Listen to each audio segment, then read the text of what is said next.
'cause we're children of the sun.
Welcome back, everybody, for Open number 6 of the Paris Major here in Apac for RLCS. Of course, this is our final Open for the year, and we welcome back Malakim to the desk. We enjoyed him so much we had to have him on for a second weekend. It will be our final day here today, Mel. Welcome back. You're on with Boy Arroyo and I once more, and Mel, we've got an exciting weekend ahead of us, so why don't we start off with your thoughts? Yeah, I mean, this is probably the closest that APAC has ever been to a final day to decide not only who goes to Paris, but who goes to the World Championship. This next 2 days are the most important days that we've seen in so many years in this region, and it is going to be one wild show to watch. Oh, 100%. It was the theme of last event, and that theme continues into today and tomorrow. There is a very tight fight, and we'll get into that very, very shortly for that major spot. But I mean, as a whole, APAC has been on the up and up. We've got some new contenders making it into the top 8 this time around as well. Exciting things to see there. It's going to be an exciting weekend here, I think, for APAC, and seeing who can actually find that major spot by the end of it. Yeah, of course, that is still the case for many of the regions out there. It is a global tournament. RLCS is leading into, of course, immediately after this one, the Paris Major. So why don't we take a look at that, actually, the global overview of things here. There you've got Mina on your screen now. Everybody's shock, especially from the beginning of this season, the big pickup of Drali onto Falcons. They were supposed to be the super team, not making the major here, and that means probably not Worlds either. So that is a absolutely huge upset. R8 are looking exceptional. They deserve their spot. You know, R8 have looked great, and I think that Falcons, still in contention currently for the world spot. I think R8 needs to get a top 4 finish at the World Championship to take it away from them. But even If not, the odds of R8 making the World Championship seems very, very high to me, because very likely that Mina will end up getting one of those last chance qualifier slots, and R8 surely would run through that no matter what. And I think they would deserve to make the World Championship either way, but it's a disappointing run from Falcons. I don't think I've ever seen a team of Falcon nature do this, where they picked up a player like Rally and just, I can't say falling off a cliff, they're still getting top 4, but in the context of what this team is, it is a really big drop off. Yeah, I know it's very interesting because going into the season, we were looking at this Falcons roster on paper and a lot of people were saying, this is probably the best roster on paper, or has the potential to be the best roster on paper in RLCS history. Yeah. They come in, they don't necessarily, I guess, impress for their level in the first split, and they come in and they don't win a single regional. Did they make a final even? In the second split? Might have made one. I don't know if they did even. Yeah, I think they made one. They might have made one. It might have been 5. But, Twisted and R8 have been a level above them in this second split regardless. And even in these past couple regionals, I think if R8 had won the regional, the grand final, going into Paris, they wouldn't have to have a dramatic result to make Worlds over Falcons. Regardless, it will take a miracle for them if they want to surpass Falcons in points. But like Boyo said, it's likely that Mina should be able to get the final LCQ spot and send R8 to Worlds. For me, I think it actually summarizes the region. They have such an identifiable playstyle out of Mina, and Team Falcon switching away from that has been detrimental to them, at least within the region. We obviously won't get the chance to see if they were still maybe the preferred team to perform at LAN, but certainly within the region it did not work. So it's very summarial of the region there, but Mina is not the only one we had to look at, and it was a huge 3-way race to the grand final here for OCE. Of course, Power and Bulldogs played off in the semi-final, which took Bulldogs out of contention for that, but that one went to Game 7. Very nervous scenario there for both Power and Bulldogs, and Power did pull through there. They couldn't pull through in the grand final, though, which means our representative out of OCE, once again at a major, will be Wildcard, and they're hoping to lead that all the way into Worlds as well. So, I mean, Wildcard, they turned up last season. Maybe they can do it again. Not too surprising to see them there, but it was a really close fight over in the OCE side of things. As you mentioned, Bulldog, they always seem to be this new kind of gatekeeper team, really. They always get a regional win out of nowhere against Power and Wildcard. They always seem to be a little bit in contention. You don't really know why, but they are just there. And then make it a little bit dramatic. And it's always Bulldogs to do it. Last time as well, they were getting these kind of upset wins in the regional before, and then this time almost taking down Power on their run to the grand final. Could have challenged Wildcard to get that major slot. The story of OC is always about Power and Wildcard, but I think a lot of eyes need to be on Bulldogs. Yeah, yep. Yeah, agreed. And I think that's very much similar to where we're looking at Apac now as well. So many of those teams coming into their top 8 did have a much different impact to previous seasons as well. I'm looking at Team Flight, Team Abyssal even, making it in there at the end. They did have some big come-ups from the lower end of things, but Bulldogs, they were the team to watch this season. I feel like taking out a regional, they did come up as the underdogs, and the Bulldogs played very, very well. So those players are going to be quite well sought after, I feel like, by the end of this season, which is now. It's done for everybody except Wildcard. So, of course, ours is one of the only regions left that isn't. So, it comes down to these ones that are left, the world's contenders as well. But one of those yet to be, that have already finished as well, North America, they had a wildly inconsistent season, I would say, as a region. I'm going to completely disagree with you. I think they're one of the most boring regions in terms of results. They had only 4 teams ever make top 4 this split. Like, they were the most consistent region as a whole making top 4s. I think even SSA did better than that in terms of a bit of variety in the top 4. It's just a bit of a variety on who won, maybe, but NRG do come out on top, finally actually winning an event after being poised to be the best team in the region. SSG going to tie them in points on that first seed position, getting that second place finish, and Shopify and Foot finishing in that 3rd and 4th position. But yeah, I actually think NA really consolidate their talent to the top 4, And possibly for the better for them, maybe they'll be able to perform a bit better as well all around at the kind of major event rather than having the one kind of really, really good team. But yeah, I think I was disappointed in terms of the variety that we've seen in the top 4. As the resident North American on the desk, I'd like to disagree. I think, personally, this is the most competitive NA's top 4 has been. I'm not surprised that no other team didn't make the top 4, but in terms of the level, I think there's gonna the top 4. This is gonna be the most competitive top 4 that NA has ever sent internationally. With even the level, I will say it has been a little bit inconsistent with what Gex was saying, but I will say that I do think this is going to be the most competitive top 4 that NA will send internationally to Paris.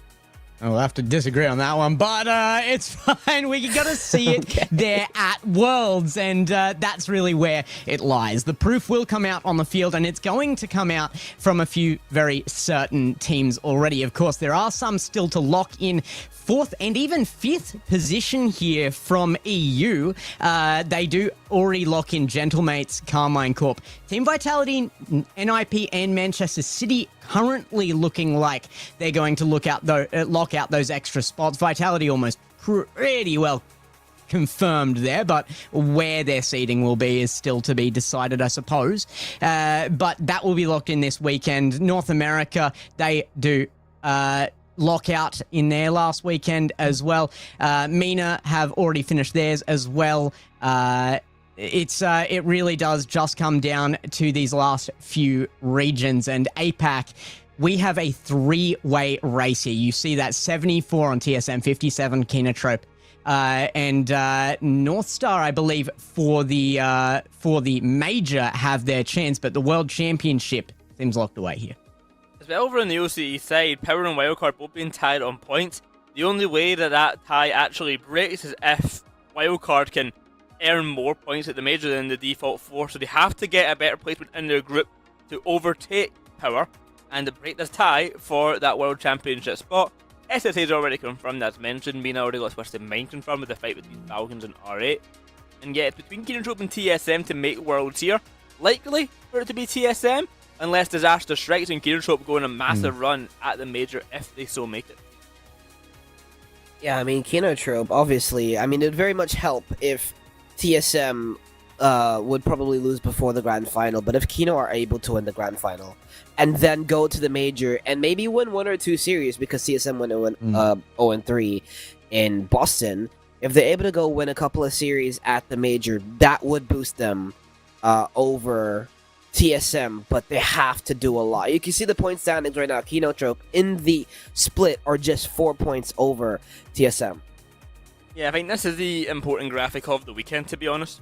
We've got Kinotrope in that 30-point position, TSM just behind 26, even North Stars a contender at 20 points. These are the 3 teams who've been in the contention for that spot all time long, but especially now North Star picking up and Kinotrope actually finding a regional win as well has really made things shake up a bit in APAC. And although Kinotrope are provisionally in first place, I think at this point we would all still call them the underdogs to make it between them and TSM. Would you agree? Oh yeah. Yeah, I do agree. It's a weird thing to say because this is probably the most important final open of a series or regional even, maybe ever. I mean, you could definitely go back to when the regions were split. There was a very, very close grand final between 2 specific teams back in 2023, but I don't think we've ever had a race of 3 teams that could actually lock out in the final weekend like we have right now with North Star still in the mix. Kinotrope last weekend we played out though, Open 5. They had their chance to kind of lock things away there. Had Kinotrope taken that one, we wouldn't even really be talking about this. And as TSM come back there, they're looking probably the best I would say that they've looked since Open 2 this year. It's been a really, really tough season for them in kind of finding their playstyle, finding their consistency, and I think TSM, they have found that now. It's going to be very, very hard to stop them, but Kinotrope still leads, so that 3-way race, it's there, it's interesting, it's definitely going to be something that we're paying attention to this weekend. Oh, 100%. I mean, North Star already off to a bad start in that run. They previously just lost to TSM in the group stage. That's why they're our first match of the day. They got swept 3-0. Although some close matches going to OT, it wasn't enough for North Star to take a game. They're already starting on the back foot on their run to actually make this major spot, and it leaves it a little bit more open for the TSM Kinotrope to push into that major position. Yeah, I'm very, very sure it's going to be interesting, especially from here.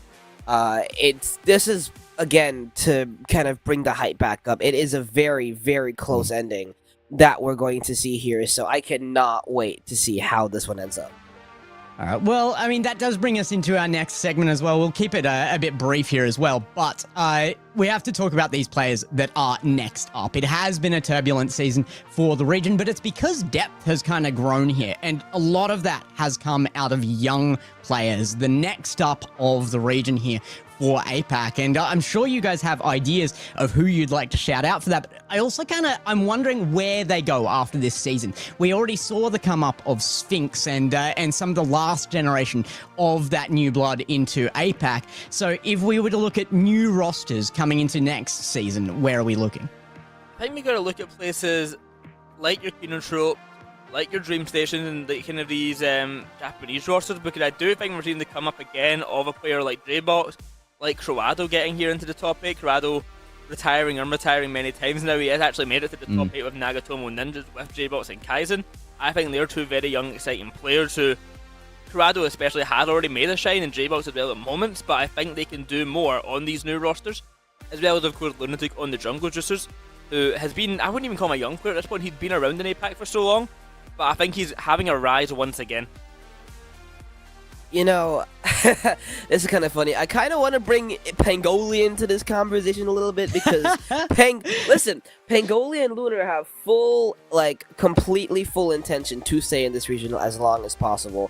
And, you know, they want to bring in either an APAC third or someone. And I think, in general, the story of Pangoli so far has been very, very inspirational. So I will say, going into next season, I am pretty into the idea of Pangoli becoming maybe one of the bigger next up players. We've had next up kind of the look up at for a long time. One of the next back up maybe is Kevin as well, so I'd love to see where he lands next season. But some of those goals have come up big from the current reigning champs as well. They have already been at the top this season for some time. In fact, I think we've got one queued up right now. Let's take a look at how TSM handle this one from the point of view from Sir Pegasus. Pangoli will steal yet again, Kevin. Drops right back down to Taha, and the time just has to be wasted now. North Star could pick up their first game against TSM, but this attack is always going to be fearful. It's Sphinx off the back of it. He has a reset. He's dunked it all away. The goal of Apac adds another wondrous goal to its collection. And it's another late. Yeah, I apologize if that did any damage to your take on Pangoli there, Mel. I don't a great know. goal. I mean, I don't know. You're going up against the greatest person in APAC history, and he's doing that. I mean, I don't know what you're supposed to do. That brother Sphinx was cooking. And I know it might go against my take, but that brother's still my player right there. TSM Sphinx is incredible. I mean, to help your spirits a little bit, Mel, we luckily will be seeing Pangoli quite soon, as today's matches is North Star starting in the lower bracket. They are playing up against Aha. You can see at the bottom of your screens, if you point the other way, you know, first up it is North Star versus Aha. Aha actually finally making it into the top 8 position as well, which is very exciting to see, and I think for us especially, guys, is a long time kind of position in APAC, seeing Bernie Dummy, Squiggly, and Harry make it here. In the heart. And we've got a fun clip of them to watch as well, so let's have a wee look at that one. Nice. Be cut. Pinch. Oh! Look at this quick! Oh. What? No! This is them just having fun. I mean, Yeah. if there's anything to be said about AHA, it is the amount of fun that they are going to have on the field. It's their first top 8 of the season. It's the first time they've looked remotely like getting there either, I will say. I don't think they'll take offense at that either, but Squiggly was very proud. He was straight into my DMs asking if I watched. Unfortunately, I was quite unwell yesterday, so I didn't get to make my Friday viewing of events, but what a goal to carry themselves through into today. They did work quite well as well, and their reward is that they get to go up against North Star. Of course, I don't think there is one easy matchup on our bracket today. No, not particularly. I think Jungle Juice against Sigma Wolfgang as well is a difficult one for Sigma Wolfgang. First time they've made it here. Hashir, Omexi and Bluey making it into this top 8. Not players we've really seen before in this kind of position, but coming up against a Jungle Juicers team who always does quite well, and I'm quite high up on them because of this lunatic factor. He's been so good recently. So, a lot to see from them. Yeah, I'm very interested to see where some of these players are going to end up landing, but I guess kind of back to the AHA North Star matchup. North Star have to be very, very careful to not be complacent with their match play today, because they are fighting for that major spot. It might be a slim chance, but it is a chance. And they've made it to a grand final, Game 7 overtime before. Why can't they go the step further the next time? So they have to remain very sharp today, and with a lot of attention against this AHA roster, which has shown that they can surprise any team. Yeah, it's going to be tough, though. AHA did get their surprise, you're not wrong, but North Star are a huge step up here. And then you look at that, I think that next one there, our second of the day, Jungle Juicers versus Sigma Wolfgang, probably going to be our closest of the day. I expect most of the others you could probably predict now the result of, but it's yet to be seen on field. We have had that depth just grow and grow and grow in the region, and it's the last chance to prove it. So big step-ups are due here to push yourselves forward into tomorrow. We've got that upper bracket side, TSM versus Free Cats, and Kinotrope against that Nagato and Ninjas, their first time as well, making the top 8, and they're making it through the upper bracket, a team who we've been expecting to see in the top 8 for quite some time, but hadn't made it just yet, so finally making that run will be exciting to see. And of course, for those who are not aware, the Free Cats is the rebranded Four Guys team. Oh yeah, and that 3 Cats team is very, very good. Of course, you know, Nyrisk, and I think today it's going to be Peachy, if I'm not mistaken. And we have seen also them play that same roster play against TSM back in Qualifier 4.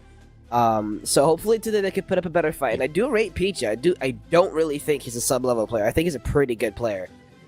So hopefully they do put up a better fight against TSM. And if North Star beat TSM last time we've seen, anything can happen now. We'll just keep that open.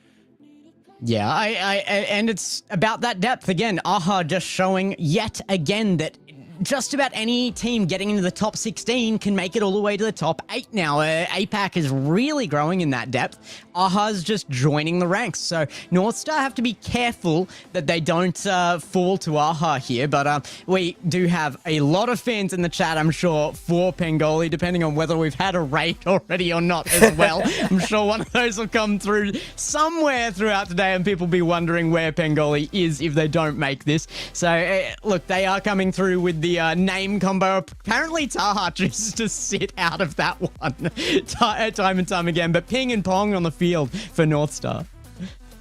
Ping and Pong on the field, and of course Lunar, no longer Lunar, going by Josh. The rebrand has came out, very creative rebrand there from him. Just picked his name. And we've got Harrios Quigley and Bunny Dummy on the other side. Some of the, I would say Apac's fine, maybe just Apacs. Some of Apacs. They've been here for a while. Yeah. Quite some time. Maybe not our finest, but we're certainly happy to have them. Yeah, I know what I just saw. I just saw the North Star Gaming jerseys that they have on. Speaking of, let's go ahead and talk about all the name changing. Josh Ping, Ping Pong, and Taha the Bland. Alright, going up against AHA, Hero, Squiggly, and Bunny Dummy, which is a team we've seen so many times in this region before. But both of these two teams looking to prove a point in this match, too, for completely different reasons. Yeah, Aha in as the old school legends, and North Star joining this season with a huge bang and creating their fan base in one fell swoop with the likes of Pangoli's goals. You guys get to make the choice first, though, so let's dive into our predictions. If you guys want to back those old pros, it's UHUH, AHA for AHA. Make sure you get that hashtag in front of it, and hashtag STAR for North Star. They're a very straightforward one for them as they switch to their new pink logo and pink jerseys as well. Now, North Star very happy with their own representation here, and the squad has done very, very well. They are one of the remaining teams left in actual contest for the major here. So I think that leads me to my next point, which is that we are expecting North Star to make their step up. We expect them to make the fight for that, correct? I think that if we're going to make our predictions, I want to go right to left here. Mel, you can start us off, but are you going to back that down? Are you backing down North Star with their fight for the major position? Yeah, I'm backing them 100%. I think North Star is going to, at the very least, attempt to make a grand final here. I think their level is going to be raised. They weren't very, very happy with their level from the last qualifier. None of them were. You saw Taha voice his frustrations on Twitter. All of them thought that there are things that they need to understand, that they have to improve on, and they have been putting the work in. So I 100% believe that they can get it done. If there's any team with the motivation to turn their season around, it is North Star. I'll go North Star here for one. I gotta go North Star as well. They're in this major race for a reason. I think AHA, I'm happy that they made it this far, but I do not think they're going any further than top 8, unfortunately. Yeah, and look, I mean, it's hard to argue. North Star are coming in with some consistency, and AHA, they have anything but that. They are a team that embodies the region. They are old school for the region, and they have the chaos factor of the region as well, which is why I think it's going to be anything but my actual prediction here. AHA are going to take it. It's going to be 4-0. They'll just sweep it just to put chaos back into the region. It's AHA for me. Whatever you say, man. Yeah, right. It's the only reasoning you're gonna. Oh, 50-50 from the chat. Are you It's kidding because me? we haven't had an OC raid. The backing. That's what it is, Mel. Well, Boyo, any last statements before we head off? Because we're gonna have to get into this one, and it's Mel and I to take this one away. But I'm sure you've got your thoughts, especially after my prediction, maybe. I'm just excited to see what happens here, see what Bernie Dummy Squiggly and Hario can do, and we'll find out very, very soon. I'll see you guys after this match. Thank you very much, Boyo, and thank you for joining me for this one, Mel. Let's get into it. AHA versus North Star. North Star fighting through for the hope of a regional win here that would carry them through to a major representation. North Star, that's exactly what they want. They have a very hard match ahead of them against AHA, a team that has been tested and has the ability to test against some of the best in the region, just based off of their quite random playstyle that kind of embodies the region, just like you say. So let's see who can be the one to take it away. North Star trying to find consistency. Want their get back. Let's get it started. Oh, it's a kickoff win from AHA as well. Squiggly gets bumped off the ball and going to be sent floating for some time there. We'll have to watch their rotations right off the bat here. And it looks like Pangoli's going to make his way through there as well. Hirio into the corner as Squiggly takes it through. Loving the beanie from Squig. Oh yeah, for sure. I mean, you kind of see as well on the North Star side, you see the jerseys that Lunar's been advertising for a while. They finally got them on. I love the pink on them, to be honest. Here's Taha. It's got Lunar or Josh now. It's going to be kind of hard calling him Josh, I'm not going to lie. Ooh, that's a pinch across. Hero gets full control of that, though. Gets space here. Going to be able to go for the dribble. Gets around one. Not going to get it past Taha here. Demo on the line as well was put on to create pressure. AHA looking like they have developed something here in the background that none of us were noticing, and they're demanding attention to it now. Squiggly over the backboard. Shot from Bonnie Dummy. He's not there. He's got a double touch, but it's just not going to be able to reach the back of the net. Oh, it was just right there for him. He tried to land right back down and after his original shot went straight into the ground. Didn't have any pace. Here's Taha in the air off the backboard trying to pinch it back down in field. Bunny Dummy, great interception here. Love that catch from Pingoli as he wants to continue his play. Taha, has he been caught out here? Just barely, and Josh sends it off of his own crossbar to push it away. I had to question what's made Luna switch to the name Josh right before the end of season, not after it. It feels like a between-season change to me, but here we are with Josh on the board and making an impact on the game already. Squiggly, great pass down to Hirio. I am really being shocked right now by the plays coming out of AHA. They don't look nervous. They look consistent. Their plays have been well put together. They're forming as a team. It's not bull chase mode, which is frankly what I expect from Squiggly, and I'm disappointed. I mean, to be fair, they look very confident right now. They look like they have intent behind what they want to do on the field. That's what you love to see. Josh looking for the angle to drop it right back down. Taha, great interception in the midfield. Big bang out. Bunny has some time.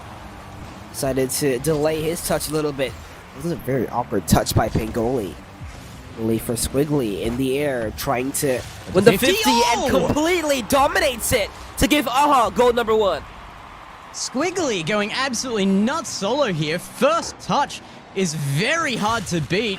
Pingoli tries to put that on, but needed to go left or right there. You can see smiles on AHA right now, and Bunny Dummy on the top there, leading the charge with that green. He shouldn't be doubted here. And Bunny Dummy is coming in as a previous regional champion as well. He has won opens before the open era, sorry, so it will be regionals, but yeah. Definitely somebody to watch. Taha, though, is current, and he's here to score. Yeah, you know exactly how Northstar are going to feel after getting scored on first. They understand they're the favorites here. No reaction from anyone, just a loose ball in the midfield. And Taha knows exactly what to do. Yeah, a bit of a mistouch there from the backboard from AHA as well did leave that open for the shot, and Northstar could get capitalized on. Squiggly tries to take a late touch. Oh my goodness. And there will be a fake involved in the long run, but it's from Hirio. Bunny Dummy can't read the flick as Hirio gets pace on that one back into the opposing corner. Here's Bunny Dummy again. Good control, trying to land his way right back around it. Now it's a big clear out by Josh, which will send Hirio all the way back into his own corner. Only to get demoed. A lot of hard defense that might have to be played here. Pingoli, reset, control, extra touch to Josh for the goal. And that is going to be the lead for Northstar here. As Pingoli puts a very threatening shot on target. Squiggly left with no boost. Can't get up in time. AHA is still laughing their way through it, though. I mean, they're down by 1 here in game 1. They just don't seem to mind. Yeah, this is have fun men at its peak right now, I'm not going to lie.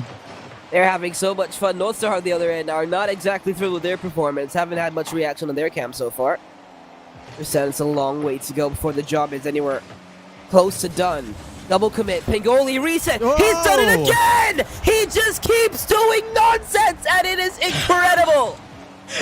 Is it another Pingoli reset? Look! It is! It's another crazy! Pingoli reset! He's actually coined it, and he's slamming another one home. Somebody put this on the Twitter again. It's a replicable signature shot that he just keeps putting at opponents' nets. And it's not even like, oh, he's lining it up. This is something that is always done off of improv. He is unbelievable for that. It's the availability of mechanics and the varied mechanics that he can put together now. I know there is a lot of credit towards Nick as an individual coach for him as well. But Hirio, AHA are not out of this yet. 47 seconds on the board, and they're fighting back. Only one deficit here. I thought Northstar would start to become dominant as they got the ball rolling, but AHA, another one into the net. It's usually we see Northstar be very capable when they're rotating from offense to defense, but so far this game, it's been very scrappy for them when they've rushed back, because they have overcommitted at times. Shot off the crossbar. Hirio decides not to go fast. Leaves it for Taha to shoot it to the top left corner. Northstar back up by 2. There's no boost in the net here either, so I guess Hirio wanted to kind of secure that, but leaves the back door open. And the shot is placed perfectly by Northstar. 2-goal lead here, you would assume had to be the door shutting to game one, but with that 38 seconds left, I'm almost not convinced of it. There's no way that's in. It will be off post. Squiggly's there in time. And 33 seconds. Act like it just didn't happen. How has Hirio managed that second touch midair? I just like every It's the what chaos. is happening? It's the chaos smell. It's just It so is chaotic. the AHA chaos. And I mean, the man on kickoff for AHA just didn't go. It wasn't a fake kickoff. They didn't go. Northstar didn't know what to do with that. It's a new approach. And apparently the AF kickoff works for more regions than just EU. There's a shot again by Northstar to get that 2-goal lead back. And I gotta say, it's 17. I'm convinced this has to be over now for game one. Yeah, I seventh. I mean, I have not the slightest idea. Probably the same thing that happened to Hero Defense. I'm not gonna lie, but nah, this was a very interesting game, and Northstar had to stay very, very alert at times. But they'll be happy to come away with this first game. Presented a very relevant challenge for them in that first game, but Northstar takes it away with a flourish.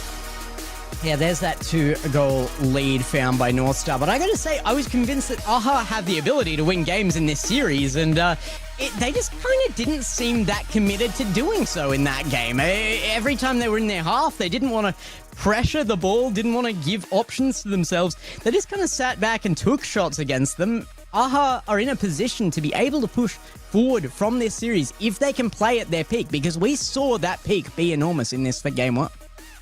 Yeah, I mean, that is exactly what they need to do, especially, I mean, look at this. First of all, this goal package is going to be something else, because this was an amazing reset control. And then, of course, there was a Pangoli reset, which he just finds ways to keep doing. How? Are you serious? How? Like, how does he do this? Not only once, but so consistently.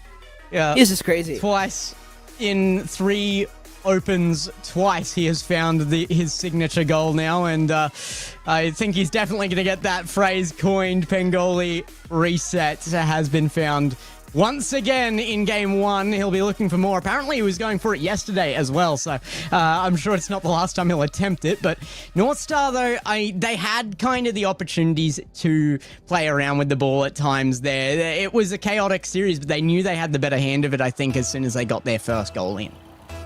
Yeah, for sure. That's what the confidence for them needed, I think.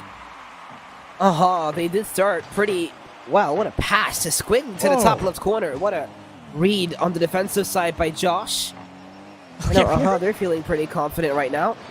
But this is also our defense. Hasn't looked very good so far. It's been very scrappy. Zaha will get the easy beat now on transition. Josh gets instant challenge to bump, but forces a save out of Pangoli, which will maybe make things just a little bit more inconvenient for AHA.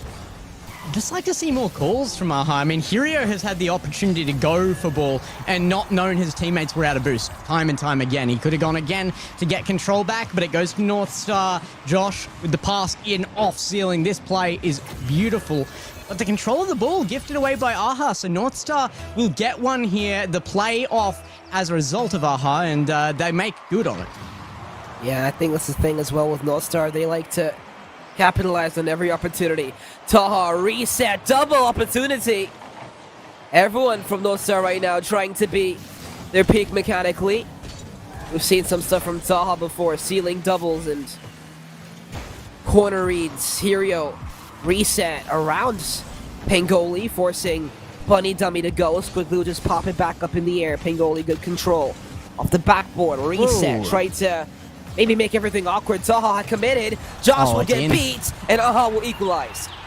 Yeah, Squiggly identifies the scenario well and gets in there for the beat. Big 50 from Bunny Dummy to force that loose, but it's a 3-man play. Hirio back down to Squiggly for the shot. AHA are playing very, very well when they get their connections, but they haven't been regular enough, and Northstar know that. They're not going to be too worried here, though that is a little concerning off the kickoff. Shot directly on target with power, and the pinch defense for the save.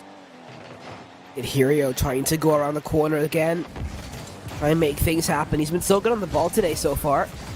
Bunny Dummy will get beat here. It's a redirect by Josh. That's a double commit. We're double commit, but somehow Aha get away with it.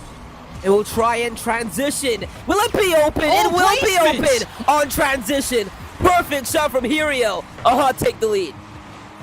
Yeah, I mean, normally you would be immediately looking for a top corner shot here, but Taha was in the air, and with a mystery amount of boost, of course, to the goal scorer there, so Aha just goes low to that bottom right corner where he can try to tuck it in behind that last defender, and what a well-found goal out from them. They might have another. What a save from Taha. Yeah, but they keep coming. Aha trying to press the issue right now. Hirio going super fast. Pangoli and Taha both on the backboard with no boost. Hirio trying to place it right back in field. Squiggly had to commit as fast as possible. But now Pangoli with control, trying to land the bump, but he's got no immediate help. Taha trying to race with the boost. He does win the boost race and avoids the bump as well. Not looking too worried so far on transition. They've looked pretty good so far in this game. And Northstar haven't really had too many opportunities. I will say, Aha were able to go out yesterday and qualify with only a single loss on them, and that was to Kinotrope, which is a very tough matchup. I mean, Northstar certainly wants to be considered at the same level as them, and even TSM have the respect for that. But if a game is winnable, a series is as well, and Aha know that. Right now, they're still trying to prove game number one for themselves, though, and with control of ball here, Northstar will be forced back into their own half. Good control from Taha and a boom to try and clear that over the top of Hirio, who is there in time. Yeah, right now, so awkward, all in the same area. Bunny Dummy wanted to make something happen. Josh will have a lot of time and space. He'll hand it to Pagoli. What a bump. bump. Pagoli reset touch, trying to get around the last defender, but somehow Aha have played immaculate defense. Squiggly somehow the defensive got Oh in my this goodness! scenario, and again it's just overwhelming though. Northstar keep pushing, and Taha finds the shot in the long run. What a save from Bunny Dummy. Squiggly cannot get a touch fast enough, and that is straight into the net. Good response to the defense from Northstar. Yeah, Northstar have been very aggressive with their offensive opportunities that they have been getting. Finally, one works out in their favor. Hirio will opt to control this on the ground, maybe take a 50. Let's get around Taha, which has a boost to try and stay on the ball. This one falls right into the middle of the field. All of Aha was super close, so now they've got to rush back and play defense. Bunny Dummy will try to shoot this one away. Squiggly right over the top of him. Matt makes a very awkward save for Hirio as Big demo. Josh comes for a demo, tries to turn the corner, but Bunny Dummy has that under control. Bunny trying to keep it under control at the very least. Doesn't look so good for them right now. Aha 2-2, and they are on the back foot regardless of scoreline. They might get a good clear out here to make something happen though. The right choice made by Pangoli, but it was nearly handled wrong. With 45 seconds on the clock, there's still nothing in it. Shot from Bunny Dummy. It's going to be Josh to send it long. Hirio there. Chance for a shot, but the hesitation continuing to be there from Aha. It doesn't seem to matter how much they prove they can take these shots. They can make their opportunities count. They continue to hesitate. I mean, that's a really big thing. They have to try to step on these shots before it's too late. And the counter goes the other way. That might be a free buff for Squiggly. Makes Taha have to control it, and he will happily take the space given, trying to turn the corner again. Good job to get around too, but it's a big bang out now. Northstar. Josh has a lot of boost to work with, but it's a very loose touch, and it's a really awkward double commit. Josh will try to ground this. Bunny Dummy will go. Does Hirio keep it up? Yes, but doesn't get a favorable bounce. Overtime in game 2. Off the wall to ground, we go into that OT with a lot of pressure here on Aha with their only performance in the top 8, and it might end shortly as Northstar push themselves a game further and take 2 in the long run here. 6 seconds is all it took. Yeah, Bunny Dummy never had control of the ball on his car. Josh knew exactly what to do with it. Turned the corner and found the open shot. North Star lead the series now, 2 games to love. A brilliant performance from Taha there. Absolutely earned that MVP on the board. Played both ends of the field very, very well. And Taha sometimes tends to take more of a back seat in this roster. And I don't feel like that's the way the roster is planned to work either. They will function best with full rotation here, in my opinion. And Taha getting involved like that is a really good sign for the weekend for this team.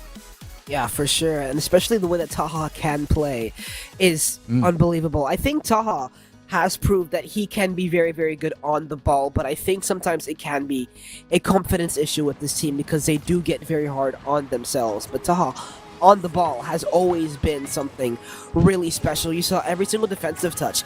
He carried it high and away into the other side of the field, so Aha can deal with something that is contested at all times. He's never just given the ball away, and that's one of the big aspects of North Star, is that Taha clear. It's also just the availability. When Taha isn't hesitating, isn't just being dedicated third man, he's in position. He capitalizes on things. That goal that we saw out from him off of brilliant defense, admittedly, from Aha, it was desperate defense because they were so pressurized, because Taha was so available, and they scored off of Taha as well. Another kickoff strap by North Star. It does not work into their favor whatsoever, because now they're playing defense, but now Taha, look at that. Good control. That's what I was talking about every single time. He's on the ball in defense. Okay, he's on the ceiling now. What is going on? Oh, that's Pingoli to Looter! Shot denied! Josh can't quite sink that one, and there is another opportunity there. That one was from Taha. Going away to their own corner again. Aha in a desperate situation for defense once more. It seems like the pressure when it's on Aha is more likely to break, and that should be the case with the history this season of these two teams. However, Aha, they've shown me what it takes. They have shown me that each game they can overcome that ask, and it's just not been consistent enough due to the self-doubt, I would say, is in this team. Yeah, their offensive opportunities, they have come, but they haven't taken full advantage at all times. Kind of stopping them from getting a couple of goals or finding open shots. It's a nice demo. Doesn't exactly drop for a North Star player. It's quickly good. Clear again. You know, something about this Aha team is they'll miss the ball, but you won't predict them missing the ball sometimes. And so they're just faking at everybody. And it's just amazing. Taha off the backboard. Can't get the read. Good clear. I feel like everyone's got that one friend they play with once in a blue moon who's not really a Rocket League guy, and that their claim is that, you know, if I don't know what I'm doing, then the opponents won't know what I'm doing. And it's true to some extent. They can take advantage of the chaos. That was why I picked them on desk. Yeah, there was a little bit of a joke in it, but there is an element of truth. There is a really big element of truth, and to be fair, that's kind of what their midfield and defense play has been a lot of, which has been kind of hindering North Star's full advancements against the Aha goal. Always make things pretty odd for them. Bunny dummy, good clear. Good challenge, Squiggly. Over to the wall, Hirio will take control. Good control, try and play it low. Ooh. Should be a free ball for Bunny dummy as he wants to rotate it to the play. Aha have had really good options for locking into opponents' half. Their midfield defense has been excellent, and it has to be from their own half this time, but reforming now. Chance for Pengoli to center this off the backboard. Does get it there, but Josh will have to recenter. Taha available, but it'll be Josh to cut back. Take a shot across the bow. Bunny dummy now. Without the boost, will 50 this center. Gets it to Squiggly. Demo there on the line as well from Squiggly. And Josh respawns with the ball and the boost. I think one of the reasons, I think, for this team is it open, actually, for Pengoli. It was very awkward. He had to react fast and couldn't press his X button fast enough.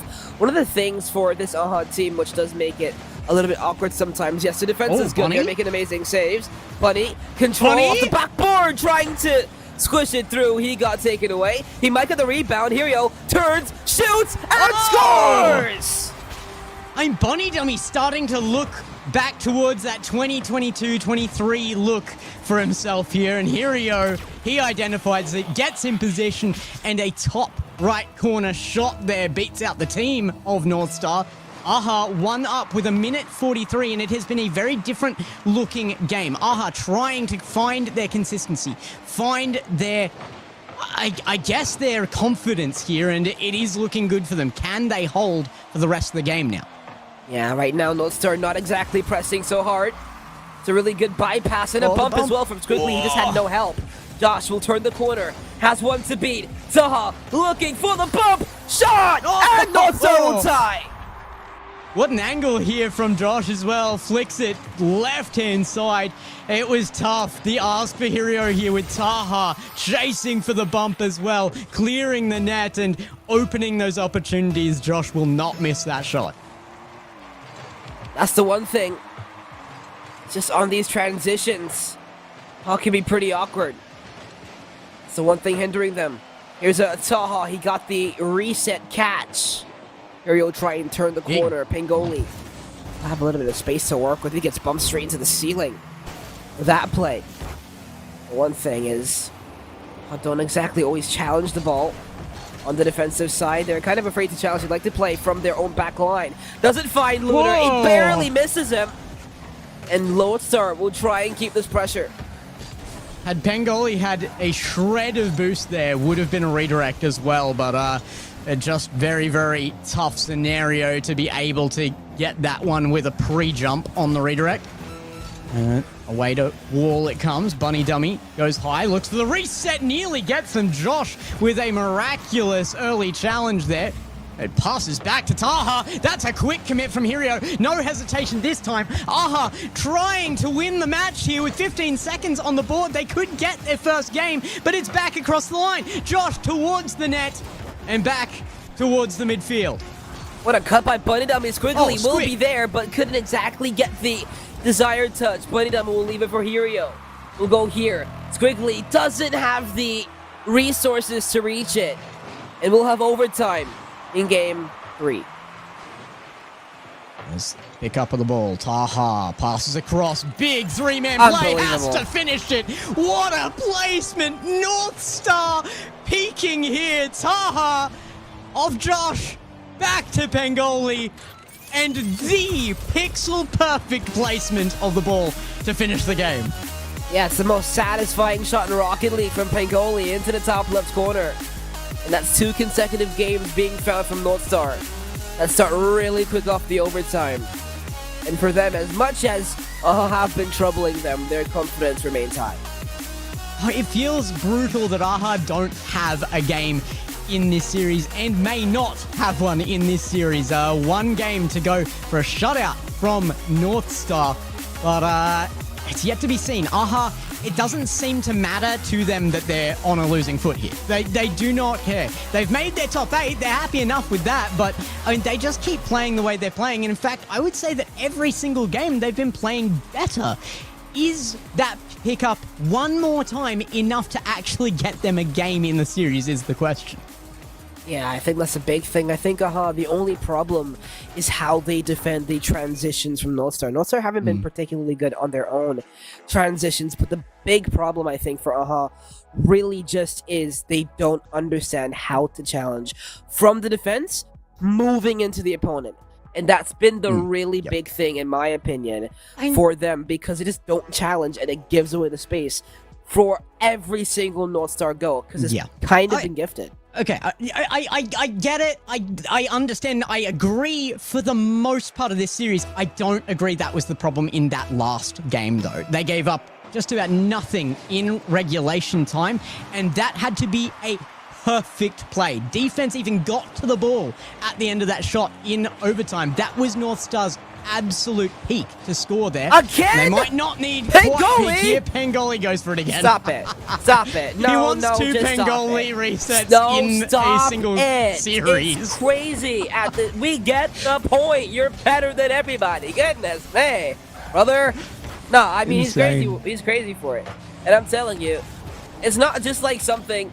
I mean, it is an optimal play to go for because it allows him to get the ball rather quickly while bypassing the opponent without taking a 50. Like, it's just the technical ability to the play is pretty high. But right now, as much as they might want to play pretty freelance, I think they kind of are at the same time. You do have to understand, they've been competitive, completely competitive in every single game. And they've shown the ability to win one. And if you can win one, you can win four. The dream technically still alive. Oh, chance here. Bunny Dummy goes to the bump. Can't quite find it. Would have been near guaranteed goal with one defender left and a lot of space on that net.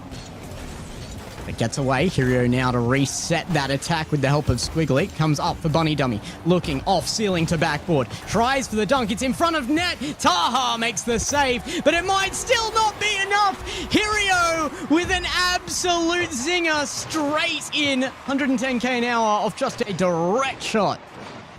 Yeah, it came from the bad touch with the backboard from Pingoli. Had no idea if Bunny Dummy was going to be able to 50 him or not. So he prepared for the 50, jumped off the backboard, and oh, Bunny Dummy's not there. And so the ball just comes right off his car, spills into the midfield, and gives an opening goal away.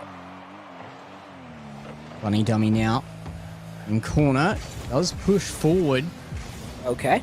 Gonna go high. Pengoli's very awkward here. There was a bit of a bump involved in that. Aha. With one defender left, does make the push back to midfield line. What a reset from Pengoli again. It seems like does not matter what the scenario is, Pengoli can get and use a reset. Yeah, apparently. Apparently so.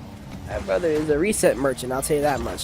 Has anyone ever been called a reset merchant? That's actually a crazy name to be called, I can't lie. Off the back Reset with this maxing. goal. An opportunity. Stop it. The hypocrisy. You can say these, but I can't. No, I cannot. Like, Oh, y'all no. see the nonsense Shut this guy's on. talking about? Oh, no, you it's not take there. one. All right, No, TSM said in their interview at the end of last Open that they were more scared of Northstar right this second. There was more threat there than there was with Kinotrope. That was where their focus was, and right this second, the scoreline might agree unless Aha can win this one. Aha did take a single game against Kinotrope. Can it be nothing from Pengoli? He says yes! Top left corner. Pengoli is on fire again. The level just never drops with this guy. Every single time he touches a ball, it is something special. Every time, Northstar tie the game again. Josh, out of corner, can't reach. Squiggly will get there. Still a tied game here, but Aha will definitely be starting to get nervous. Squiggly, back pass! Hirio with the shot on, but it doesn't have the power expected. It comes back. Josh grabbing that boost. Will interfere here, but there's the pause called. A tech issue. I would probably expect was coming from Northstar here. I'm not sure though. No, it's Bunny Dummy. You should have seen on the wall, his car just started falling. With absolutely no, like, he just gave up. It was he just Probably a controller DC then. All right, we'll get back into this probably. as soon as there is a fix for the disappearing Bunny Dummy, unfortunately. That was so cinematic too. Like, that could literally be a whole movie and everything. I'm telling you, the guy on the sidewall. dramatic I went for the fall. ball. He was supposed to get the pass. I did not get the pass. I don't want to be here anymore. it's just decided to not be here anymore.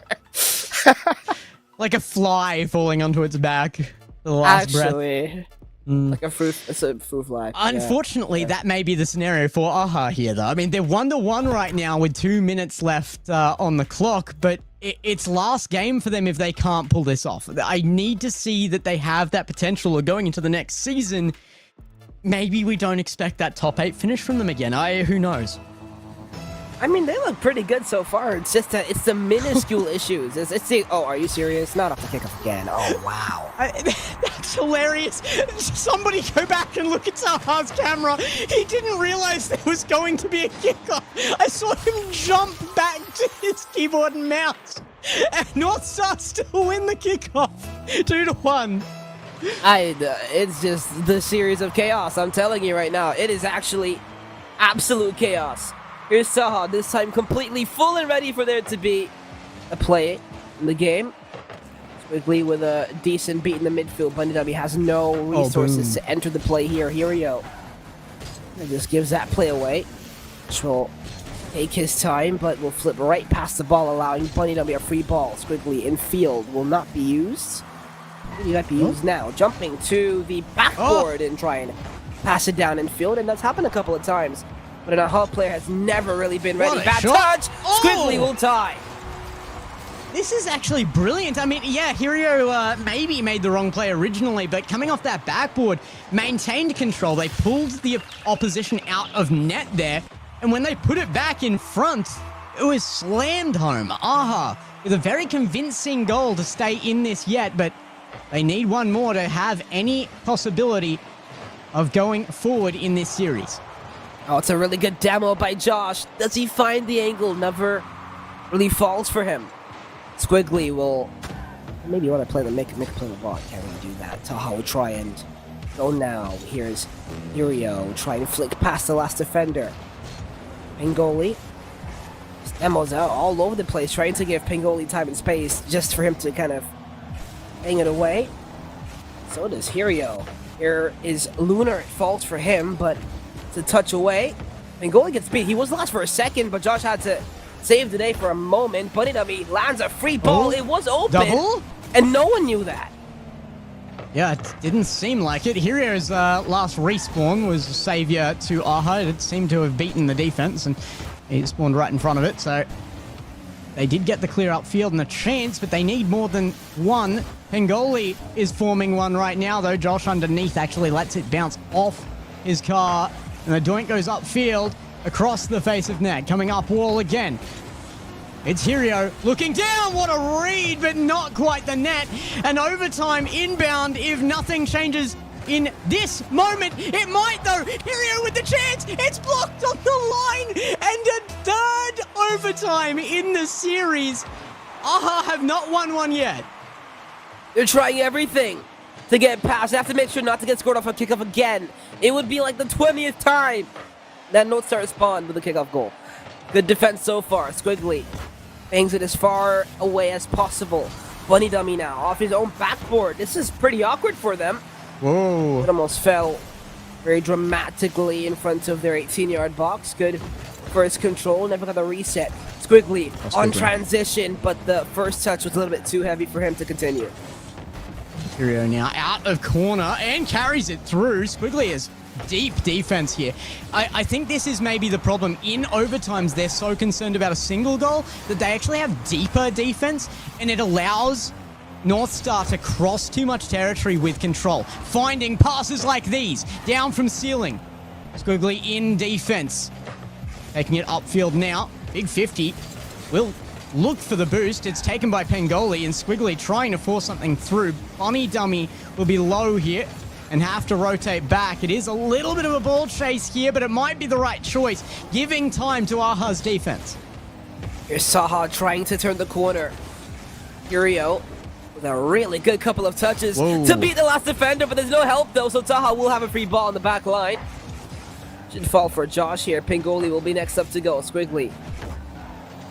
To make anything happen. Maybe not the intended.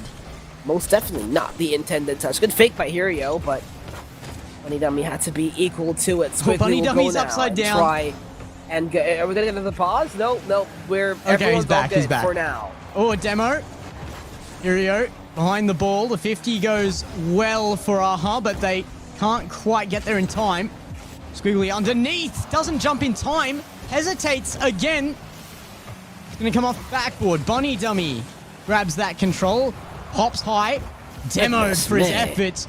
Going to be removed from them, but there is the revenge put on. Vengeance from the team, and AHA might have vengeance in the game if they can make something of this offense. Back now to Bunny Dummy. He will not get control of that. A really awkward read in the corner. Yeah, I like this control touch from Hirio around the corner, making sure to not give it away. That's At looking least good. He does jump. Pingoli found the double back in field, but never really had the angle. Squiggly would try to control this one right back down. So really awkward couple of touches. Nice challenge by Bunny Dummy. Squiggly would try to play second with no boost. Doesn't matter. Backboard. Hirio will give us a game number 5. They do it! They get one! They've earned it! I mean, the amount of overtimes they have forced, the amount of leads they have had in this series, they finally find one that ends a game, and AHA force the series forward by a single game. And I for one, am so glad it is the story of the old of Apac here. Unks on field and look, they've got one. They've got one for the old days. Yeah, they've got one, and it's a good representation here too. They really had to fight for it. Not only fight, they had to fight back. They were down 1 with just over a minute to go, and they found a way to tie. Not get scored on immediately after the kickoff, and found a way to take advantage of the overtime. And to be honest, that's what they've been doing in regulation. They finally played the same way they were doing in regulation. They were just as aggressive, looking for the opportunities. They weren't afraid. And they actually found what they were looking for. So big props to them. We have a game number 5. Mel, has Bonnie Dummy during that game had to switch to KBM? He had 114 points. He was extremely, I don't know, just absent from that field. To be fair, in the grand final, there was a game in the upper final of regional, not even the upper final, the upper whatever it's called, upper semis in Regional 4, where Taha had 90 points. Okay, so this is not the worst performance that we've seen from I genuinely think there's a big tech issue here, and what is verifying that for me is Aha just won. They won the game, and they take the timeout. Aha just took the timeout after winning their game. They have tech issues. They're going to be pushing through this. There's no way Bunny Dummy sits out a game like that. They win it somehow. But if they can get back in and fix the issues, I have no idea what's happening. Like, are we serious? Yeah. Nah, I mean, to be fair, I keep seeing this guy's controller just keep disconnected. He just keeps falling backwards. I mean, yeah. Like, we saw him on his back. It is absolute chaos. It's not how I expected them to create chaos, but it is chaos. It happened in game 1 too, and apparently his camera was disconnecting his controller, but now it's his controller that's disconnecting his so maybe it wasn't the camera. So turn the camera back on. But, you know, timeout from text, by the way. Shout out. Timeout from text is legendary. Timeout from oh yeah, for sure. So I think the one big thing here is, again, for can they keep their confidence up, because they're looking pretty good right now, as long as Bunny Dummy's controller doesn't DC every couple of seconds. And it DC's a lot too. Oh, it's DC'd again. Yeah. I mean, they only get so long to take their timeouts. But it looks like a massive tech issue again here. Bunny Dummy is just about counted out of this series here. I'm so glad they got a game in before he completely collapsed, but yeah, this is devastating for Aha.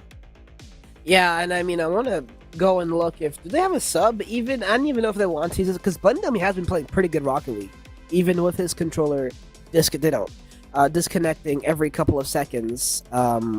That's been the big thing for them as well. I think for for Bunny Dummy, his controller disconnects so many times, you can't even pause every time it disconnects, because then it's a hindrance to everybody else. So, yeah, exactly. But if they're able to win a couple more, if we're able to go to Neo Tokyo with Bunny Dummy's controller just deciding to take a day off, you know what? I'm all for it. I actually want it to be the case that was him switching to KBM in that last game, because it's just hilarious. Yeah. It's so Apac. It's so Aha that they get the least advantage they've ever had on field and get their game. But look, I just saw that the timeout text got fixed, and I'm angry about it. I'd like to keep it as text, please. That's a request from my end. But no, it was the Aha timeout, and there's no reason you do that after a game win unless you've got something that needs fixing in the background.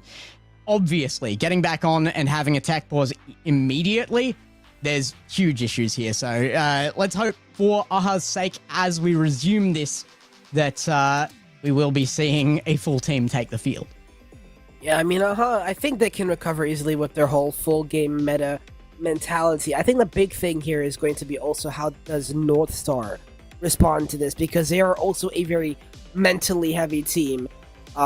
So if they lose this, it is going to be very weird for them mentally, and you won't see the smiling. Not that there's been much, except for the Taha, oh my god, I missed the kickoff moment, you know?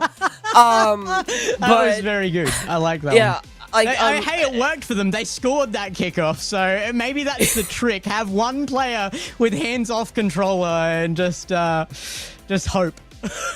you know, for it might be Bunny Dummy.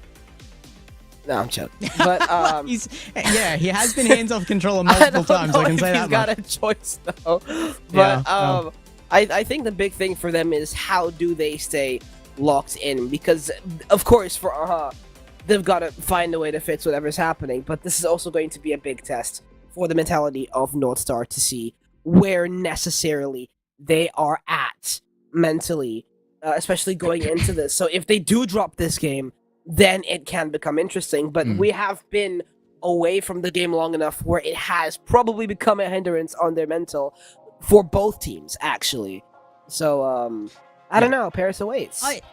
I do feel like, I mean, North Star started strong enough that I don't know if it's an issue for them. They aren't going to be particularly worried by AHA right now. They know that they are expected to win by some Let me margin. start my narrative. But I think that AHA, I don't think that they care. I don't think they came in caring. They really don't They've care. played as if they don't care about any moment of this series, and I think that benefits them here. So the pressure is on AHA. If they cannot feel it, might perform here and nearly score off the kickoff. That was a huge pinch. Kirio misses that one, but it's back to Bunny Dummy, who is functional on field. You know, every other kickoff, it's a North Star kickoff strat. What a bump. It's very interesting to see. Something also kind of funny is you kind of saw in the camp, Taha also was kind of also not ready for this kickoff too. Like, brother, lock in. Here comes Taha again, double touch off the bottom. It's a double commit.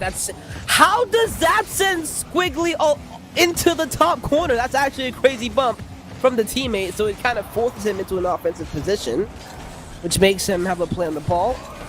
And now someone should be able to challenge here, and they will. Well, great 50 from Hirio. Bunny Dummy will follow this. Taha has to be beaten here. It's a 50, but not in their favor. It might be if there is a huge whiff from Pengoli there. He gets back in time. Pengoli goes high off ceiling. Bunny Dummy with patience. Gonna take a dribble here and try for a play over the top of Taha. Gets one. Josh now looking for it from the backboard. Defense from Hirio holds. Oh, look at that touch from Pengoli. It was supposed to be good, but he got bumped. Oh. Still finding a way to get past two, leaving it for Taha, but great defense by Bunny Dummy, which finds himself in a 1v1. He's trying everything to regain control of the ball. Doesn't exactly do that. Now Bunny Dummy's going to have to maybe make a play on this. Squiggly will go first. Bunny Dummy will play the second. Loses a 50 to Josh. Hirio should have a free ball now. Shot from Taha will be saved, and Josh should have a decent control. Extra touch to Taha. And it kind of fakes everyone. It leaves open for the second, but now the counter with very obvious disadvantages for North Star. Squiggly pinched it off the ground like a snow day puck into the bottom right corner, but it got saved. I almost thought we'd had a repeat of the Hirio goal, just sneaking it into that same bottom corner, but oh my goodness, the upfield play. It has been all North Star in offense, really. The few chances AHA have had looked promising, but North Star continuing to make these big transitions upfield, looking reminiscent of TSM. Yeah, it was good that wanted to play the challenge from the sidewall, but he got beat. Just didn't have the boost. One thing with Hirio off the backboard. Bunny Dummy will try to make any play on the ball. Taha with no boost will try and transition. He boomsy it down into the other side of the field. It's a good clear, forcing Pengoli back. I said his name too much in a little bit. Josh, look at this control. Maybe a bump as well. Oh, lands it! Squiggly pulls it out of the grave, but ping pong will make it 2-goal game. Yeah, Ping is on Josh's name, Pong is on Peng's name, so there's two ping pongs, depending on your pronunciation that here was a ping pong on play. field. Yeah, it was. North Star take advantage of chaos. I gotta give credit where it's due. Squiggly stopped that dead on the line. I don't even know how that wasn't in off the first shot, but North Star were always likely to get the goal out of that scenario, and they do tuck it in and away. Bedtime for game number 5, maybe? Maybe shot top left. Oh my goodness, can they make the recovery? Pass back in field, but doesn't exactly find the needed destination. It's a really good interception. Squiggly from the corner, awkward touch. Josh will try and take control. 50 boost in the tank off the ceiling. Has the flip, try and push it right back down, but Bunny Dummy will try and control. Lands on his head, and he'll transition with the flip, but Josh pushes it right back into the blue half. Big bump on Josh. The confidence that North Star are playing with is not the confidence of a team that just lost the last game. They are absolutely dominating here. What a bump. Oh my goodness, Pengoli comes from underneath, and a missile straight up. Launch is good, and it's going to come back down in Aha's half as well. Is Hirio. Needs something right now, right here. Tried to fake it low, didn't have the boost. Taha will pre-jump this because keep going into the air. It's become readable. Squiggly will take to the wall, get beat by Josh. Hirio will try and land and maybe push it back in field. He will take his time. Squiggly rotating out. Someone needs the help. Hirio wanted to do it by himself, but he had it open up for him. But Pengoli with a big save. Might open something up here, but only if they can get it away from Pengoli. It's not looking likely. Josh underneath. Gonna fake low. It's read by Bunny Dummy. That is high-level game sense there from Bunny Dummy to be able to get in on that. But the shot away off the pass, and Josh tucks another one, and it is night-night for Aha. 31 seconds and 3 goals down. North Star come up big in the final game. Yeah, it's a beautiful catch from Taha onto the sidewall. An ability to push it back in field for Josh. That will most likely be the series. So North Star, very close in scoreline series against Aha, who do end up taking a game. We'll try to keep looking for the goals, but North Star continuing their campaign to attempt and make the Paris Major after taking down a really in-form Aha team who keeps trying to find ways to... Hey, it's technically possible.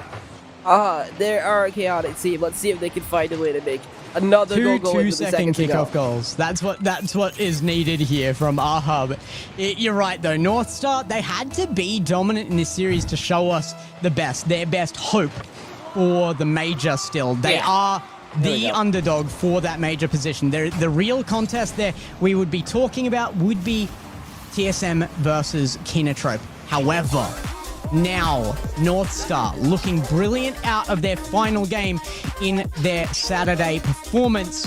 Move on and look towards the upset of the region. They definitely have the ability to do it, but this was definitely going to be a test for them. Every single game up into that last game, a game they had to put their absolute all into. They were not gifted anything on the field, in general, or in this series by Aha. I mean, the Bunny Dummy disconnect did make things just a little bit more awkward, but in general, Aha did an amazing job, but I will tell you this much. It was absolutely sensational from North Star. From start to finish, every single time they went down, they found ways to come back in and take advantage and take the game. Yeah, it's a really good look for North Star. Aha will have to go back to the drawing board, and they've got a long time to draw on it. It's going to be the off-season for them from here, and there will be one more out today in the next series. I think the next one, probably our prediction for the series of the day to watch, closest.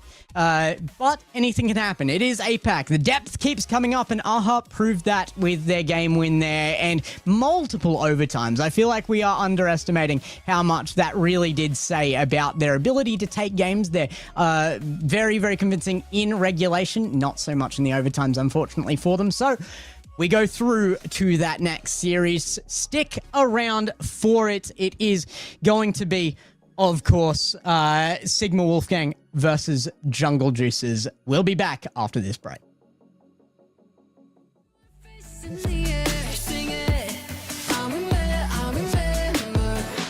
When we were kids, never scared, yeah. And the sky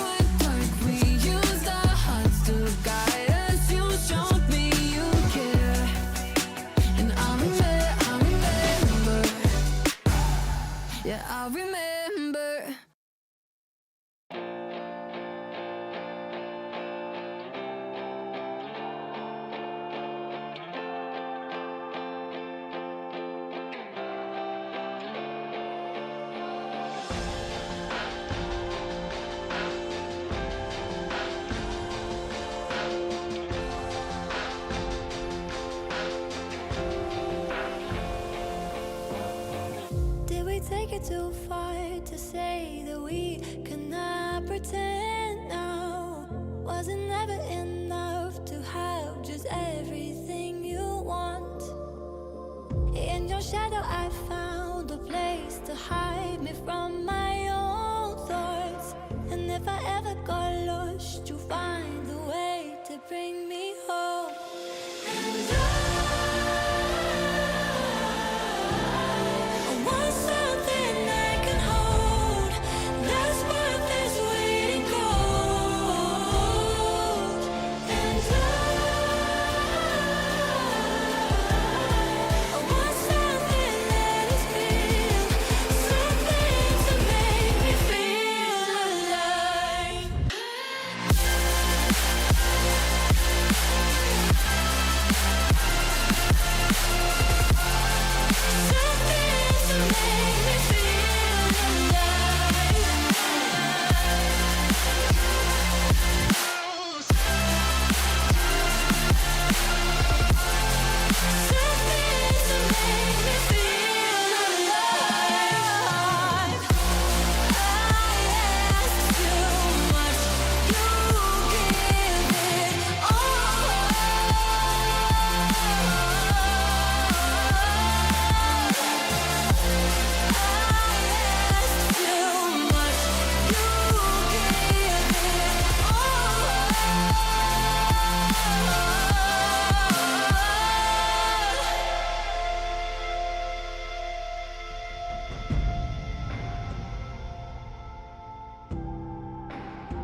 I want something I can hold. That's worth this waiting cold.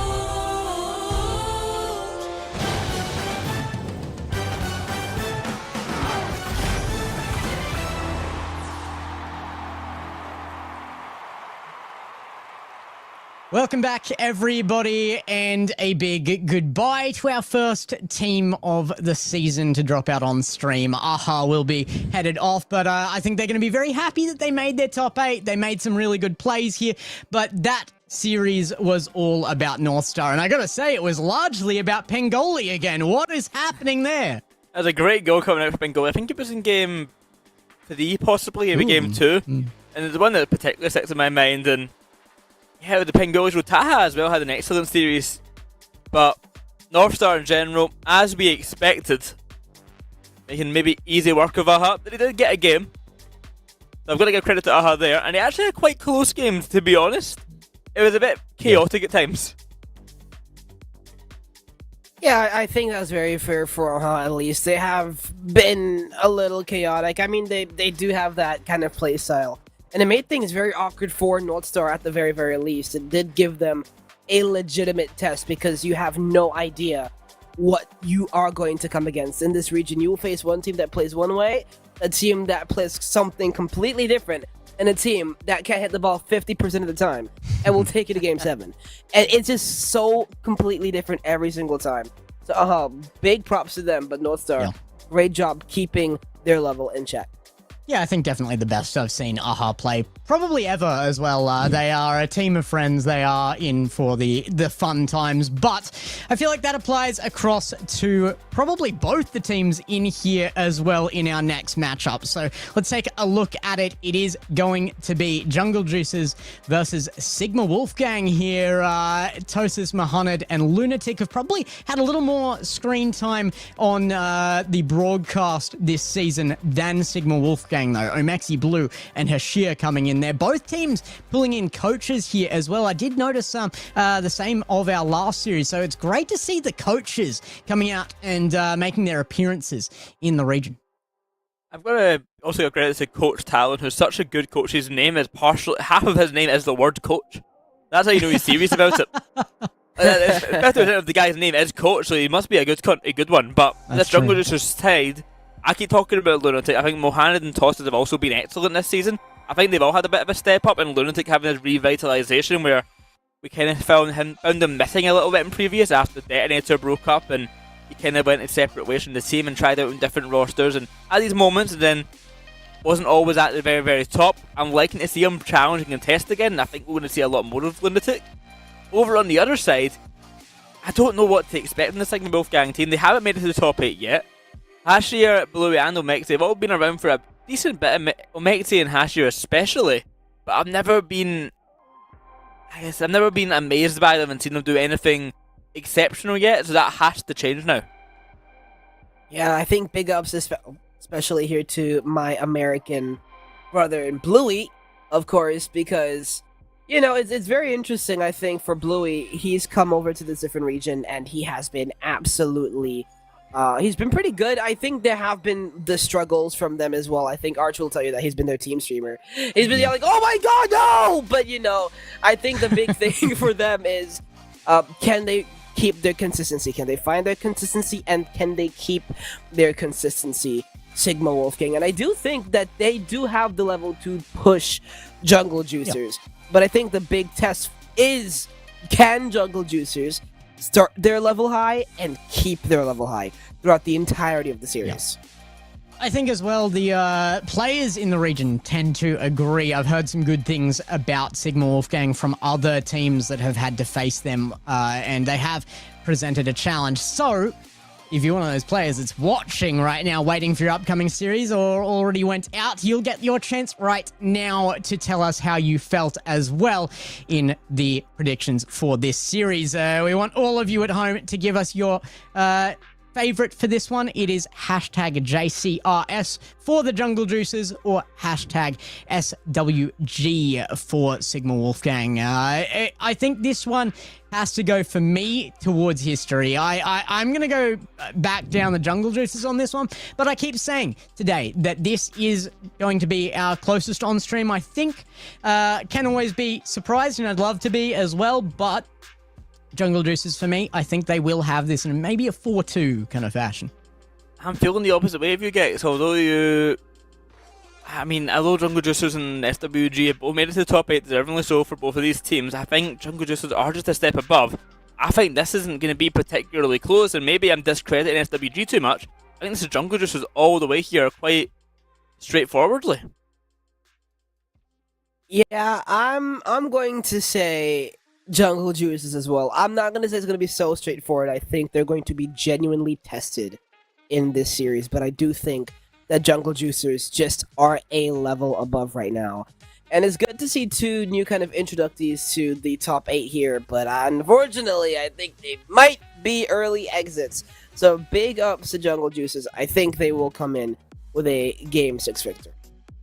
Yeah, I mean, when you look across at AHA, Jungle Juicers, and Sigma Wolfgang, you would think these are probably the underdogs that are left in the tournament right now, I would say. Maybe Nagatomo Ninjas as well in that upper category, but three cats seem to be back on form a bit more. TSM are still performing and maybe even better than they have been. Kenotrope still want their revenge. North Star, we've already seen they are cooking with gas right now. So look, this is the fight for being one of those last remaining underdog teams to come in, push that depth for the region again. So look, I'm going to leave it in your capable hands. You guys can take this one away and show us where that deep depth lies once more. But there is the chat results. It is 67% in favor of Sigma Wolfgang. I don't know if this is just a name favor or like where is this coming from?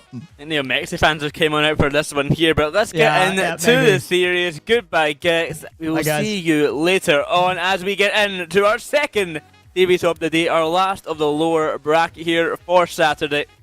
Sigma Wolfgang against Jungle Juicers, the winner, of course, making it onto that top 6. The loser will be eliminated in that 8th place position. It is the first time we have saw Sigma Wolfgang make it this far. For Jungle Juicers, this is just a regular Saturday for them. They're usually on the top 6 contending for top 4. When their biggest rivals of Godspeed, Jungle Juicers already eliminated them. Now they're looking to try and make it even further. This is just the first step to do so. Yeah, it's just the first step. Let's see if they can take long strides for it. Jungle Juicers trying to get their best result this split, trying to elongate their run to top 4. Maybe even further, toss this reset, or control double into the defender. Mohamed will clean it up. What a start for Jungle Juicers.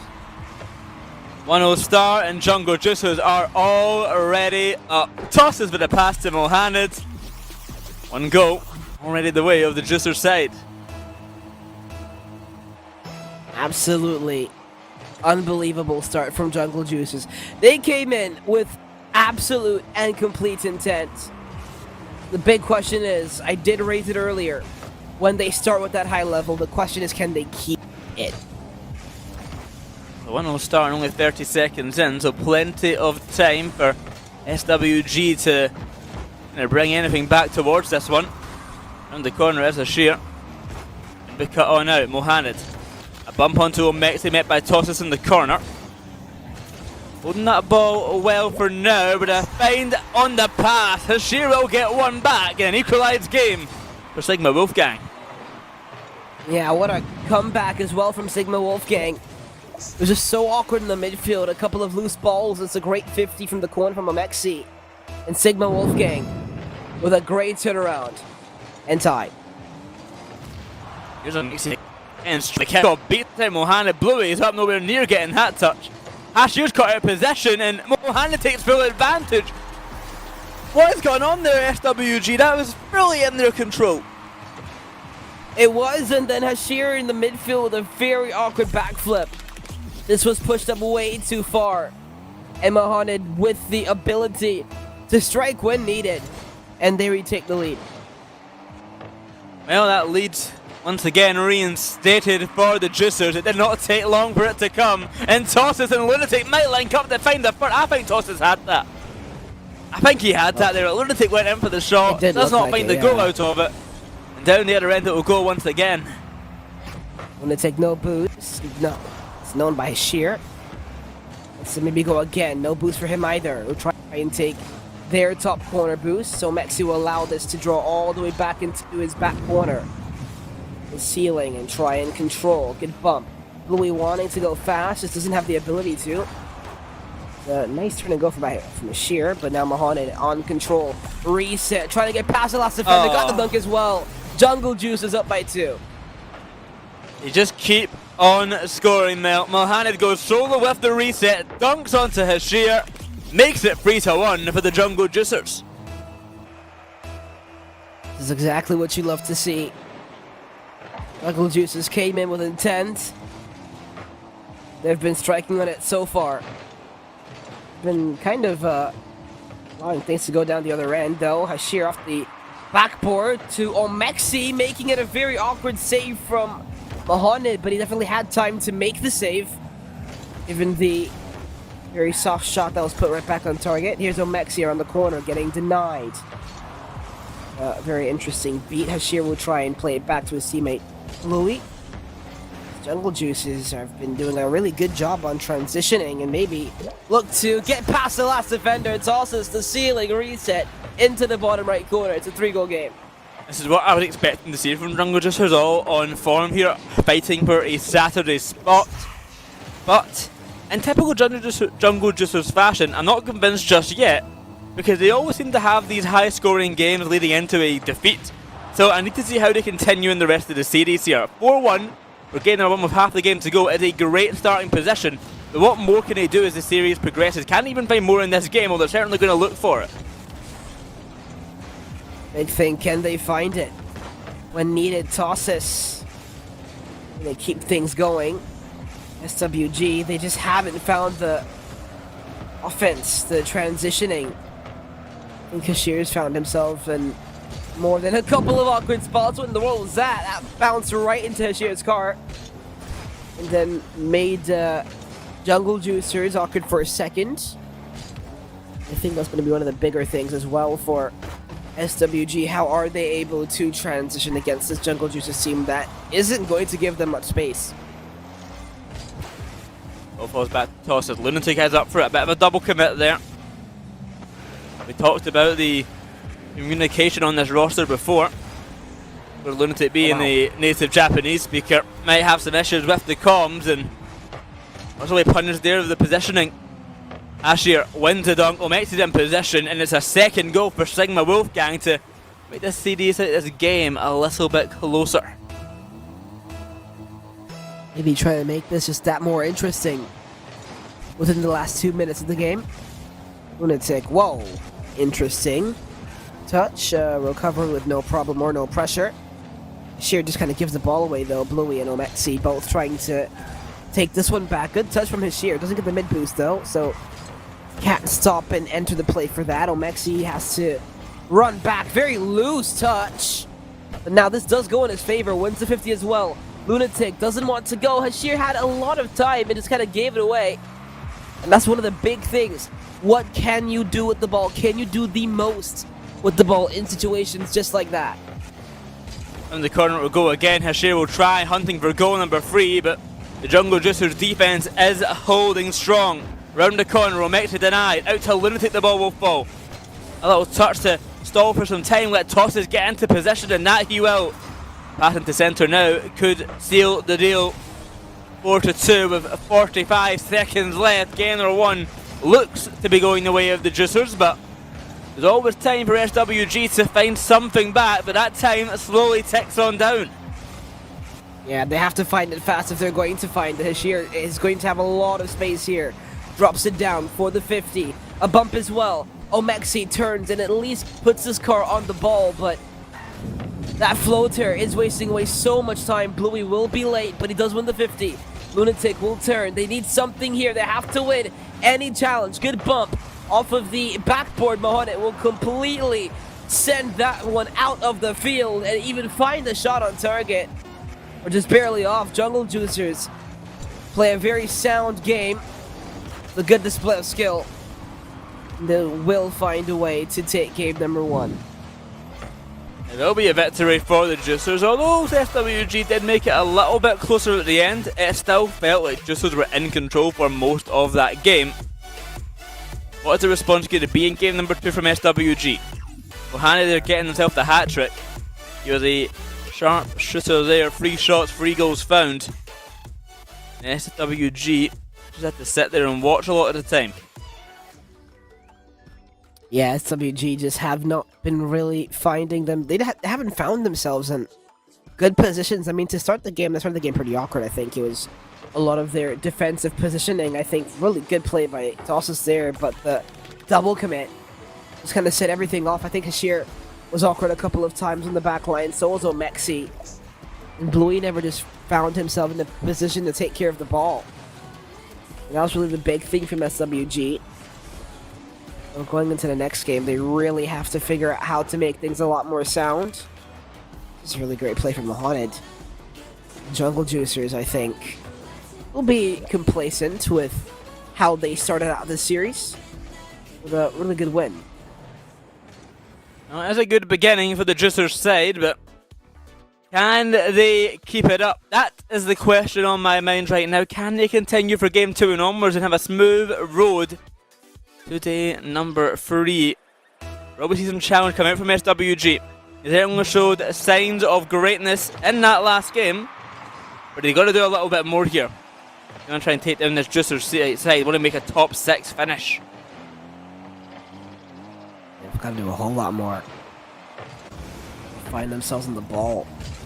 First step, Bluey. Good sidewall double tap. That leads to a goal. Bluey does it by himself completely. Insane play. SWG take the lead. The first goal comes their way. A statement start for game number 2, coming off of a 4-2 defeat. This time it's Bluey finding the goal for SWG. Can they hold on to the lead? Well, they've got a lot of time to wait to do so. I was worried for Juicers that coming into game 2 they might slow down. We'll see if that becomes a reality. It's Mahoned now. Trying to just force it downfield. Hashir, the heavy touch, maybe looking for a bump. Actually got the second touch off the bump and straight down, but he had no immediate help to make it happen. Bluey will go fast again, shoot, and Tosses will own goal. SWG go by 2. Give Tosses some credit. There wasn't really an own goal. It was already going in. Just not able to make the save and almost gets it to the top corner. A bit out of position. Not enough boost to catch it. The second goal for SWG, 2-0, and not even a minute in. This is all kind of awkward. Lunatic will try and sidewall double this, corner double. To the midfield, tosses, good denial of the challenge. Omexi will get beat here by Mohamed as he wants to go again. Jungle Juicers just trying to find their way back onto the offensive front. It looks really good on the first game. The second game so far, they haven't really found themselves in a position to put themselves on offense. Awkward from Tossis, but there's no immediate defensive challenge. Tossis will go now, win his 50 by a really large margin. Bluey, good challenge. Shashir will turn and just pop it in the air for Omexi. Off the ceiling, off the backboard, he tries to fake it down low, but no follow. Lunatic instead, stuck in his back corner, a pass center for Hashir. Backboard defense needs to be strong for the Juicers side, and tentatively they keep that ball out for now. But big clear still to come. Finally something found by Tosses, but the follow-up not there to be found. Lunatic past one out to the corner where Tosses awaits. Rolling that round the back. Oh, it's a demo from Lunatic. It's an easy goal to score when no one's left in the pitch. Yeah, this is just a really big bang. It's a boom and rush play. Toss has got around the first player very diligently, and a big demo coming out. Lunatic. Jungle Juicers with a really good offensive sequence to make it a one-goal game. Sheer bumps off that side. Well, the pass falls to Tosses again. One goal found back by Juicer. It could quickly become two.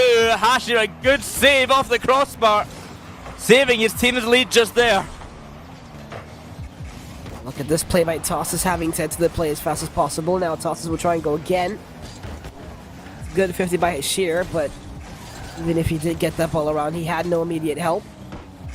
SWG are so far back in their half. Omexi double tap back down. Hashir will try and go now. Lunatic will bang out as far as possible. Omexi over to the left side. Mohamed tries to control very successfully and continues trying to get past Omexi. Tosses will not get a free ball. Hashir, great cut and a nice defensive sequence again from SWG to keep Jungle Juicers from what looked like a sure goal into a field sequence. It's another one where inches away from finding the back of the net from Juicers, but barely being saved in time by the SWG side. Round the back ball it will go again. Lunatic into centre, waiting for a pass, but Mohamed cannot find one. Demo will be found instead the other way. And a pass back towards the Juicers net, sends them back to square one, hunting to push that ball upfield, and that is a big opening. Mohamed and Tosser working together, but the demo will not be found on Bluey. Lunatic to recover the ball into centre, he'll try and send it. A pass is there from Mohamed, but Bluey, with good control, will get this ball past Lunatic, but not past Tosser just yet. That's a great play and sequence from Bluey. He had to avoid the demo and then continue. Lunatic to Tosses. It might be open. It is open. Omexi with no boost. Tosses in the air. Tosses will tie the game. He narrowly avoids the incoming Hashir. Off the demo respawn, gets the boost and inches away from Tosses. Omexi has to sit on the ground and watch. Another goal found for Jungle Juicers. We have a tied up game. Jungle Juicers were struggling, and all of a sudden they find themselves on offense again. It comes up the inside of the post. The shot is completely wide with no chance at net. It was wide open almost. They just had one defender in it with no boost behind it, and he just pushed it into the corner. Inches away from finding a leading goal, but the game remains even 2 apiece with less than a minute to go. Omexi from the side. Pass to be made into centre, no success on it. Mohan is up, and then that ball long, going to be caught by Ashir. Here's Tosses. Gets the reset on this one. With the pass downfield over to Lunatic now. The follow from Mohamed is not going to make the connection. Tosses to Mohamed once more, no connection to be found once again. Round the back wall to Bluey, the ball will be made. Lunatic tries to send it into centre, but just is stuck. It's a big demo from Lunatic. A pass to centre again for Tosses. A bit too powerful from Mohana's touch. Time is ticking down, and The pressure is there. SWG are just praying they can hold on for 10 seconds, go to OT, and reset the game state because they are getting pummeled by offense right now. One last chance for the Juicers to avoid the overtime, but it looks like overtime will be our destination. What an end to the game for regulation, at least for SWG. Had to avoid so many plays. They are going to have to do it again. Mohamed again, a shot that he probably should have been on target, way wide. It's happened a couple of times this year. Big 50 win. Shot off the backboard. Omexi, oh my goodness! What a save. It comes off the inside of the post and out. Actually, it wasn't even a Mexi who got the touch on it. Lunatic just getting to that ball fast enough. You've seen the blue trail coming off of it. Slams it into the crossbar. Just barely making the save here. Lunatic now with a clear away out to Mohamed. 40 seconds of overtime played, and both sides have had a fair chance on net. And this one, saving the line by Bluey. The pressure will persist here as Jungle Juicers continued at the end of regulation time. A really big needed clear. Mohamed, he'll get a pass again off the backboard. This goes. Ossis will try and play straight for net. Good defensive stop again. SWG, who's trying to find a way to collect boost and then move right back out on offense. Was a really big beat from Bluey. Almost beats Tosses again, but he did just well enough. Just enough to make that save, but need to do more to find the goal, to find the game win once again for the Juicers side. Mohamed past Bluey. He's going solo here against Omexi. That flick is sky high and nowhere near on target. For a turn of possession found for Lunatic as he continues the pressure. Omexi looks for the clear. Will be caught by Mohamed. Tosses once again in control, going to launch that one to the backboard. Blue with a touch on out to the side, but Demos is what cost SWG last time. Bit of open space, if just enough control on the ball. Lunatic now to go high, looks for the pass to Tosses, can't find it. Good control by Ashir to get that ball away, but still the clear yet to be found. Here comes Bluey again, trying to stop Tosses' advancement. Mohamed shot off the post. Tosses will rebound and score. Jungle Juicers will take game number 2. 3-2 for Jungle Juicers.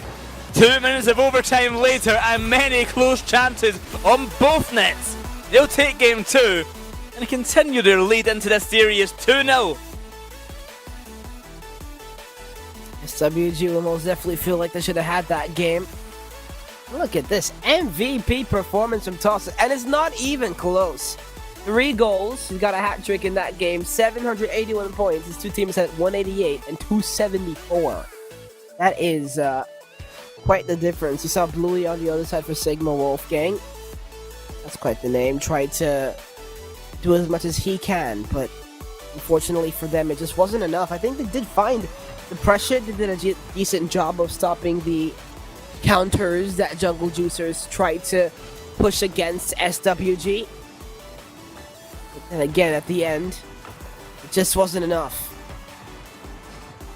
Just not enough there in game number 2. It seemed like their best chance yet to equalise and goal came with just about a minute to go, and they survived that onslaught in the last 30 seconds there, but even still, after 2 minutes of overtime, they finally succumb to a goal, and Sigma Wolfgang drop another game. Jungle Juicers 2-0 up in this series. If Sigma Wolfgang can't win this next game, they face a sweep perhaps, as they just go to 3-0. That was a very close affair. Can they replicate that or do even better this time, Mel? Yeah, that's the big thing as well. I think Jungle Juicers have come in with a very decent game plan. I think the only thing for them has just been the shots are being sprayed all over the place. So as long as they're able to find the kind of target, they are creating the opportunities. They are doing a good job of trying to find their highest ability. I think it's pretty good. But right now, Sigma Wolfgang, they have to find a way to equalize the transitions that they are getting, because there are times they're not being gifted a lot of space, but there are times where they are being gifted space in general to make plays on the ball, to transition. It just has to be when they are making those plays, when they do have the ball, what do they do with it? Well, what can they do? In game number 3, we should be getting back into there in just a little moment now. I had a quick player restart coming our way. Make sure everything is in order. But yes, what can they do differently now? Jungle Juicer's demo plays have been so disruptive, so restrictive for the SWG side. They're not able to actually make much happen because they're just getting taken out in the back line sometimes. And in those moments, it's so hard to defend when you're in a 3v2, when you're got no one back in defense, you are just going to crumble. Yeah, I think that's another big thing as well for SWG. They just have to be really careful. I think on their back half, on what they're able to do, I think they did a really good job, I think, of stopping a couple of sequences. But my really big thing is for them trying to find a way to transition from defense onto offense. And I think for Jungle Juicers, that's something that they have been able to do very, very well. Well, can they keep it up on the Jungle Juicers side? I expected a shaky game 2 from them coming after that game 1 victory. I thought that kind of in Jungle Juicers fashion, they may start dominant but may start to struggle afterwards. Now, as we come into game number 3, can they recollect themselves, get back to that game 1 stance? Or will it be a chance for SWG to take advantage once again, possibly scrape out a win, or go even further? Well, game number 3 should be coming underway in just a moment now. I said that beforehand, but I think I'm telling the truth this time. But no guarantees here. I'm seeing things happening on my other screen where the observer's getting ready. I think but we're no being guarantees. I don't know what's happening right now. I think Yeah, we're I got being baited. I don't know. But, I mean, one of the players is restarting, or was supposed to be restarting, like, at the end of that last game. So the fact that we've made it all the way over here, yeah, we're still waiting for one. But we're about to get into the game shortly. I think SWG, do need this is the timeout that they kind of needed to stop and talk and figure out what they want to do, because I do think they look like a capable team right now based off of that last game. So this is kind of the moment that they need to kind of stop and figure out what they want to do and how they want to approach. A proverbial timeout here, but not in actuality. As you wait for the players to get back in, I'm sure they'll get back in eventually. I mean, I'm sure we'll have a game eventually. There's only so much I can talk about Jungle Juicers for the last 2 games. They won one, they won the next one, and, you know, one was a bit better than the other, but at least they made the win at the end of it. In actuality, though, it's been a lunatic on the back side here for the Jungle Juicers team, where I would usually expect him to be the kind of shining light. I think it's Mohamed and Tosses who's been the 2 players to step up the most, and I'm kind of just waiting for Lunatic to really get into gear a little bit more. Yeah, we're also waiting for a player to join the game! No, but I think on one side, I do really agree with you. I think Jungle Juicers, to be honest with you too, if they're able to keep their level, because I do think they have been a pretty good team throughout the entire split.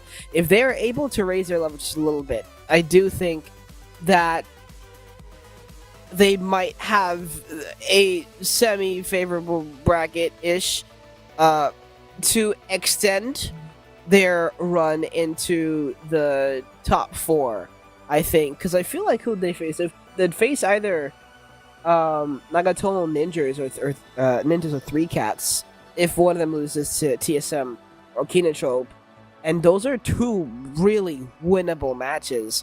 Especially for Jungle Juicers, who has been able to go the distance with those teams previously. So I do think this is probably their best opportunity if they're able to keep up their level. And I think the same goes for SWG as well, because of how capable they look to be. Because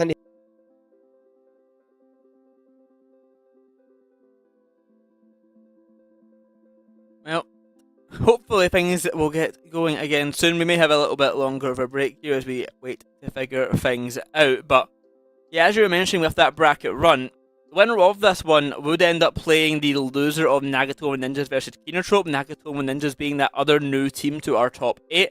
If they are to drop the Kinotrope in that upper bracket game, we could see Jungle Juicers versus Nagatomo Ninjas, and it'd be an interesting fight for top 4 here. And Jungle Juicers, who've been in this kind of position many times, and Nagatomo Ninjas, who've barely missed out so many times now.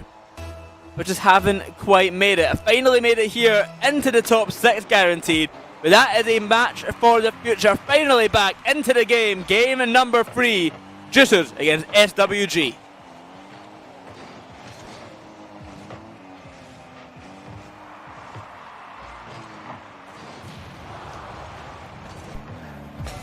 Says, oh my! Barely makes that save off the bar. Narrowly avoids an early goal for SWG, but it still might come out the way of Omexi. 1-0 to start things off.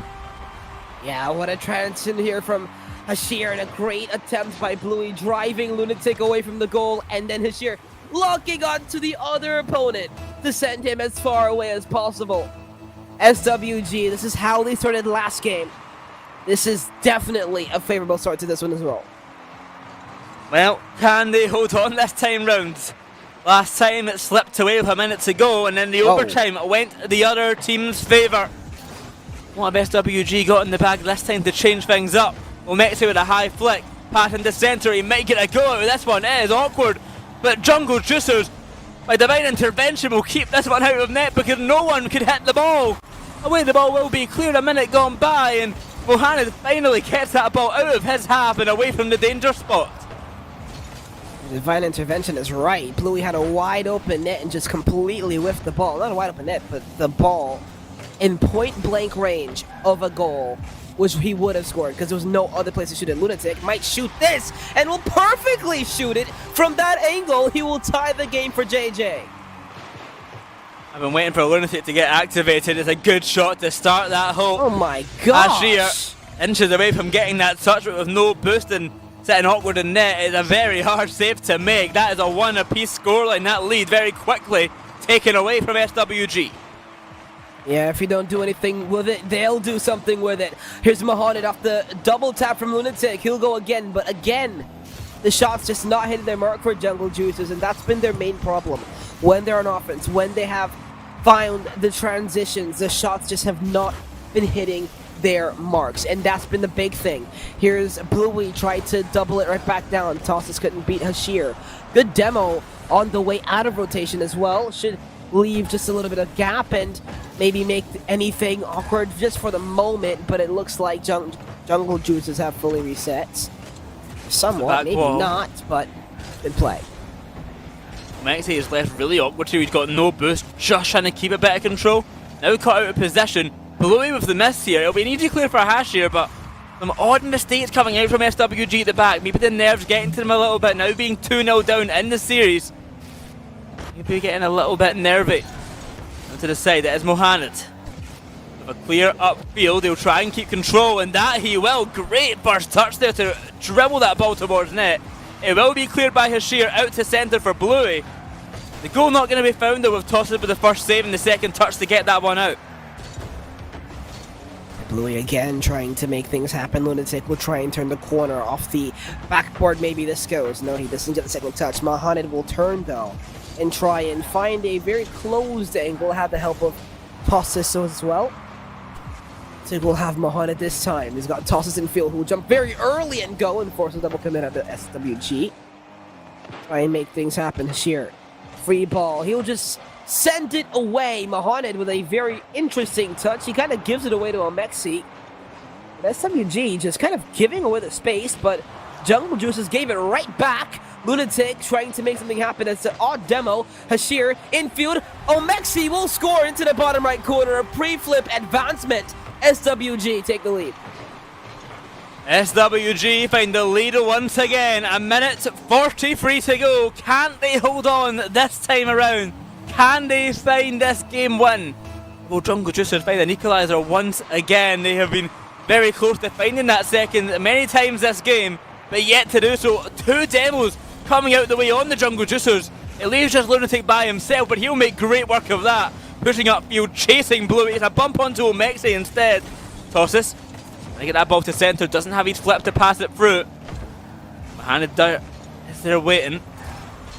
No connection to be made. It is a sheer down the other end instead. 1 minute approaching.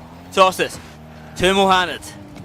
Off to the side. Omexi will try for the catch, and that he will find. A minute and 10 seconds now. Time is not on Juicer's side, but only a goal needed. That time doesn't matter too much to them. Mohamed sends this ball high, chasing that ball. Past one, not past the second though. Omexi a great save, but the pressure continues to the corner, but saved again, this time by Hashir. And they have to find a way to transition as well. SWG with a crazy defensive stop there against the Jungle Juice's advancement, as they have been pressing further and further. Reset this time from Lunatic. Couldn't make it happen. Mahana will try and turn and go. He gets stopped. Now Bluey will try and go. Mahana's shot, close angle, denied by the post, who's been the fourth man against Jungle Juicers. The fake this time. Didn't sell it well enough. Trying to make it happen is Mahana. Big bang by Omexi. Maybe not the touch that he wanted, but does make this harder for Lunatic to deal with in terms of where he's positioned. Omexi will fake it for Bluey, who's got no boost, but he wins the 50 anyways. Tosses will try and go with 5 seconds to go. It will drop into the SWG corner where they want to put it down. It'll drop Mohamed. Tosses, control, tosses, denied by Bluey, and that should end the game. Close at the end, but SWG will take game number 3. Many chances coming the way there. All Jungle Juices, but none to find the back of the net. Sigma Wolfgang finally find the game, and 2-1. The scoreline now goes in Jungle Juice's favour still, but closer for Sigma Wolfgang. Yeah, what an end to the game for Sigma Wolfgang. They finally held on. Definitely got very close toward the end of that game, but they'll be pretty happy. Omexi with a really confident game. Top of the leaderboard by 400 points to the furthest teammate. To be honest with them, look at that shot by Lunatic, by the way. That's insane. But Sigma Wolfgang, I mean, after last game, it was going to be interesting to see if they could try and keep their confidence up, but they do. And this was the game that they really needed to get. If they want to stay competitive in this series, this was a game that they needed to get, and they absolutely won it. Absolutely did, as we get ready for game number 4. And SWG tie things up, or will Jungle Juicers find their position in match point? Only one game away from making it there, then got another game to win after that. They still got the journey ahead of them here in their best of 7 series. SWG though, they can throw a span in their works, tie things up, and it's a lot more difficult for the Juicers side. Game number 4. You're on DFH Stadium. SWG with some momentum now. The understanding that they have the capability to pull the series off. They've been in a couple of close series earlier this year. A lot of Game 5 OTs. Oh, it might open from a haunted with a bump in net. What an assist. Jungle Juicers will take the lead. Also with the pass, but it's Lunatic in net. He gets one demo, and Hashir just gets bullied. Bumped to the back of it. Can't get anywhere out of net. It's a goal early on for Jungle Juicers. They are back with a vengeance. They're feeling it now. They want to cut that momentum right back off. Off the backboard, Lunatic with a 50 that forces a defensive save. Not once, but twice. He's Mohamed with a 50 out of the corner. Beefy for Lunatic. Only Bluey right now for SWG. SWG just got boost. He's very far away from the play. It's a double fake. Omexi will turn and go.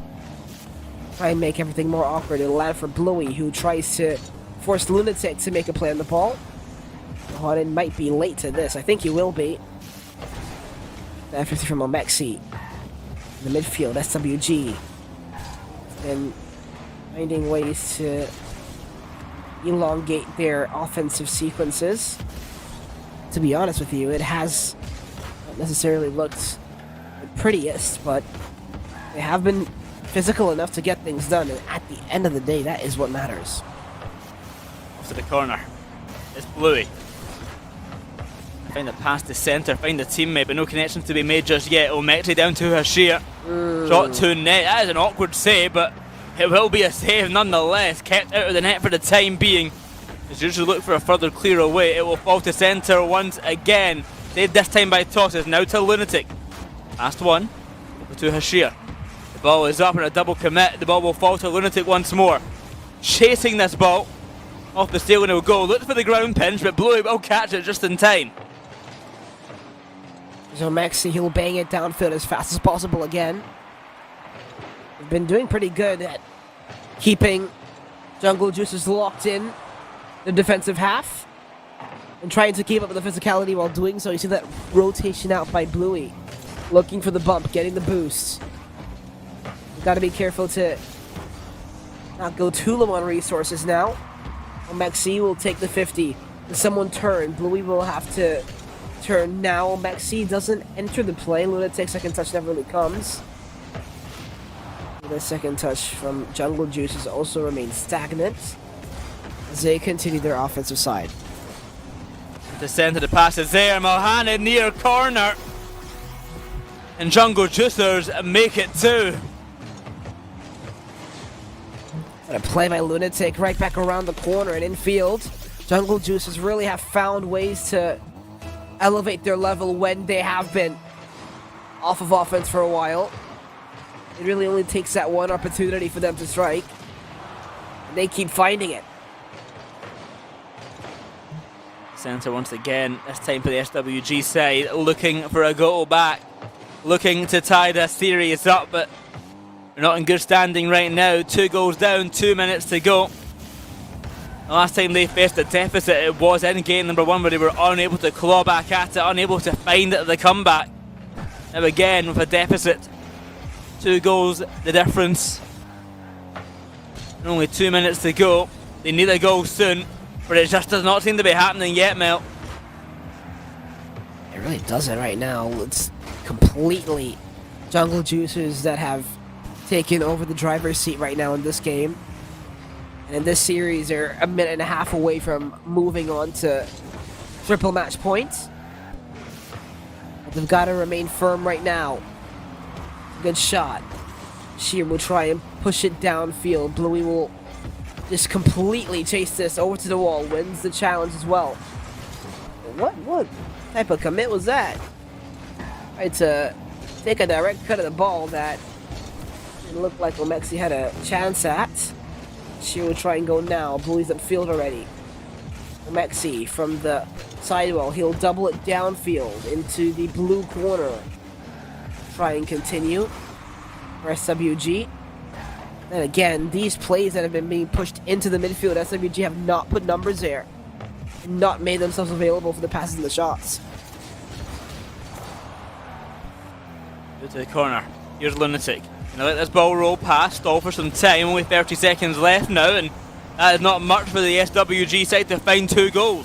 Mohamed, away from the corner, he'll send it, trying to find a pass to midfield, no connection there. The pass here stalling out in the midfield now. That time will tick on down, and SWG's chances go from a little bit to none. A third goal will come in, that will secure the game there, Mel. 12 seconds, 3 goals needed, it ain't happening.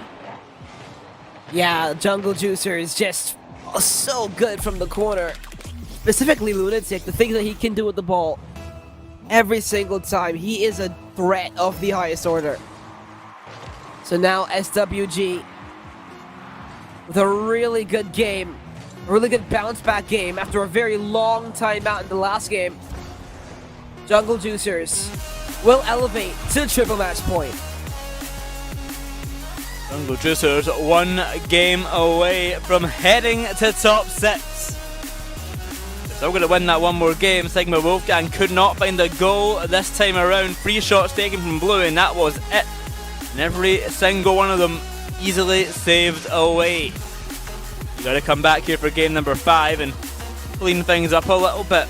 As soon as they start up a deficit, they seem to spiral out of control. They cannot find a comeback. If Jungle Juicers get the first goal in game 5, what is the solution going to be for SWG? I mean, that's the really big question right now. I think it's just about them having to do more things on the ball. I mean, if you look at that last game, I mean, there was one player. Who was it? It was Hashir, who had only 86 points. So Mexi had only 112 points. You have to be able to do things on the ball. You have to be able to get the ball and do things. And they just are not putting numbers in front of the ball. They're not putting numbers in the midfield when they're transitioning, and that has really been the big issue that has been paining them when they are 100%. wanting to make these transitions from defense onto offense and from the midfield onto offense and vice versa. It's just been that, and it's been one of the problems for this team in general, and Jungle Juices have had no issue capitalizing on all of those mistakes. As we get ready for game number 5, the question remains once again, can SWG bring this game back, bring this series back into their controls? Or will this be where they go home in a top 8 finish? That's their best finish yet as a team, so nothing to scoff at for sure. But can they go any further? Well, with all that hype and amble up for the game, we're going to wait a little bit because the player crashed. Oh, maybe around their back, so maybe we'll go quite quickly? I don't actually know. At this point, who knows? Yeah, I mean, you never know what's happening anymore, but Paris awaits. Jungle Juicers trying to close out the series here. SWG fighting for their lives in this season, trying to make sure this won't be their last game of the season. Well, this be the end of SWG for the 2026 season. Well, they have one more, or even many more, matches to play for us. We're just looking to be the team to stop them, looking to be the team to make it all end here. Lunatic up to the backboard early on. The chances came through for Tosses, but unable to make the connection. It's Hashir down to the other end. Really caught out by Mohamed. He's been a thorn in their side the whole series long here. Always at the wrong place at the wrong time for SWG. Just getting in their way, disrupting the play. He so continues to do so. There we go again, reset from Tosses. Mohamed will pop this. He only has one to beat, but Hashir so fast up to the ball. SWG, but they haven't been the greatest at finding their transitions. They have been pretty square on the defensive end, at the very least, at least not from their right corner. Omexi, another pre-flip shot. He might go up for this one again. He's going to get beat though by Lunatic as SWG tried to keep this transition play going. Mohamed with control, the demo on one in net, a bump on another. Good recovery there by Hashir. Both his teammates gone, he's the last man standing, but Omexi and net cannot make the save. Hashir done so much, but it all came short. It's a goal found for Jungle Juicers. Yeah, it's just the one place he put the ball was right in the spot where two of his teammates were having a team meeting. And so he decided to say, why not, let's join them. Jungle Juicers go up by 1. After a wide open net found from a lot of clear. Lunatic trying to look for the double tap off the kickoff. Omexi trying to do anything to recover after his touch kind of went awry. A very odd reaction to it. Here's Omexi again with no boost to work with. It's a big bang from Bluey back to himself. He'll push it right back out into the blue half. He needs something to work.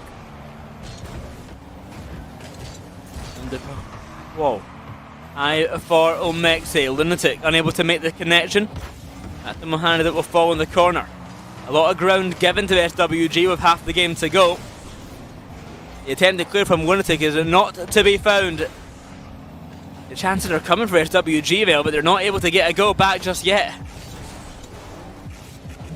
It's Mohamed. The shot never really comes. Fakes out Hashir and Bluey completely. Bluey will take the reins and Omexi has to read the bounce. Mohamed from the wall. Lunatic in the air. They play it low. Bluey good control and turn. Try and make some things happen. It's a secondary bang back out. We'll say with SWG, they don't look necessarily worse by any means to Jungle Juices individually. It just feels like a playstyle thing.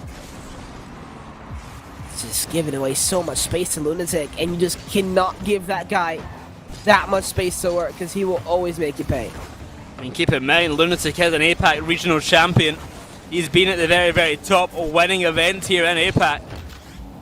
He is a force to be reckoned with. They've got to be careful of him on the SWG side. They got to watch out for Tosses as well as he looks for the angle in their corner. Lurking in the shadows there is Tosses. Finding moment to pounce. Mohamed away, that ball will be sent out to the corner. Demo by Omexi, but that ball rolls straight to Lunatic. He goes low. Ashes are waiting. Look at that reset pass. Omexi, the demo out in front, but Lunatic has to send it away. It will be a play now. Down to Bluey from the side. Well, he wanted to play it fast, but Mahana was right on top of it, and that bang does not help them out whatsoever. Same thing for Jungle Juices, as they have to try and make sure they don't get quick countered on. Bluey, control, maybe a bump, follow. Omexi will tie the game. The ball barely goes lower than Lunatic there. He was inches away from finding that touch, but he's just a little bit too high on it. Jungle Juicers, their lead taken away. Sigma Wolfgang able to tie things up and keep themselves in this game, in this series. But can they find a leading goal? Can they find another one? Or will they be back to the Juicers' control? Hasher gets it past one. Into the centre, they'll send it. They're not enough power to make a substantial play. Lunatic bumped but recovers well. Chases down Bluey but cannot find the connection. Omexi beats out Mohamed, leaves tosses by himself. A touch out to the centre where Mohamed is waiting. An awkward touch, they're trying to stop for some time, allow his teammates to get into position. Not much to be made of it. Bit scrambled on the side of Juicers right now, but finally recovering. A big demo, a shot to net, easy save by Bluey. But what can Lunatic do? He turns on the ball, he's got the boost to challenge Omexi, gonna keep this ball away from his net. 10 seconds now. And overtime looks to be coming our way. Lunatic to try and carry that ball away, no success. Hashiers up, a 0-second goal to keep themselves alive in the series. Will it come? Not this time, cleared away to overtime we go. I feel like Hashir would have had a ability to make a play on the ball, but he had circled the back boost twice. Omexi trying to beat Tossis to begin the overtime. Hashir trying to make something happen. Mohamed will leave it for Tossis. None of them make contact. Bluey resets! And he'll continue their season. They live for one more game. It's an overtime goal for Bluey. They keep SWG in it. 3-2, the series score becomes, and SWG are not going down without a fight. And that means we go to Neo Tokyo. A place where anything can happen. And if SWG are able to find their way to Game 7, what a comeback that would be from them. But absolutely sensational so far. Jungle Juicers, they had their opportunity. They really did have their opportunities. It was just that one late equalizer from SWG that completely turned the momentum in their favor. Absolutely sensational end. But Jungle Juicers really just trying to make waves. Jungle Juicers trying to find something, but it was not enough in game number 5. Sigma Wolfgang, they keep themselves in it. They're going to game number 6. Can they go even further? Can they send it to 7?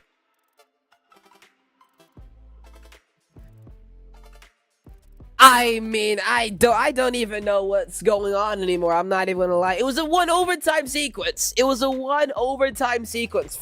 seconds and it just went completely out of their favor. And I mean, to be honest, they did put the numbers in front of the play. They put the numbers in front of the play every single time from the beginning of that overtime. And they just couldn't make it work. So big ups to them. And big way for them to try and make it happen. There's another player restart, guys. We're gonna have some time before we get into the next game. Really another player restart. The time for this series keeps ticking on. When did this series start? I would love to know how long the series has been, because this feels like one of those longer Game 6 series. We're right back into it. Jungle Juicers have 2 more chances to close out the series. Jungle Juicers still at match point in their favour. They win this game, they will be moving on to top 6. SWG have got work to do. Here goes Bluey. Off his own backboard. I like this control actually from Bluey. Did a really good job to push it back into the midfield. But Mexi, he might have been the last defender, but he had no way to recover. And Lunatic saves that from being an early goal for SWG. SWG want to keep going. There's no one to immediately challenge in the midfield, but tosses his touch was way too heavy. Reset off the backboard. Here comes a Mexi who shoot perfectly. A grass cutter into the bottom shelf, and Sigma Wolfgang take the lead. SWG, they start off strong. It's a good weight there by Hashir. Leaves that ball for Omexi. And Sigma Wolfgang, they start game 6, so 1-0 up. What a play too. The shot was actually perfect. The only way he could have been able to score it is if he were to shoot it perfectly on the ground. A perfect grass cutter. Had to get the job done and absolutely did. Here's Mohamed. Trying to regain possession of the ball. Lunatic got beat by his own team, Mohamed. Louis wanted to go. Sheer recognizes he may be able to make something on the ball, but really can't. Lunatic misses. It's a demo on the other end, which keeps JJ from a real advancement. It's a really bad touch, to be honest. Lunatic wanting to push it right back out, but Bluey keeps it in. Tosses with the pass back towards Lunatic there. He'll be caught on out to the side. Mohamed up with the ball, flip reset past one, looking for a goal back to tie things up here, keep this game competitive. A 1-goal difference for now. That could very swiftly change, but Bluey in net to make the save once more. Another shot will not be saved, and a blast from Mohamed. Yeah, not one single reaction. Here, Bluey just way too heavy and didn't have the means to get back into it before Mohamed was able to push a shot on target. And that was a big thing from Jungle Juices. They had to find a way to make it work. And they just did off the kickoff. Can they make it lead go in their favor? Lunatic will go again. Omexi just staying in front of the ball and winning that 50 to Hashir off the backboard. No boost for Mohamed, but no one is there for the follow-up. It looked promising for a second. A big double commit whiff from SWG, and now they'll try and coaxer it right back into the blue half, and we'll reset from there. Lunatic rushing into the sidewall here. Trying to get it past Bluey, it will fall out to Tosses now. Up high past one, trying to get a 50-50 pass on down, but not going to make the connection. Bluey gets past. The ball in a dangerous position still for SWG. Hashir looks for the clearance on out. Will try to batter his way through here. And for a moment of peace, they'll finally get that ball away. A second goal looking to be found with a bump play on the defender. It's not going to be enough. Really good bump play as well, but Omexi really just didn't have the means to make a threatening shot at that play. Lunatic will try and just push it downfield. Sheer, it was a very heavy touch at the backboard. This goes. Mohamed doesn't get there. Omexi with a shot, which forced Mohamed to be equal to it. Definitely wasn't an easy save by any means. So Sheer will be late here. We'll take that corner boost and go. Maybe looking for a bump as well. The final touch never really comes. Oh, Omexi has to be really careful. Lunatic has one to beat with a bump as well, maybe, but he had some help, the last defender, Hashir. And Omexi will try and beat the last one as well and get the bump for them. Maybe we'll try and continue.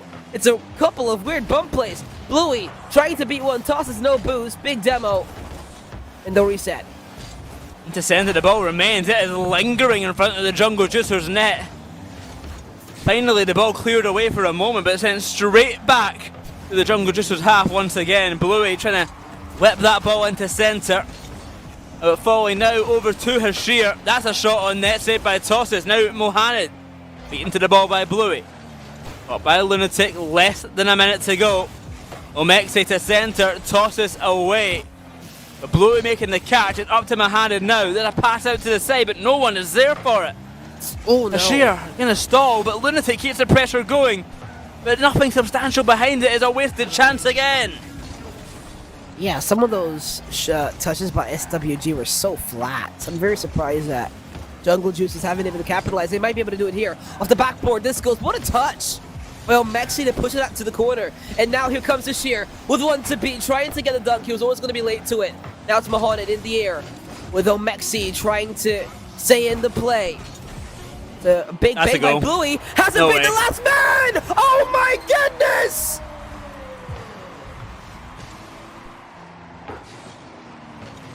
Four seconds! It's beat the last defender! Way too far up! SWG, with everything that has been out of their favor, they had to defend so many different counterattacks and attempts, and somehow do we find ourselves going to Champions Field. Mahonet keeping it up for the moment. Tosses trying to send it downfield. Bluey is having none of it. Sigma Wolfgang has pushed Champions Field. They make it the distance all the way to game number 7. Sigma Wolfgang taking advantage of these shortcomings of Jungle Juicer. Why on earth was the last man at the half-field line with 4 seconds left to go? But nevertheless, Sigma Wolfgang take advantage. They go to game 7. A timeout has been called by the Jungle Juicers. I think understandably so. Wow, I mean, Jungle Juicers, I felt like the momentum was kind of in their favor. They were doing a lot of things with the ball, trying to keep the counters going, and Toss is just way too far up. And when you're 4 seconds left, you're playing worst case scenario, your last man, when the ball's given away, should not be outside of the 18-yard box of your opponent. And that is a big problem. The bang just shifted right over the top of his head. And we go to game 7. So looks like everyone's prediction for the game score line is wrong so far. But game 7, why not? We love to see it. Jungle Juicers trying to fight to keep their season alive. Sigma Wolfgang with not many points in general right now, trying to give themselves a miracle run to end the season. But Jungle Juicers still with this timeout. Well, Jungle Juicers have some work to do now. That is 2 game losses in a row where mistakes have cost them greatly by the end of it. There's a timeout declaration happening just there. We'll have 1 minute to have a discussion, figure out what needs to be done coming into this game 7. What is the plan? On to Champions Field now. Wolfgang, of course, take advantage of this timeout as well. They have a chance. They get to have a discussion. What are we going to do? How are we going to make sure that they win this game 7 and move on to their first ever top 6 finish? And that's going to be decided now in the next 5 minutes, Mel. Jungle Juicer gets in Sigma Wolfgang. 5 minutes on the clock. It's game 7. No second chances. The loser ends their RLCS season here. The winner gets 1 more day at it. It's Omexi trying to get past one. Has Omexi found an open? But he's hit the post! What? What on An earth? open net! You hit the post, had the follow, who completely whiffed the open. What on earth? It's a goal the other way. Off the bar from Tosses. He'll launch it into the bar. 30 seconds gone, and Jungle Juicers are the team to find the lead.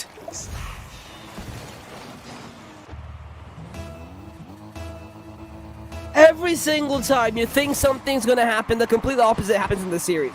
The complete opposite happens. Has the momentum shifted again? Has missed the ball. Alright, Bluey will bang the ball as far downfield as possible. Mahonet will try and make just anything happen. Good turn by Bluey. No boost from Omexi infield, but Jungle Juicers were able to keep the momentum for now. Mahonet will turn and try and shoot, but SWG have to be very careful to not let this spill awkwardly into the midfield off the back where this goes. Omexi way too late and way too wide with that touch. I'm nervous for Hashir this last game here. He's been very on and off this whole series, and we've seen him already make 2 crucial mistakes. The nerves possibly getting to him here in game number 7. I think he's a big key to success for SWG. If he can play well here in this final game, they have a really good chance. But if he's going to keep slipping up, then It may kind of crumble away here. They go Lunatic, trying to delay his final touch. Omexi good clear. Can he get right back behind it? At least like a 50 with tosses. Doesn't play anywhere. Lunatic had the opportunity to go fast. Louis. In the air. Try and control. Maybe get a bump as well. Good transition off the backboard for Bluey, but it's a good clear away. Oh, well, Lunatic, good save. Hashir and Omexi. And decide who goes for that ball will be decided on Hashir. The Bluey now off the sidewall. That is given to Tosses for a bit of possession. Out to the corner will be sent. In comes Mohamed. Yes, Lunatic waiting centre. Will he go for the pass? He certainly will try, but punished, challenged in the air, and the ball taken away once again. Bluey had to get the beat. SWG slowly running out of time. As we approach the halfway point, this is kind of the point of the game where you look at the clock and say, okay, we need to find something fast. Just anything. And when is it going to come? Because it really does not feel like they have been in a spot where they can actually be proud of their chances so far in game number 7, except for the opening shot. Omexi downfield to Hashir. Didn't find it. Now Bluey, second touch does come. Should get a bump as well. Got the 50 win. Mohamed beats Hashir from the corner. Omexi waiting for the boost, losing the 50, but does kind of send it to a place where he's got only his teammate. Bluey will try and make Lunatic awkward. Oh, shot from Omexi, but it gets denied. And it's denied. Here comes another one. It's out wide by Bluey, and a clear away with no one there to help him out. That is all the way back to the corner. 100 seconds now, and a lead still in place for the Jungle Juicers. The ball falls to Hashir.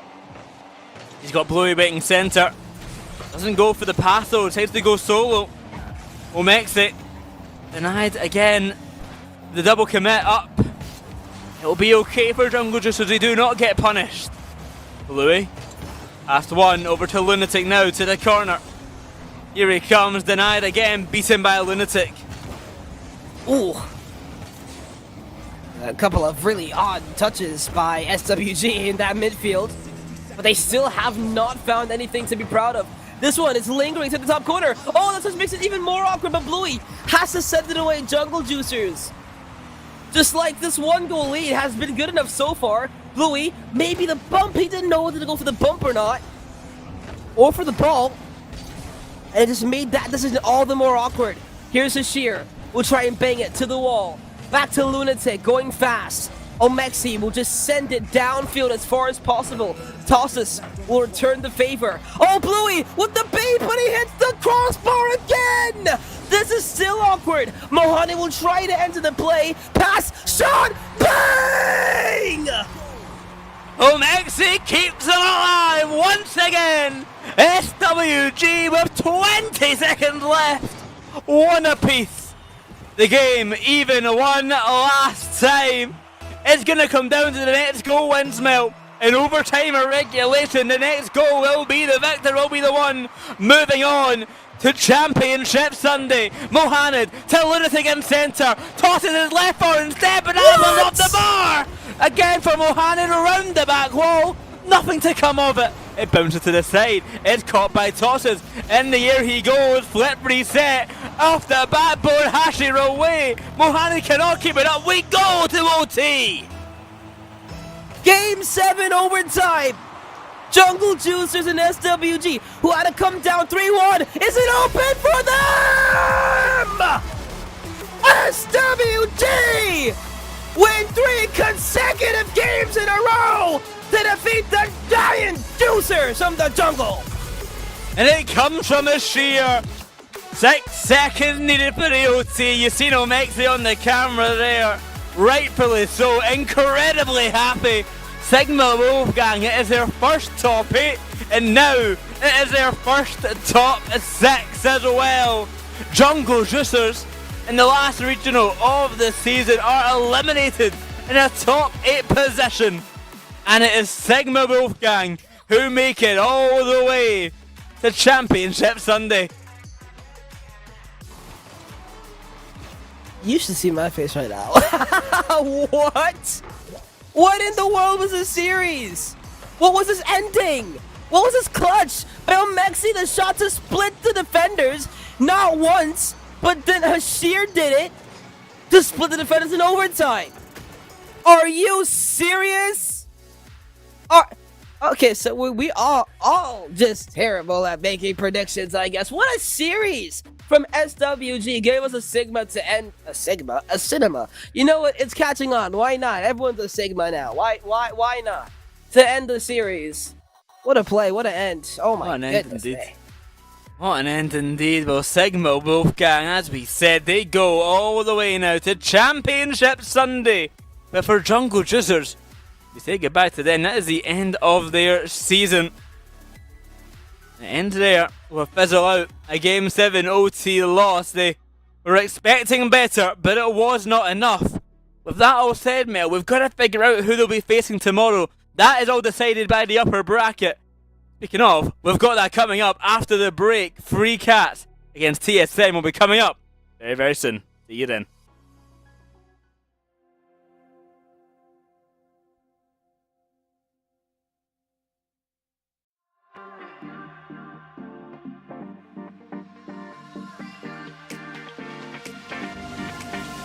Your vision,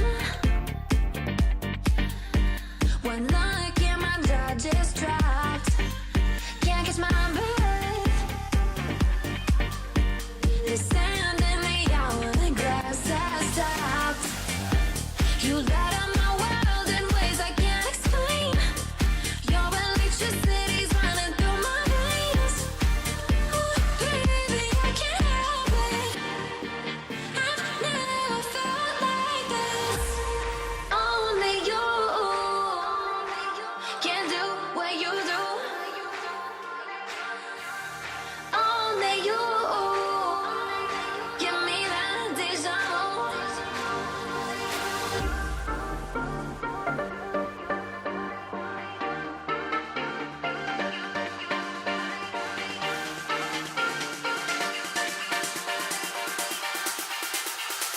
Only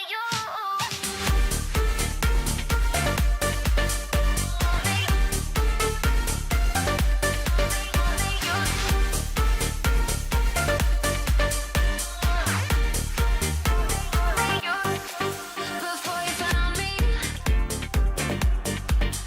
I was floating among the stars. No direction till I landed in your arms.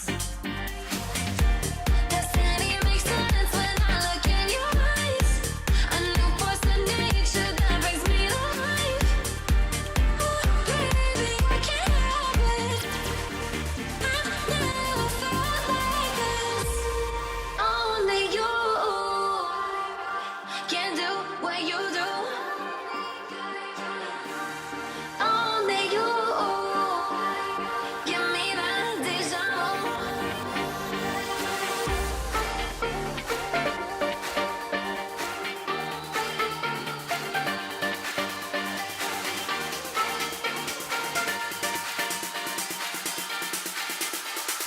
Only you.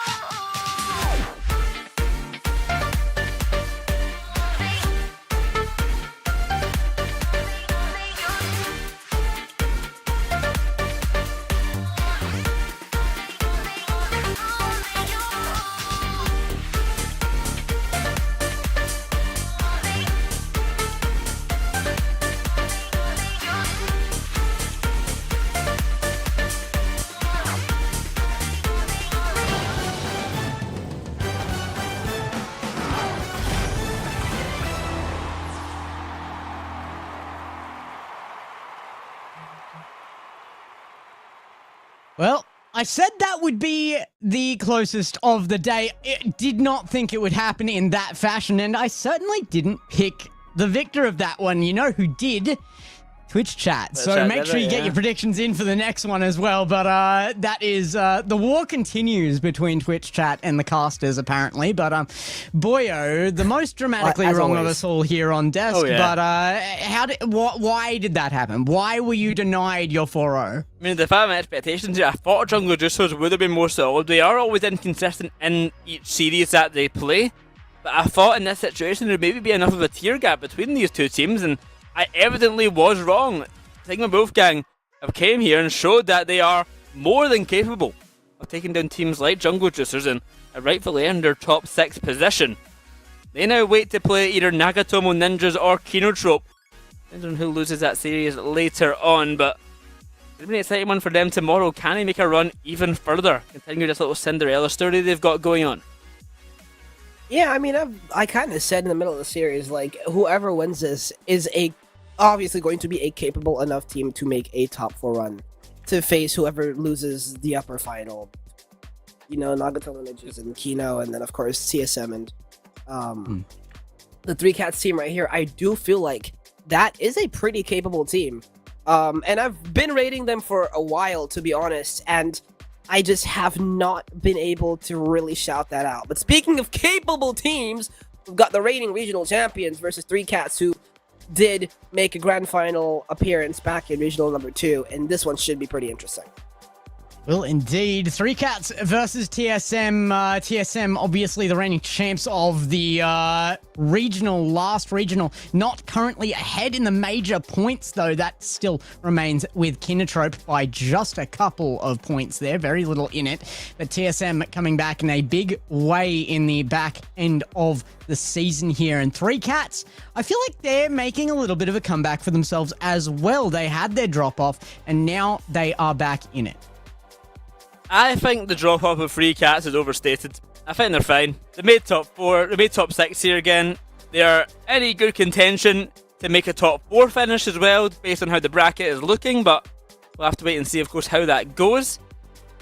I think they're fine. I think that they aren't better than TSM, but maybe today they could show up. They are a team who can challenge some of the best, and it just depends how they are on their day. That's where it's a hard ask for them. I think they are a team who can find great upsets. We've seen it against Kinotrope in the past as well. But with Peachy playing instead of Valid, will that be something to deter them? Or will that make them even better now? Because he's got Peachy, of course, on low ping.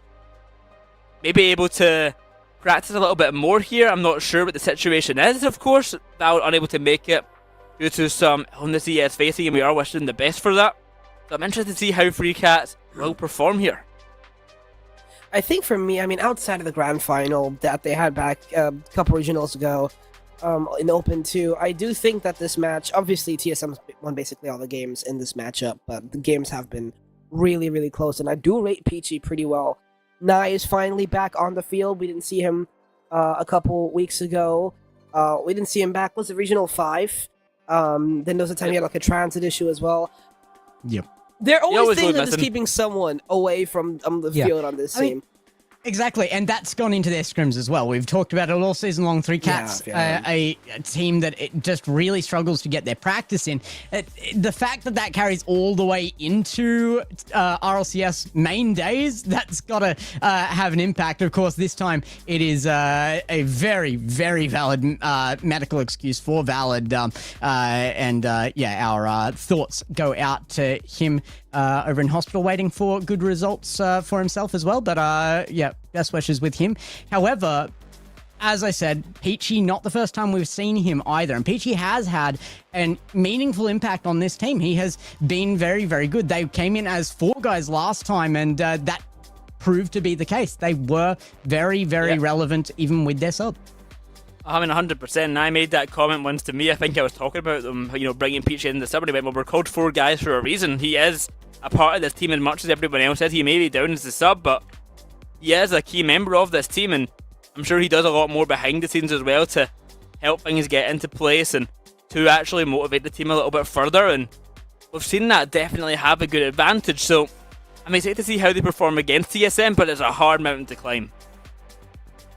Yeah, I mean, that's very, very fair. It is going to be a pretty hard mountain to climb for Three Cats, especially, but I think for TSM, again, the big thing is they like to kind of have their fun in these matches, and we've seen them struggle a little bit at times, I mean, last Opens group stage when I got to guess, it was a little bit all over the place, I can't lie. Yeah, I was looking at me just a little bit too much, but it's okay. But I think Three Cats, if they're able to start well, if they're just able to start well, then whatever, maybe something can happen. But I think that's going to be the big thing going in to this match how 3 cats are about to start, guys. Yeah, and just a little bit of a point before we move into our predictions for you guys. If you stick around to after the final series today, we have Omexi on from that last one as an interview as well. So don't tune out immediately afterwards. Always some good content there from our interviews on Saturdays. We get a look into the region where you normally wouldn't. So that brings us to our look into you guys in the chat as well. Hashtag cats if you want to back the 3 cats here. Coming in with their sub, Peachy, repping well as the super sub over there on the team. Or hashtag TSM for TSM. They are the team to beat in the region. They have been continuously. They have had their errors, but they are on the mend. And they are our reigning regional champion.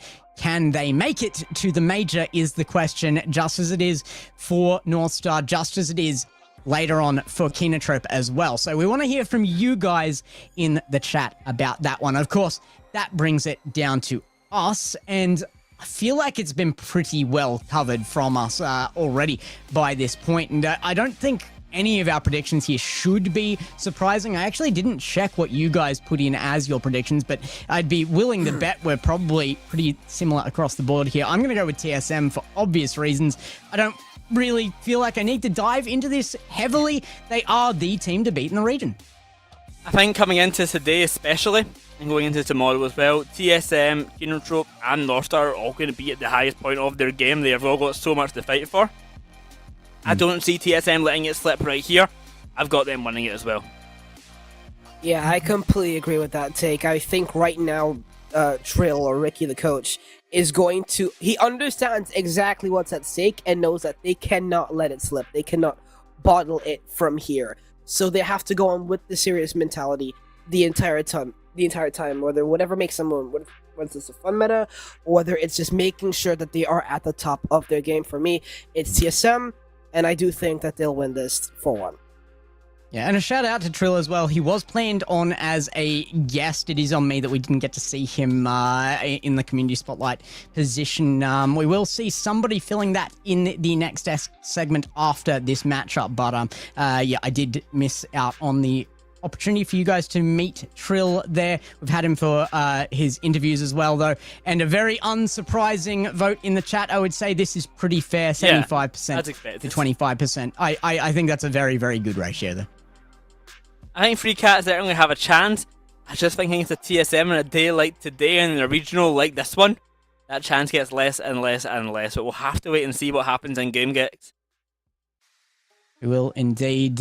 So, in saying that, I think we should probably get away from here and into it. Mel, thank you for joining us on the desk. Again, we will see you after this one, and I feel like it may be in short fashion. I've got a sweep in my predictions on this one. TSM, they have been really pushing in, but they are coming up against 3 cats who have had a great Friday. They're pushing in, looking their best for this back end of the season right now. They have their best chance right now. They have to make the best of it. TSM versus 3 cats. It is our first of our upper bracket matches. Let's see what they can do. On the side of the 3 cats, can they challenge this TSM roster? Can they make this a bit of a harder fight than expected? Remember, Catalysm, Kevin and Sphinx, they very rarely lose an Apac. We usually would say never. Whoa! But we've got to change that to very rarely now. It's already off to an explosive start, but not gonna get a goal. Alright. Shooting lanes shut down there, but what a pre-jump from Catalysm. Didn't have the boost to make it, but threatening nonetheless, and it does mean that the offense continues for TSM. Catalysm puts this very, very high. We'll be looking for support here. The 50 is early there from Nye. They know that TSM cannot be given space, but the pre-jumps backfire. The opening created, and Sphinx will find it. First goal of the game, first goal of the series comes the way of the prodigal player of Apac. It is Sphinx to find it off the pass from Catalysm. Only takes 30 seconds for TSM to find their first. Big demo there. Sphinx off the line, able to get back some level of possession. Goes to backboard though. Catalysm with no boost does actually beat that forward, and it's a full commit from 3 cats. Nye nowhere to be seen. Kevin gets it. free shot. This is crushing. I don't want to watch this. Don't show it to me again. No, skip the replay. Skip it. Well, it's a goal for TSM, and great or bad fashion, it does not matter. A goal is a goal nonetheless. 2-0 for TSM. TSM will be very happy with this as a start, but they were realistically here 2 out of the 3 players, our representatives all season, last season. It's yet to be seen if that can be removed from them, but so TSM will want to be dominant in every display this final weekend before that major, if they are to be the representative and put that threat onto the rest of the teams appearing this weekend. Push up field over to Kevin now. That's a shot onto net. It's a third for TSM. It's barely been 90 seconds, not even yet, and already 3 goes up. Oh, Kevin, that is the slightest touch. Full nose to get as much power as possible on that, on a really awkward redirect direction. TSM slot it again. And 3-0 will turn into 4-0 here unless Peachy gets back just in time. Didn't have the pace to make it all the way into net. Kevin resets low, 50 on risk. Chance here, passes off from Sphinx, it goes low. There was a pre-jump on that. They looked for something a little more complex than what was needed. This goes up, wins the challenge. With the Peachy it will go. A touch out to centre will be found by Kevin. Denial there by Nai. Here comes Sphinx once again, out to Kevin on the corner. Catalysm's up, but I don't know what he was going for, but he certainly went for something. I think he identified there was going to be a backboard defense. He did actually get a block. It just wasn't dominant enough to keep it in front of net. And means it does come back to their own half. They will transition back very quickly. Pre-jump again from Catalysm. The pre-jump merchants here again to steal Melakim's Gen Alpha phrasing, but we're back into it with a 3-0 now, and it is looking like that could change. Risk gets the first on the board for 3 Cats. They finally find one, half the game gone, and Risk finds an opening, gets it past 2 defenders. There's a wide open net. Still plenty of time left for 3 Cats, but I mean, it was that hard to get 1 goal. It's going to remain difficult to get any more. Shot from Sphinx towards the corner, pass back. Sphinx goes off backboard a second time. Catalysm was not available for that shot either. They get a little lucky that isn't a clear to a response play there. It is the commit-heavy team from TSM that we are used to when they're a little overconfident, but with a 3-0 start to this, why wouldn't they be? Risk is up. Back in his own half though, will be challenged by Sphinx. Got onto net saved by Knight. But out to Catalysm, the ball will fall once again, blasting this ball back and forth. It falls to Kevin, into centre. It's 4-1. This time no pre-jump, still very forward positioning here from Kevin, but Catalysm does get it across. Kevin looked like he was ready to dive back at any moment, but they get the opportunity, fire on target, and get their 3-goal lead back.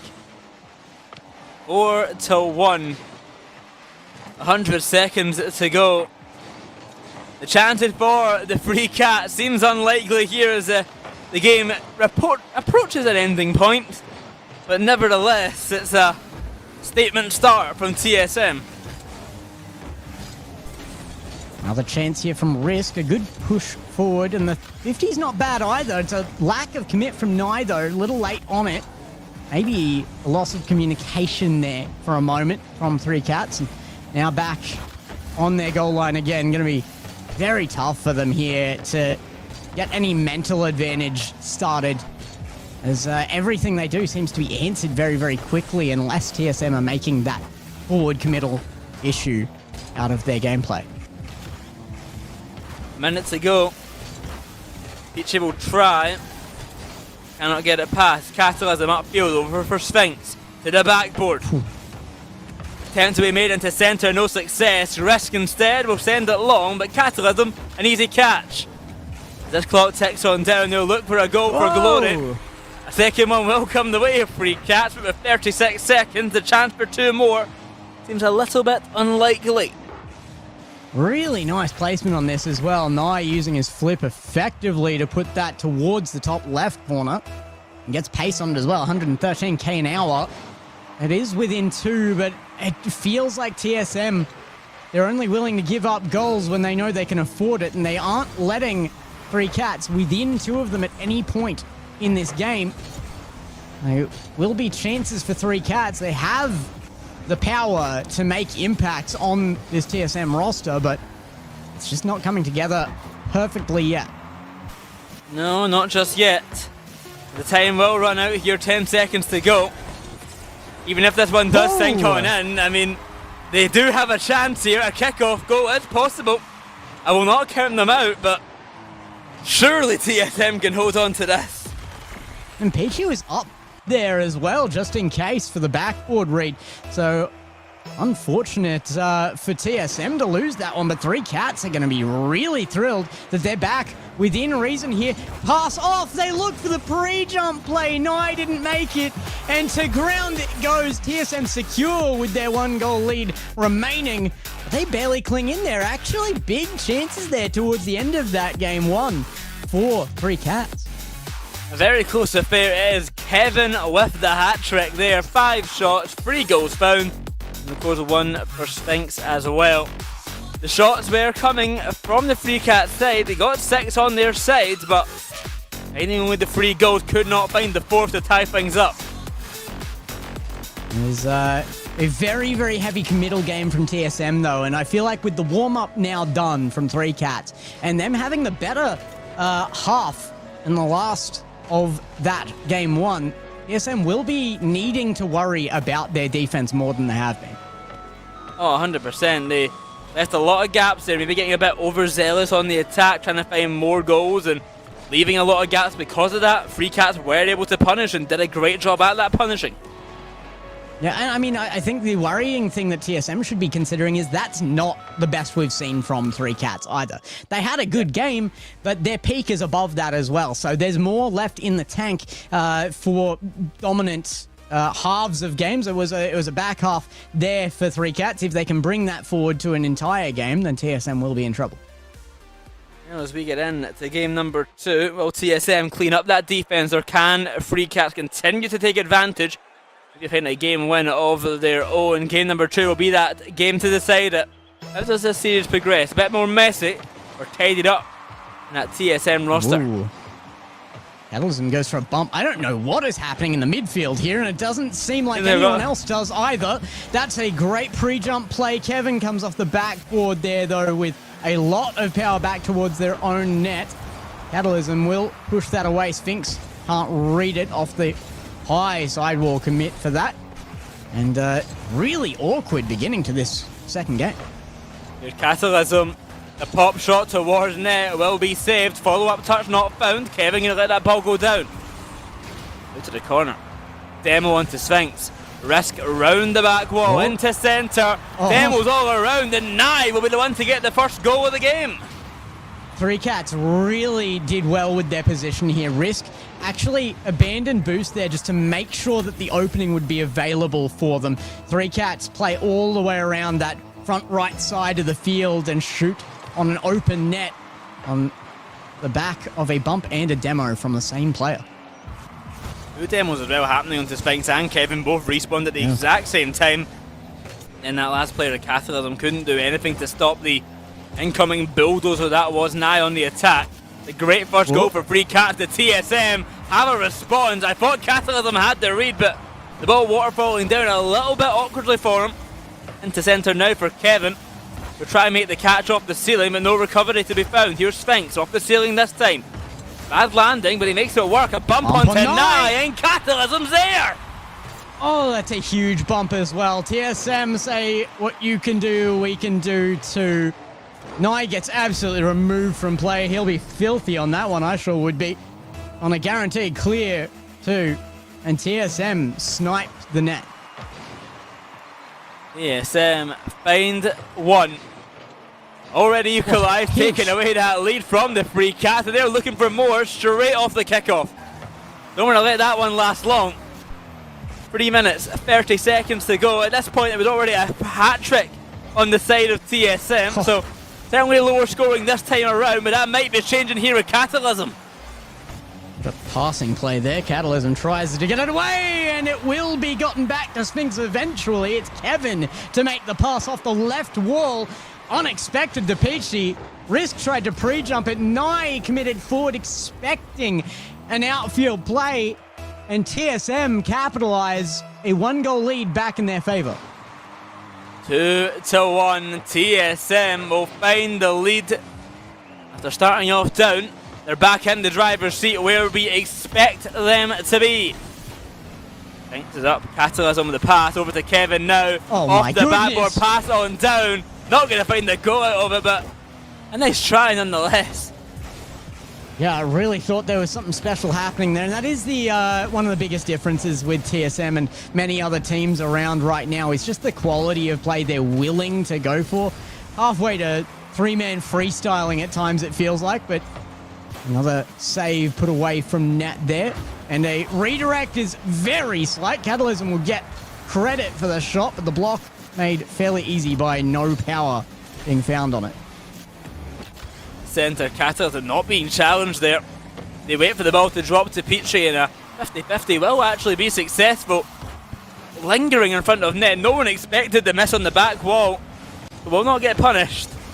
Thinks away, that ball will be sent. Kevin gonna chase it. Dangerous.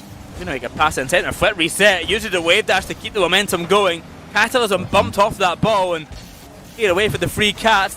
Avoids disaster of a third goal slipping in. Yeah, I mean, defensive bumps have saved them so many times. Will again here as they push forward, but it's behind Peachy. That's a forward commit from third man as well. TSM nearly get that away. Very, very risky scenario there from 3 Cats, but they get it back into their opponent's half once more. Pass away to Peachy in the corner. It will be a good 50 there. Sphinx back into their own corner and does carry it away. TSM with enough control to get back and across the midfield line. Well, post to Sphinx now. 90 seconds Big to time. go. At least still in favour of TSM. A much closer affair this time around. Oh! But Catalysm is a rocket! Tiki Taka indeed. Coming back here. Kevin back to Catalysm and shot right under the crossbar. That is a premium level play. My oh my. TSM. And I think when you think they're slowing down for a moment, they are straight back into the action, speeding things up and making some big plays. A third goal to try secure this game. And a pass into centre to give another chance. 1 minute to go now. And 3 Cats trail by 2. Fans off the crossbar again. And back off the wall. The Sphinx by a narrow margin, but I mean, boy, this is really a stretch now for the Cats. They have been pushed to their limit. TSM, I feel like it's a big step up from them in game number 2. Here comes Catalysm. From the corner. 30 seconds now to go. He knows he does not need to overcommit here inside of TSM. That is a bit dangerous here with the pass back. Catalysm gets a touch, but it wasn't the best one. 20 seconds now. It is when 3 Cats got their goal last time around, but not this time. Inches away, but not enough. Sphinx into centre. It will be a goal for Catalysm. Not a pretty one, but a goal nonetheless. I need to watch this again. Is this an own goal? It's on target. Yes, Risk did absolutely slam that into the net. Nye looked to have position to keep that out fairly comfortably. TSM will be leading by 3 here. That is a big pressure succumbing scenario for 3 Cats, and hopefully for their sake, not a sign of the rest of the series. Well, game 2 starting off very promising for 3 Cats. It ends not looking so amazingly. Another game dropped for them here, 4-1 with TSM in game number 2. A lot more dominant than we saw that first game round. Yeah, I mean, it really did seem like TSM just went, right, okay, we need to be serious about this. Let's close up the back end of these plays and not let anything through. Three Cats formed one brilliant goal, and it came off the back of just removing pretty much everybody from TSM from field. I mean, it's one way to get an opening, but you're not going to be able to do that reliably enough to get game wins, and that is exactly what we saw here. Three Cats get out that one big opportunity and couldn't create any more from that point. Well, it is a dominant game there for TSM. When Free Cats look strong, they say, nope, we're still better. And they show that very much so. As we get ready for game number 3, what do Free Cats have as an answer? Is there much they can do? Yeah, I just worry that Three Cats, while they do still have a lot left that they can pull out of the bag to come up a little further than this, I don't know if it's enough to bridge the gap to TSM. That's the real concern. And TSM, they're looking like they're locked in. They're looking very, very consistent. That has been the biggest concern for TSM, is consistency. And when that looks good, you know that they're in for a very, very dominant weekend. Well, we'll get back into things very, very shortly here. I'm having a quick sorting out of the server. Nevertheless, Free Cats versus TSM. We head now to game number 3, where TSM, one game away from making it to match point. As we said, they are the expected victors from this one. Will that come to fruition? I mean, it certainly looks that way, Gex. Yeah, I mean, neither of these teams go home from here, so Three Cats won't be too concerned with having an outright win to push them directly to top 4. I think that they probably like their chances in the lower bracket for that first round to make the top 4 regardless. However, you want to put that pressure on. You want to show weakness in TSM. You want to prove it to yourself that you can overcome what is potentially the best team in this region. So Three Cats, they will need more of a showing here if they want that to be in their own minds. And that's, that's definitely going to be something that I'm sure they're thinking about right now. Oh, I mean, 100%. The first goal, it was a statement start there for the Free Cats going into game number 2. And it just started to slip away as time went on. Hopefully that's not a kind of allegory for the rest of the series here, a close game 1, and starts to slip away for the rest of it. They can do better, we saw it in game number 1. What can they do here though and onwards? Now, of course, TSM with a huge step up into that game 2 as well. So it's not all Three Cats with a step back there. It's there is more to be done either side, I think. Even TSM, I don't think they're at their peak right now either. So TSM, they're going to be looking for more. They're going to be looking for their absolute peak, especially if their goal is the major. They want to act like that major team today, tomorrow, this weekend, this last open. It is their final opportunity before they get to the LAN, if that's where they're going, to show exactly what they're made of. They gotta do the best they can to show just how good they are going into that major, if they so make it. They want to be their absolute best. They want to do better than last time round here. The Free Cats are just one obstacle in that way. Make that run to the major slot. Make that run to the World Championship. This is just the first step in that journey. And they've already started off very, very strong, trying to take that step down. Yeah, it is difficult for Three Cats. They knew that going into this series, I'm sure. But it's also the fact that they are running their third. It is a 4-man roster. Peachy is brilliant. We know that Peachy is a player that can make these top 8 runs regardless of this particular roster. But it does mean that they are running the roster that is less practiced, if that's even possible with this team. But yeah, it is a concern. It isn't the main lineup. They know that. They will always prefer their main lineup, or why bother calling it that? No, 100%. But they got to do with the hands that they're dealt, and they've made it this far into the upper bracket from the GSL stage, so they are certainly playing well. But TSM is a different beast, and that is the harsh reality for most teams in this region. Pushing through. We are looking for a little more out of this again.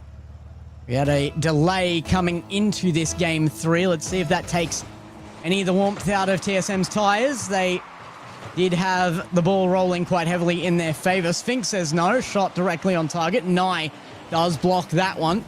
At 0 boost, and Risk unable to get a first read on the ball. Will center this up nicely. Peachy will be 50'd away, and direct control found by Catalysm. Big 50 goes forward as well. Chance here for TSM again. But that control neutralized by Risk.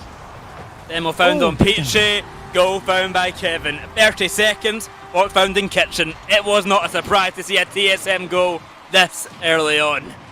No, I didn't think it would come out of that exact play, though. It seemed like that was already making its way out for the counterattack for 3 Cats, and somehow just dropped back into the midfield. Demo found and an open net scored. So TSM, they are really giving no quarter here, except maybe that one. Well into their quarter and given up on the kickoff. Peachy gets in behind it. It was a kickoff strategy by the looks of it from TSM, but just gone absolutely awry there. Kickoff strategy where all of them just do a bad job at it there. First shot, first touch might have been intentional. The follow-up touch was a miss. Then Kevin definitely could have got that ball, just side flips out of the way of it. They go for 3 Cats, and I'm sure TSM will not be overjoyed about that one. Whoa. Pre-jump redirects at point blank, and another pre-jump drop down to Catalysm. Bump in the net. Catalysm scores it. TSM at their finest. They're back. I don't think they were ever really gone. Kevin takes out Peachy along the way, and inside the net they are scrambling. It's a minute gone, and already 2-1 for TSM. It is exactly what you want to see if TSM are coming in and being able to put that 3-man offense on without dropping defense, and that's what that looked like to me. Really good use of positioning, really good use of teammates, and the shot looked good. Risk, though, looking great here as well. Denied by Kevin. Peachy with an opportunity, but Catalysm denies it. And now it is Catalysm to center again for Sphinx. Risk goes the distance. With the Sphinx to the backboard. Good clear by Risk there. I love the idea coming out from TSM. Catalysm will try and fake out the defenders. It may just work, but barely saved by Nye. Big bump there. Again, TSM continuing to just harass 3 Cats to create openings. Sphinx there. The pre-jump again. Nothing will stop TSM being in the air except more goals, and 3 Cats are struggling to find those at the moment. Big control. Kevin wants to go the distance himself. What a save from Risk. Huge. Perfect 50 on the line. Nye trying to get that ball further upfield, get it away from his half, but no success there. Pressure will persist as TSM continue on the up front attack. Nye caught out centre by Catalysm. That ball's high. Kevin on no approach. He's got 0 boost. He can't do much of it. Clearance away to Sphinx once more. Half the game to go now. TSM keep the lead. Oh, chance here. What a shot. Kevin waits for it to be brought down to him for the pinch and slots it into the bottom left corner. 116, but you could have basically put an infinite sign at the end of that one. It was just fast enough. Just fast enough, but will it be enough to secure this game? I mean, it certainly looks that way. The 2-goal differential. Still there is time, half the game to go. Don't count 3 Cats out just yet. We saw them in game 1. Bring it back to a close affair. It was not enough by the end of it, but certainly inches away. I love seeing what TSM inspires in other teams as well. I mean, 3 Cats starting to go for these ridiculous pre-jumps now as well. It seems like the only caliber of goal guaranteed to go in against TSM has to be something absolutely enormous, and that's what they're trying to find right now.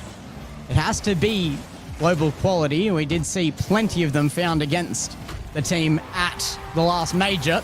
There's one. Nye will slip one past a small error from TSM, and it's all it takes for one to be back against them. And now within one, 3 Cats might gain some confidence from this. Never count them out just yet. There is plenty of time to go. 100 seconds. The Free Cat said to try and find an equaliser. Of course, TSM love playing spoiler in that regard, love denying those opportunities. Out to the corner, that ball will fall. High it will go. Nye out to Catalysm. Passes there to centre now. Peachy. Catch off to the sidewall. Continuing it on the approach. Risk has made an absolute mare of that. How that is not a goal, I do not know, but Free Cats, that is a disaster. It's not over. They still might recover this goal, but if they don't, that is such an enormous opportunity they've just missed. To even this, chance off the backboard again. Nye can't get their risk up, but it goes backwards. Peachy with 0 has to make an attempt on this, but it will center. Nobody there for the shot from TSM, and Three Cats will breathe a sigh of relief. And nearly a shot. Nye, the power on that. Had that been any lower, might have been the goal of the game so far. So many chances for Free Cats that have just barely missed out. The previous, of course, being the most egregious, but that one by Nye is so close as well. With 20 seconds left to go, this is a sad loss for Free Cats if it so ends that way. And it might just do.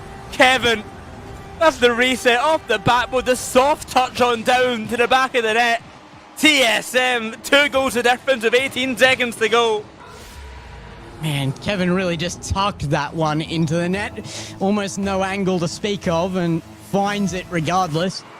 2-goal advantage and dying seconds on the clock. TSM looking extremely dominant here. I mean, this is the TSM we expect coming into the last event, and you're kidding how the placement of this pass on Sphinx's nose hammered home 133k an hour. There's nobody stopping that. There's nobody stopping that indeed. 10 seconds now. It's a formality at this stage for game number 3 to come to a close. TSM will take it, and TSM, more importantly, will head to match point. TSM looking just phenomenal right now, and every game they seem to look a little bit better. Yes, a couple of goals earned against TSM, but that is the difference. They were earned here in game number 3. Three Cats did step up to the mark on that front, but they just don't seem to be able to keep TSM at bay in their own half. So much pressure against them, so much possession. TSM rule the field right now. TSM 3-0 in the series, and every time you think Free Cats may have a chance, they just make it impossible for them. I mean, some of these shots just ridiculous. TSM really started that off with team play as well, and that's what I always love about TSM, but particularly out of that game there, it was noticeable just the teamwork that comes out of them. It is the most absolutely put together roster in this region, in my opinion, and it's very, very hard to overcome when they really hit their flow. And that final goal right there, Catalysm to Sphinx, hammered home. You can't beat teamwork like that. No, you cannot. It was a launch into net, which is not going to be stopped as we get ready for game number 4, possibly the final game of this series, Gex. Unless Free Cats can start pulling something back, but every time they've gotten close, it's been grabbed away from them. Game number 4, can TSM finish the sweep and move on to top 4? And they're going to be unconcerned with a game away from them here, you would assume. But like I said, this is the last chance to impress. And Sphinx means to. 1 on the clock already. Well, not a good start for Free Cats. They already start 1 goal down. It was only 10 seconds needed this time around. Not the start they were hoping for, I'm sure that gets. No, absolutely not. Three Cats are going to be scared from that one. And now they're going to need all 8 lives, I think, just to survive in this game number 5. Or game number 4, sorry. The sweep potential and looming after an early first goal. TSM want more. The 50 comes away to Kevin. He's got no boost. Neither does Catalysm. They'll just absolutely yeet that ball forward. Wait, the ball will go to the back wall. Catalysm off to the side. This gets back. He'll make the catch in a pinch away. Kevin now. Up for Catalysm. Here comes Sphinx on the approach as well. Whoa! Bang to the ceiling there.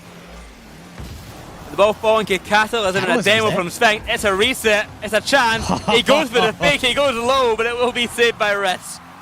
Yeah, I mean, that was the right choice, and with the right catch, it would have been through as well. Just didn't quite pick it up as cleanly as was needed to get through underneath instantly. And it had to be instant. The defense keeps closing from 3 Cats, but it's Sphinx again to thread the needle in it. And the defense crumbles as TSM find their second. 2-0. TSM extend their lead even further. Oh, no. Take it back. This is just brutal to watch. 3 Cats have nothing they can do about this. Just a dominant kickoff from Sphinx, and Catalysm's cheat there in time. No, it wouldn't have mattered how much boost he had. 3-0. TSM. They are adding insult to injury in this game against the 3 Cats, and they're looking for more already, Gex.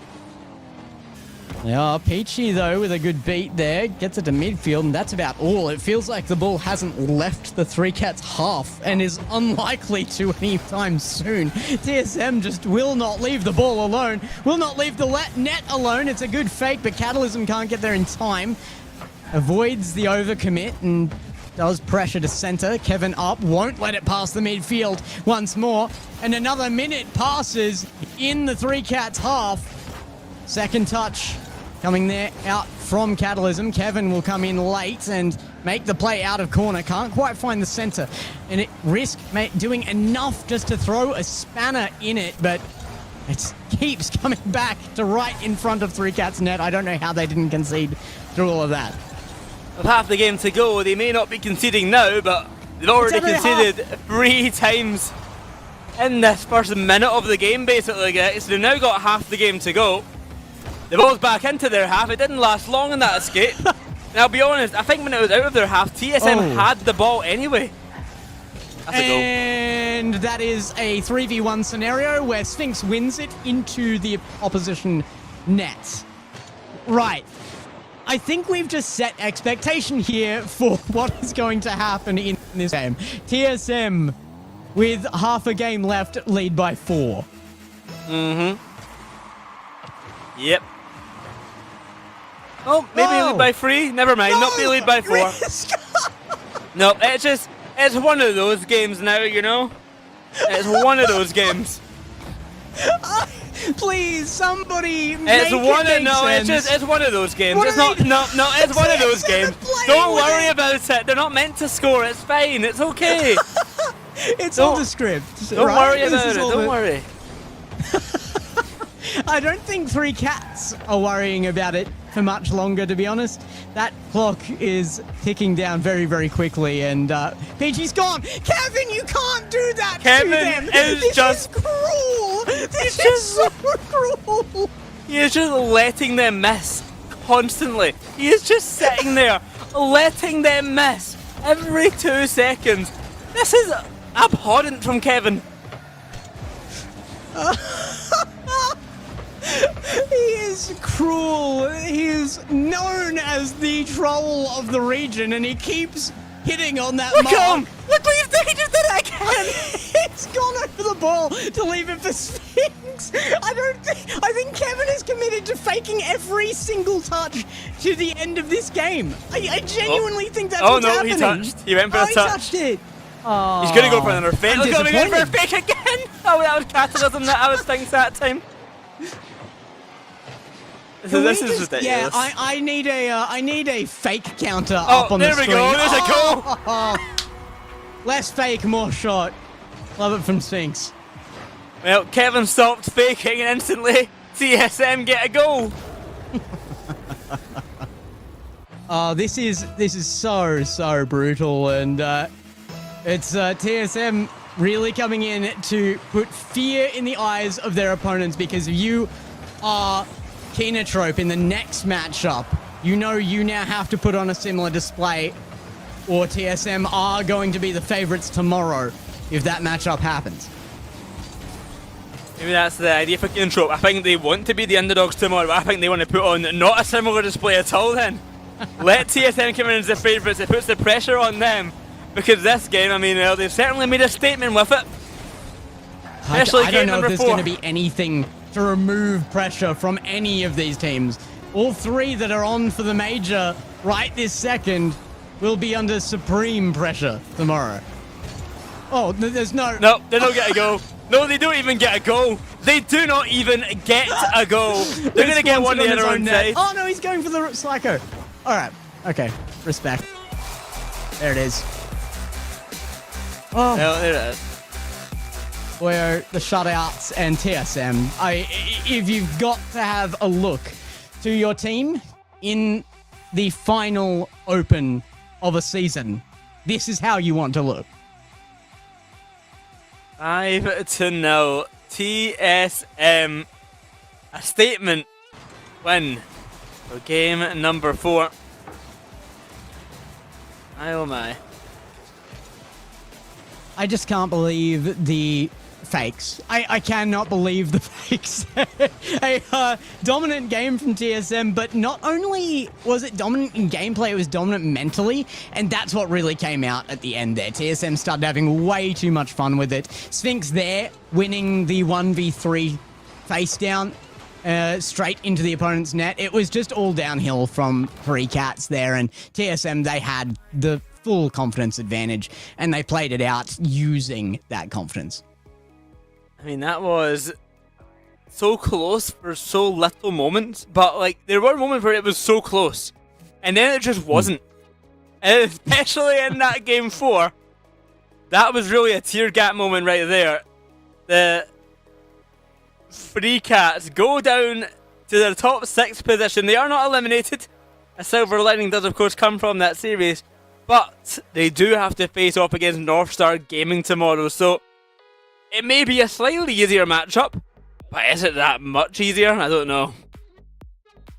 Yeah, that's the question, but you know, we do still have to move on. There is more to be talked about than just TSM, and it has to be their number 1 opponents, at least on the leaderboards right now. Kenotrope, they won Regional 1 of the second split here.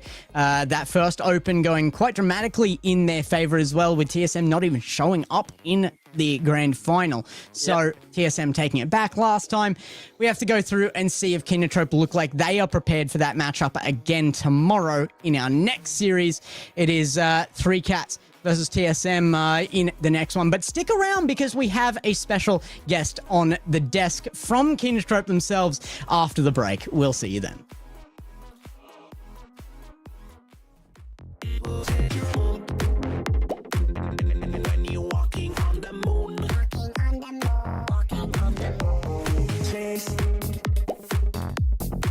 Your happy place. It will change your groove. When you're dancing on the moon, dancing on the moon. When we dance again, all our trouble seems to fade away.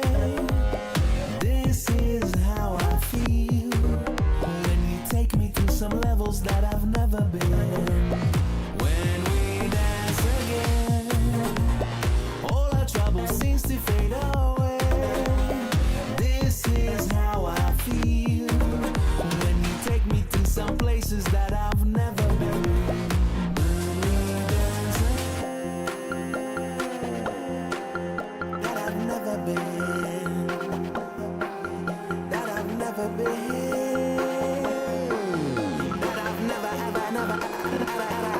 never been.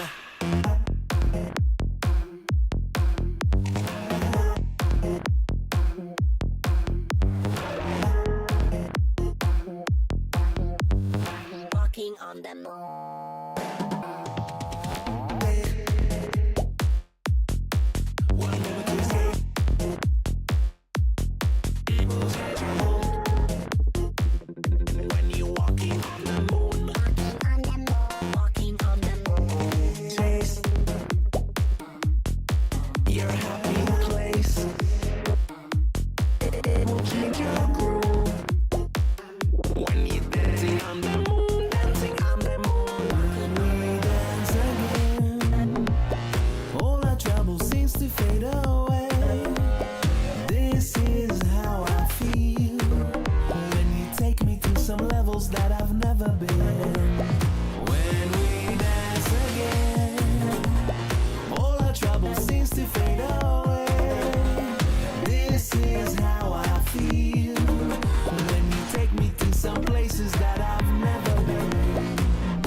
Hello and welcome back, everybody. After one of the most dominant series I feel like we have seen all season long, TSM came up big here to talk about it with us, and the upcoming one with his own roster there is the team manager for Kenotrope. It's BBot here on the desk with us. Welcome in, Will. We're very, very happy to have you here. It feels like we don't really get a good look in at some of the private personalities of people in the region, so I really wanted to reach out to you and have you on today.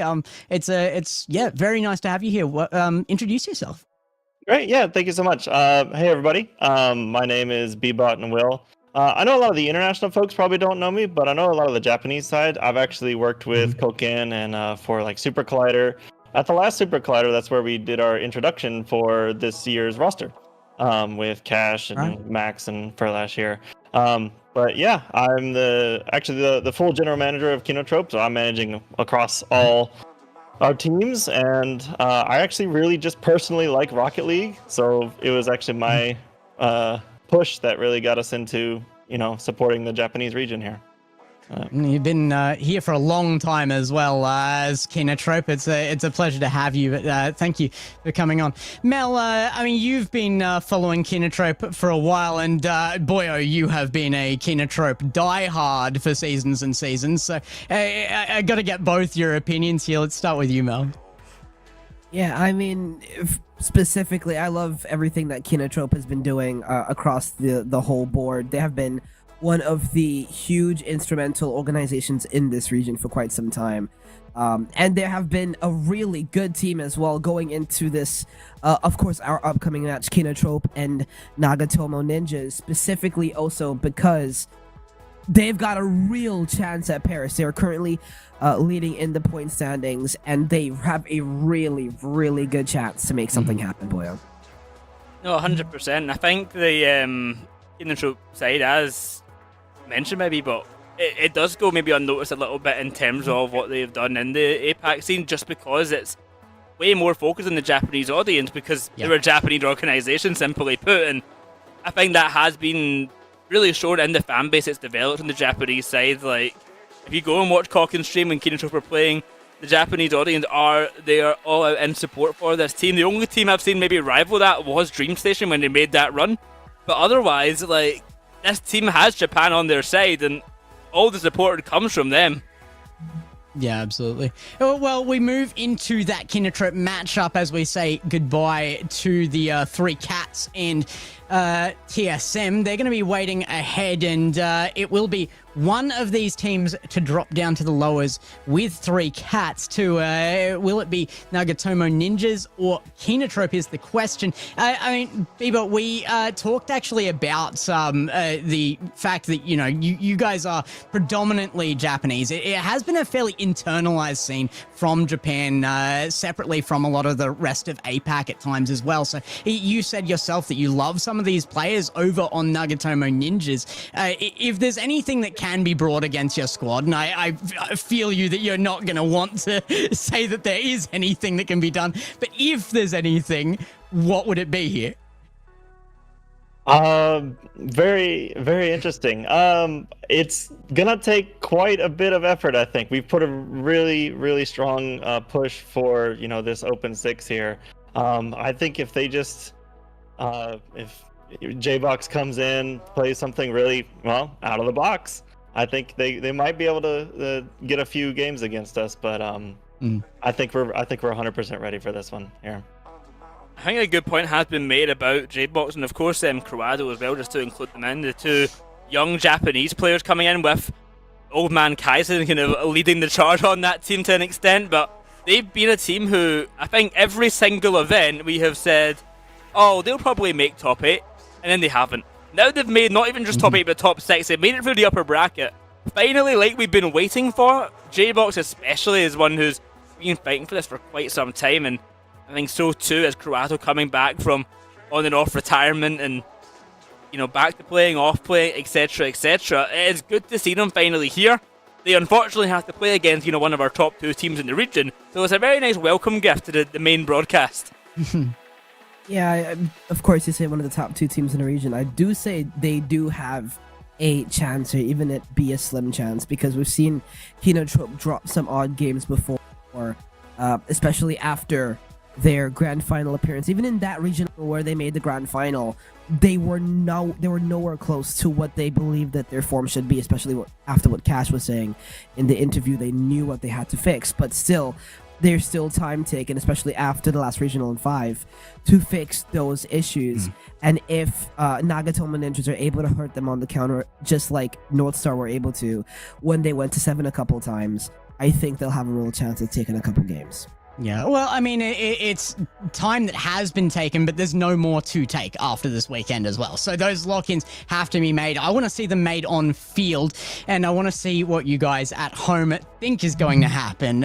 So those big changes that Kinotrope need to make to beat the top end we're talking about here, maybe not required in this one. Are you going to go with the predominant team here in the region, hashtag KN for Kinotrope, or are you going with the underdog story here? The Nagatomo Ninjas, first time in the top 8, and they make it directly into the upper bracket. They have had a convincing run to now, but can they continue it? It's hashtag NN if you want to back the Nagatomo Ninjas. A very Japanese matchup here for the last of the day, and we have to make our calls as well. I'll let you give yours last and shock the world, BBot, but I'm going to go with mine here. I've got to go Kinotrope. Again, it's something that doesn't seem to need a lot of diving in on for me on this one. Nagatomo Ninjas, they should be very, very happy. They've made the top bracket and guaranteed themselves a forward position out of that, but this is where the road ends for them if this were a run-ending matchup, because Kinotrope are going to just be too hard to take down here.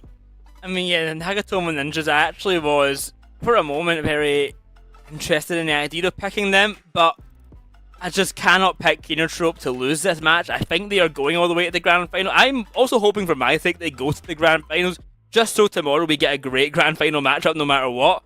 But I do think they are going to be on their top game today. They have so much to play for today and going into tomorrow that I don't think they'll let it slip to Nagatomo Ninjas. Yeah, no, I agree completely. I think Kinotrope, if there's one person I don't ever want to bet against, okay? It's Gax. It's Cash, and it's No You Suck. Oh. It's Cash or it's Maxiu. Those are the 2 players I don't ever want to bet against. And same thing with Furlash, because he has made his stamp on the region. I think Kinotrope are going to take this in semi-dominant fashion. I think this will be a Game 5 or Game 6 matchup. I don't think it'll be a sweep, but I don't think it'll be Game 7. I think Kinotrope will have full control the whole way. Yeah, well, I'm obviously gonna go with my own boys here. I gotta fully believe in them. I really want to go to Paris, and I will be attending with them if we do make it there. So I am looking forward to that. So yeah, Kinotrope win for this, KN win, and yeah, I hope we make it to the grand finals tomorrow and give you guys a good show. Would have been a really funny thing to do to force the Ninjas logo under your face just then, but chat agrees with all of us here. It's a sweep from the desk and chat. That's rare that you guys agree with us when it's a sweep on the desk, I feel like. So 71% as well. Actually less dominant than our last one from TSM getting their 75 there. I feel like that's probably fair. This might be a slightly closer matchup. Oh, no, there it is. Exactly 75 to 25. It's the exact same prediction. There it is. I personally, I love J-Box, Kaizen, and Croato. Love this team, but I just cannot see this being anything but dominance from Kinotrope personally. I think they are here to prove things just as much as TSM, and if they don't come out with a really strong performance here, we would be worried about their ability to put that performance on in a matchup against TSM later on as well. And I think that is the matchup everybody's hoping for. So that's where I'm leaning towards. Look, thank you so much for coming on, BBot. We will have to leave you and Boyo here. He's had his last cast for the night. We'll see him tomorrow, but we won't see you tomorrow. So why don't you give us your own shout outs before you leave? It's been great to have you here with us. Great, yeah, no, it's been great to be on here, and I'm finally glad to put a face to the team. And I just want to give a shout out to all our fans. Thank you so much for the support, all the Japanese fans that we have out here. I know this is a Japanese fan base versus Japanese fan base here, but I think it's a win for both here. It'll be a good show, and I hope that you guys can continue cheering us on as we fight for Paris here. So thank you so much. Yeah, the fight for Paris, that is the key one. Thank you again, BBot. We will see you another time in the future, but this is the last open. So our second last guest to be seen. We've got a very, very special guest tomorrow before the grand final as well. You don't want to miss that one, I can promise you. He has been huge in this scene. I won't spoil it for you, but Kinotrope versus Nagatomo Ninjas on your screen now. The final matchup for today as we lead into Championship Sunday tomorrow. And Mel, it's your last day and cast on as well, so why don't you take it away from here?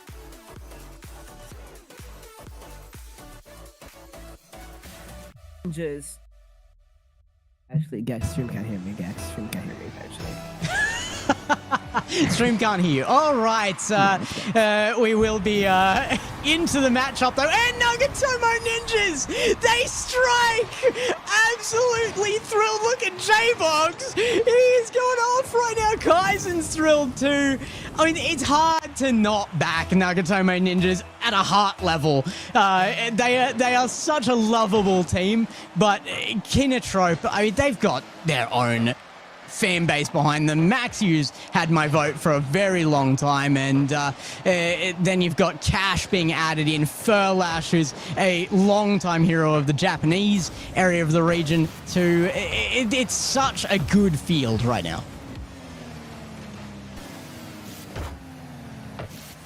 It will be Ninjas with the first point, pushing across that midfield line. 35 in the tank. There will be a shot across.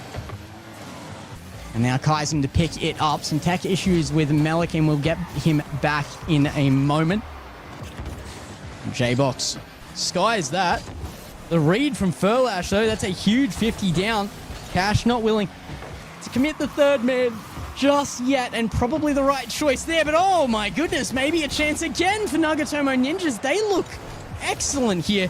Keeping in mind, Nagatomo Ninjas, they're in this with nothing to lose. They are not in the run for the major. They just want to play some Rocket League and play it well, and they have hit the field hard right now. Again, Cruado out from the backboard. Maxiu flicks high, and it's going to be J-Box out to the midfield. Cash sends low, and Cruado pushes very, very high. It's crossing field in every conceivable direction right now, and Nagatomo Ninjas continue to have the best chances here. The cutoff by J-Box. Very, very high here. And the 50 to backboard. Furlash with the shot. It's even. Kinotrope strike hot as Boyo comes in just to see it. Into rescue gets him, casting by himself. It is a goal back for Kinotrope to tie things up. Nagatomo Ninjas may have started off in a 2-second goal, but it was a quick one back the other way. Chances still here. Kinotrope starting to heat up here. I do feel like Nagatomo Ninjas just came in like shockingly well prepared. It's very rare in, I feel like, any region that you see a team that comes in performing at full level in the earliest moments of game one, and Nagatomo Ninjas came in really, really looking like they were. Oh, chance there. Cash can't quite find the angle. BBot, they leave that ball for Kaizen. He's got low boost off the side while he'll go. From the corner, it's Maxu. Pass on over to Cash. Good control, good catch. That's off to the backboard. Corrado will deny, and a clear away upfield. 1-1 the scoreline remains, with Kinotrope getting inches closer to goal number 2, but not finding the finishing touch.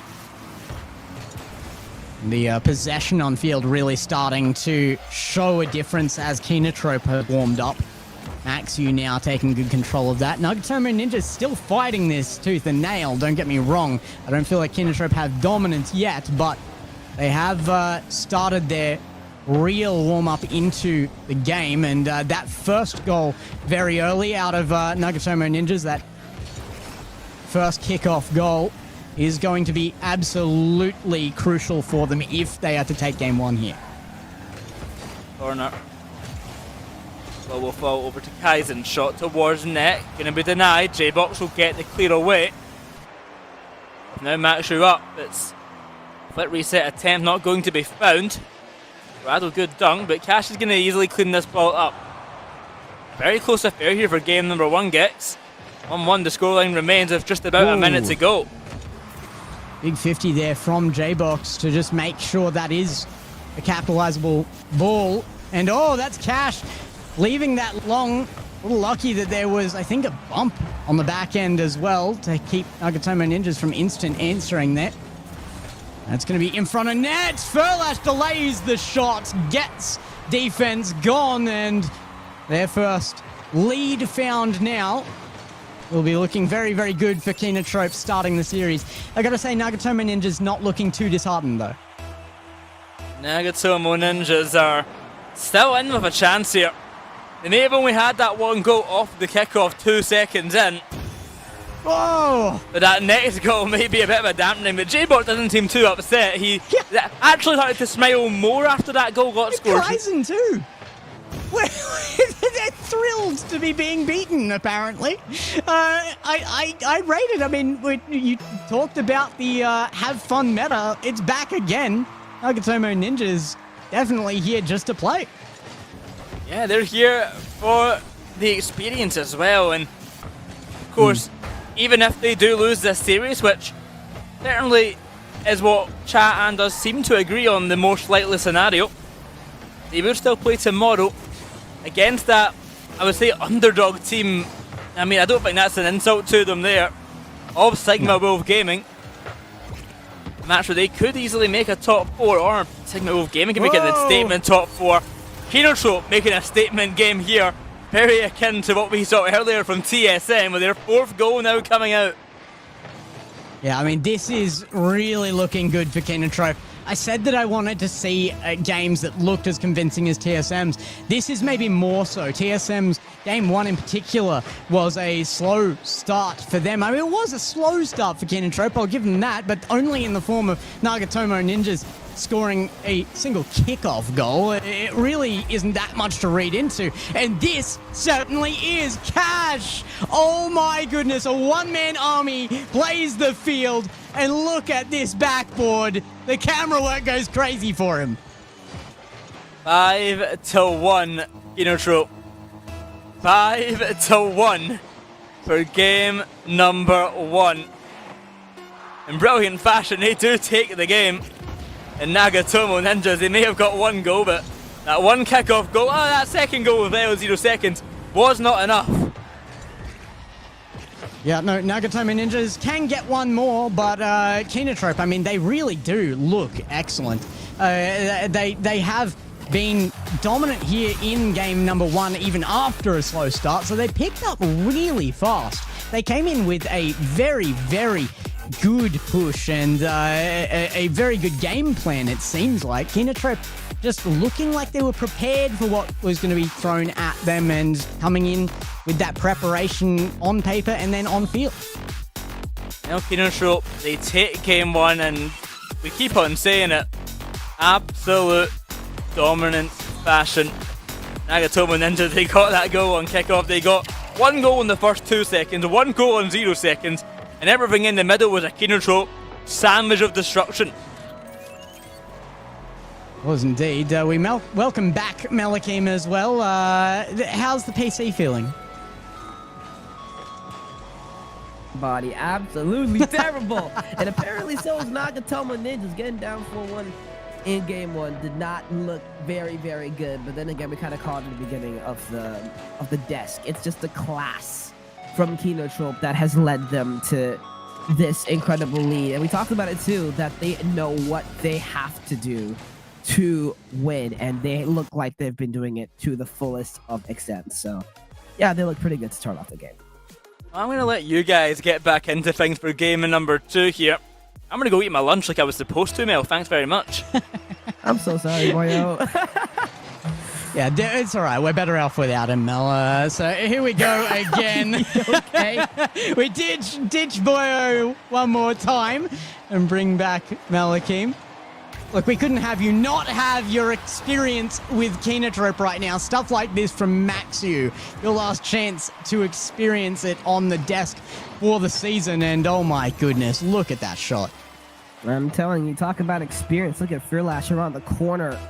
Beat 2 players got the bump as well. Gave Maxiu an open net, essentially. And Kinotrope, they go up by 1. Yeah, I mean, Nagatomo Ninjas scoring early gates goals in game number 1, reflected here by Kinotrope in game number 2. They warm up, they come back in, say we can do it too. Now Max, you looking for a second immediately, and oh my goodness, Max! The control, the finesse! This man is absolutely something else. Look at this control. I mean, this is what happens when you give this guy time on the ball. He's one of the people in the region you do not want to let have a centimeter. Kurata knew that and kind of just empty jumped into the play and just didn't have it. Kaizen lost the net to make it a 1-goal game. Yeah, great to see that Nagatomo Ninjas, even after a beatdown against them, are still available on field to just capitalize on errors. It can be that when you get a really bad mental on you, you just won't commit forward to be in those positions to take that pop-out ball. Yeah, not the case for Nagatomo Ninjas, but why would it be when you keep seeing those smiles, those laughs from the player cams? Yeah. I love the have fun method too. I mean, if it's something that can make you win, just at the very least have fun. You're up against the Paris major split, seed number 1 for Apac at the moment, in Kinotrope. Here's Cash trying to elongate this play. Corrado and Kaizen will double commit, send it away. J-Box will say, what car is that? I forgot what car that is. That is the Mustang Mark E. The Mustang Mark Electric Mustang. Electric, does that matter? Well, it's not run by fuel. Yeah, I'm not sure it matters, but it looks different to the normal one. That's all. That's... Oh, Max, you. Oh my goodness. Great cut into this. Oh my god, he just does not care that the goal's not open. He just dribbles into the ceiling, passes down to Furlash, and they score. What is this, Max, you? Oh, just carrying it around with off the ceiling, pinched it down to Furlash. Are you serious? Just playing a ring around the rosy with your opponents. It's one of the most ludicrously, like, I don't know, egoed goals. Not in a bad way. Maxi just goes, all right, if you guys are going to be all in front of me, I'll go that way. And walks it back around. Dude, I mean, the guy can just do whatever. J-Box off the backboard double, trying to find the close angle. Furlash did a good job of watching that away. Gonna have the boost as well, try and stay on the ball. Off the ceiling this goes, and another double commit. It look like the comms are there for Nagatomo Ninjas right now, and you kind of see what's costing them. And, I mean, they are starting to get a little less smiley as time goes on as well. So Nagatomo Ninja's definitely starting to feel the heat as Kinotrope bring big competition against them. Ties into the backboard, will be answered by Maxiu again. Maxiu's been having such a fantastic game. In only 2 games of this series, he's already just asserted himself as the player to watch. Oh, double. Backboard. There he goes Maxiu! again. It's just unbelievable. Maxiu has completely turned something on here. Just air dribble, extra touch to get bypass too, and then seeing it down from the close angle. Just wanted to respond to me and say, yes, I am. I am the player to watch. Kinotrope. All over it right now. Maxiu going nuts.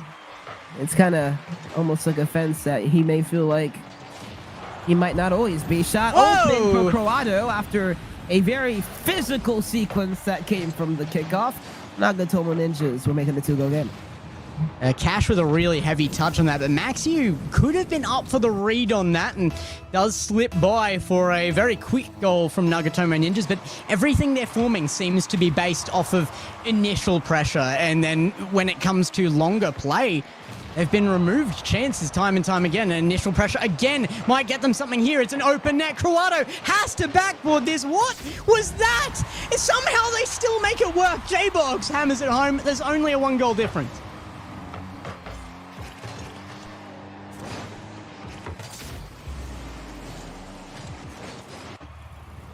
Really magnificent stuff there. And a 1-goal lead remains for Kinatrope. So minute 50 on the clock, and Nagatomo Ninjas will be pushing for more. They want a game here, and they might still have it in them. They seem to have had more in the tank than I thought as well, but Kinatrope holding on to that scoreline, trying to extend it, will find it as well. Furlash to get himself on the board. Well, look at this play on the transition as well. Cash just popping the 50 in the air, making it all the more awkward, but J-Box didn't read the extra touch to the bottom left corner, wanted to immediately play the backboard, thinking he had the second player covering the ground. Never looked like that for him. Corrado will be gifted some space, a pass back infield. Can someone turn on this? But no one's got the boost to make a play on the ball. Whoa. It could have been good for a second. It's very awkward for Kaizen, who's going to have to beat Max here. The fake will do just enough. Here they go on transition. Reset for J-Box. Into J-Box. the top shelf, but Cass gets back right in time. I've been hearing great things about J-Box all season. I've seen Cruado getting better from beginning to end of this season too. It just is coming so well, but Cash, I mean, the end-to-end dribble here. Cash just goes to air over one. No reset required, just a dunk on Cruado and in. Okay, so if you're last man and you're jumping at that, how are you even supposed to play that right there? Up. I mean, he's trying to. I don't know. That's tough, but you have to have an answer as a player of this level. Yeah, I mean, full court, just kind of block the exit and just jammed the entry for Cash. He tried to do the most there. See if this can work. It's J-Box off the backboard. They're just trying to find one. It's another. It's a blowout. It's another blowout for Kinatrope in this game. I mean, and it just feels like they're just pushing away right now. I don't know that a 3-goal lead is a blowout. I could see that in any series, to be fair, but it has been the quality of the goals to make the difference on that. It is like Kinatrope have been absolutely displaying a blowout play style, even if a 3-goal lead isn't necessarily one in every series. Yeah, I understand that. I mean, the thing is, Kinatrope, these goals they've been scoring, I mean, it started off with a Maxiu, like, masterclass, and it continued with Cash at the end. Kinatrope showing levels in game number 2 to expand their lead to 2 games to 0. That's incredible from Maxiu, though. Every time he's a little bit quiet for any point in time, his name isn't spoken up, he just goes nuts and is like, no, you're forgetting about somebody. I'm here to win. Let's count the goals. And Maxiu just absolutely peaks. These goals are ridiculous.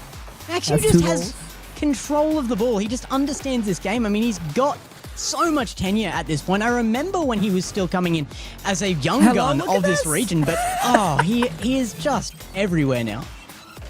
Now this is, I'm sorry, I'm just counting the goals. This is 3 goals for Maxiu, just popping over the top, double tap down.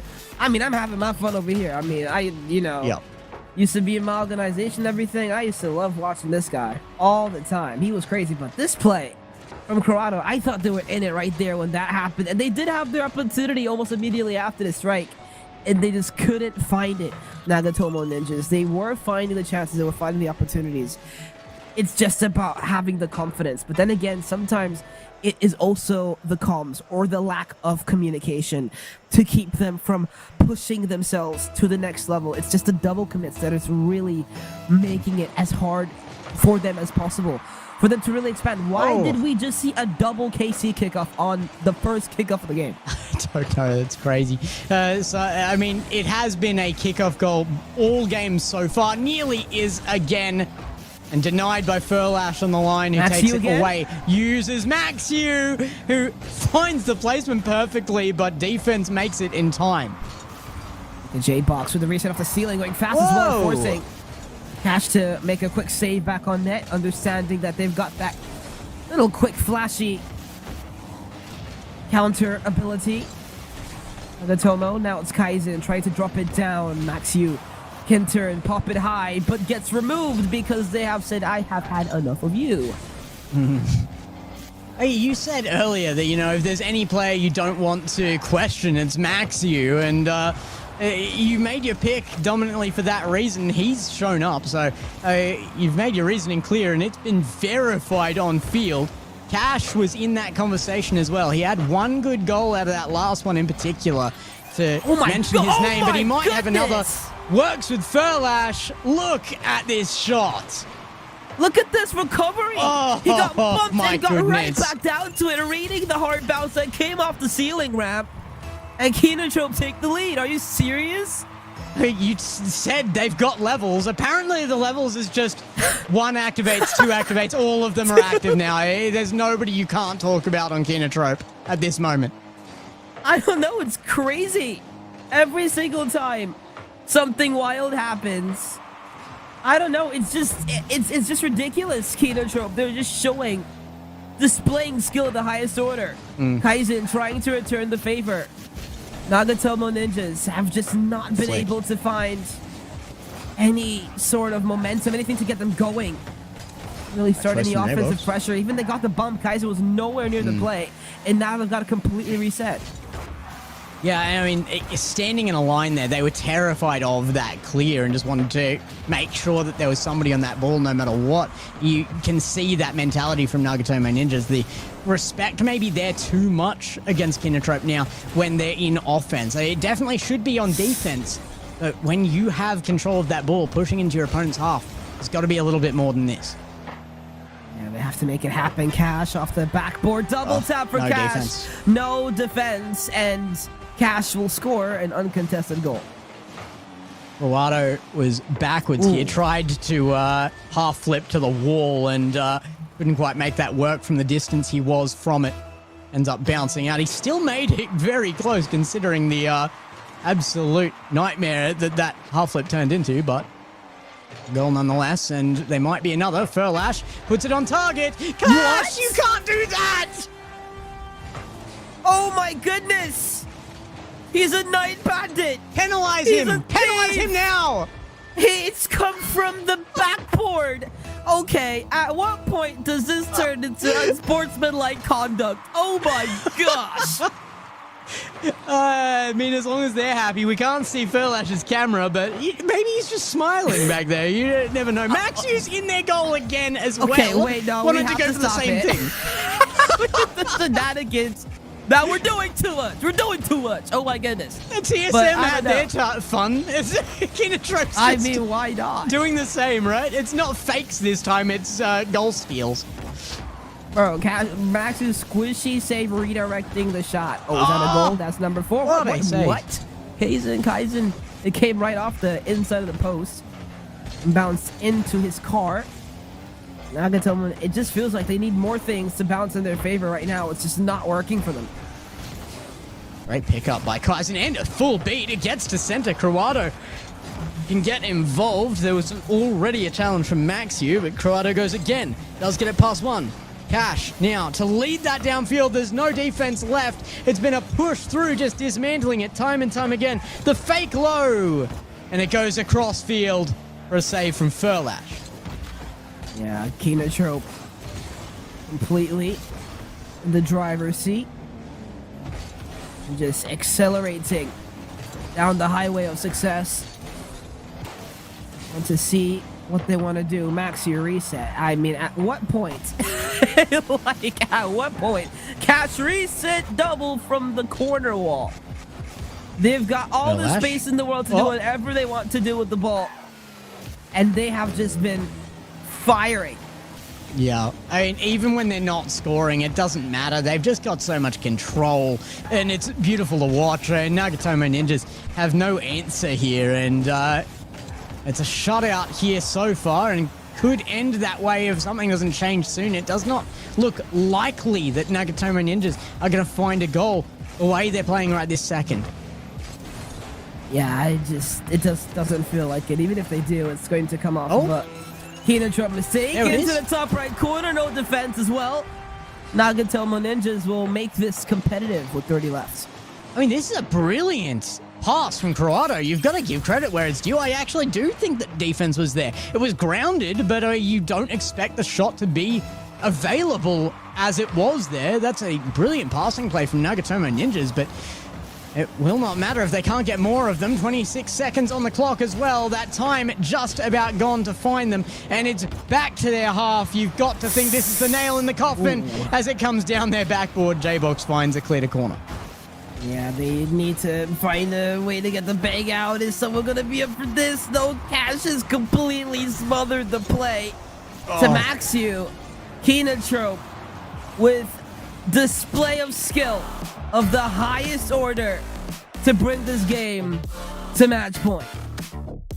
Look, if they wanted to just answer me on the consideration that I was looking at this for the potential for our matchup against TSM tomorrow, Kinotrope are delivering. This is probably the most unbelievably one-sided series I've ever seen from Kinotrope.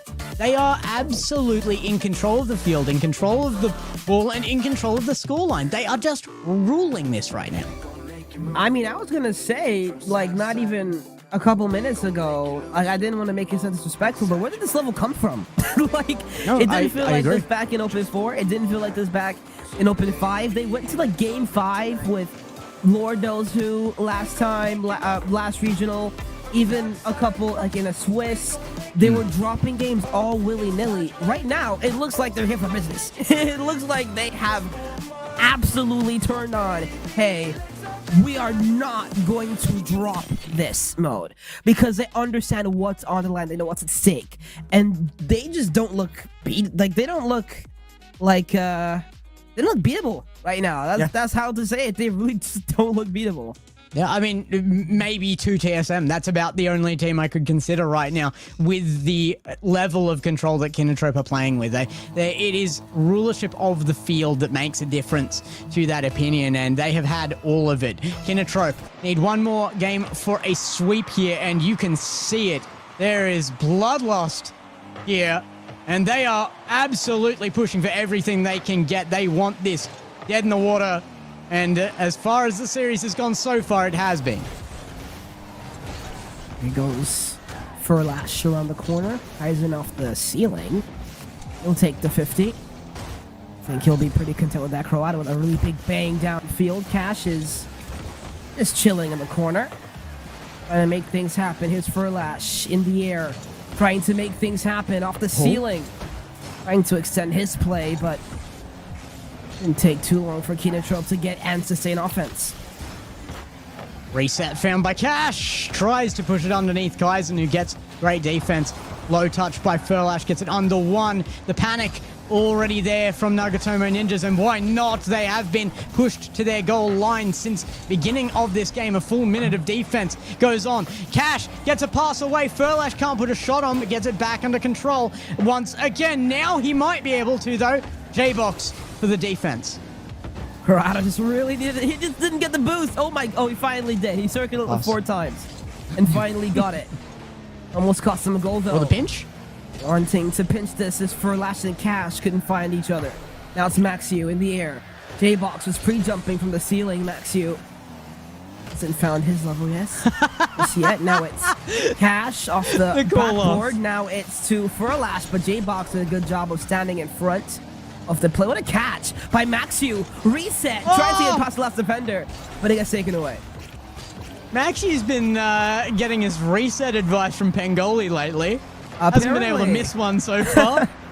Kaizen now. Gonna go infield with this Maxiu.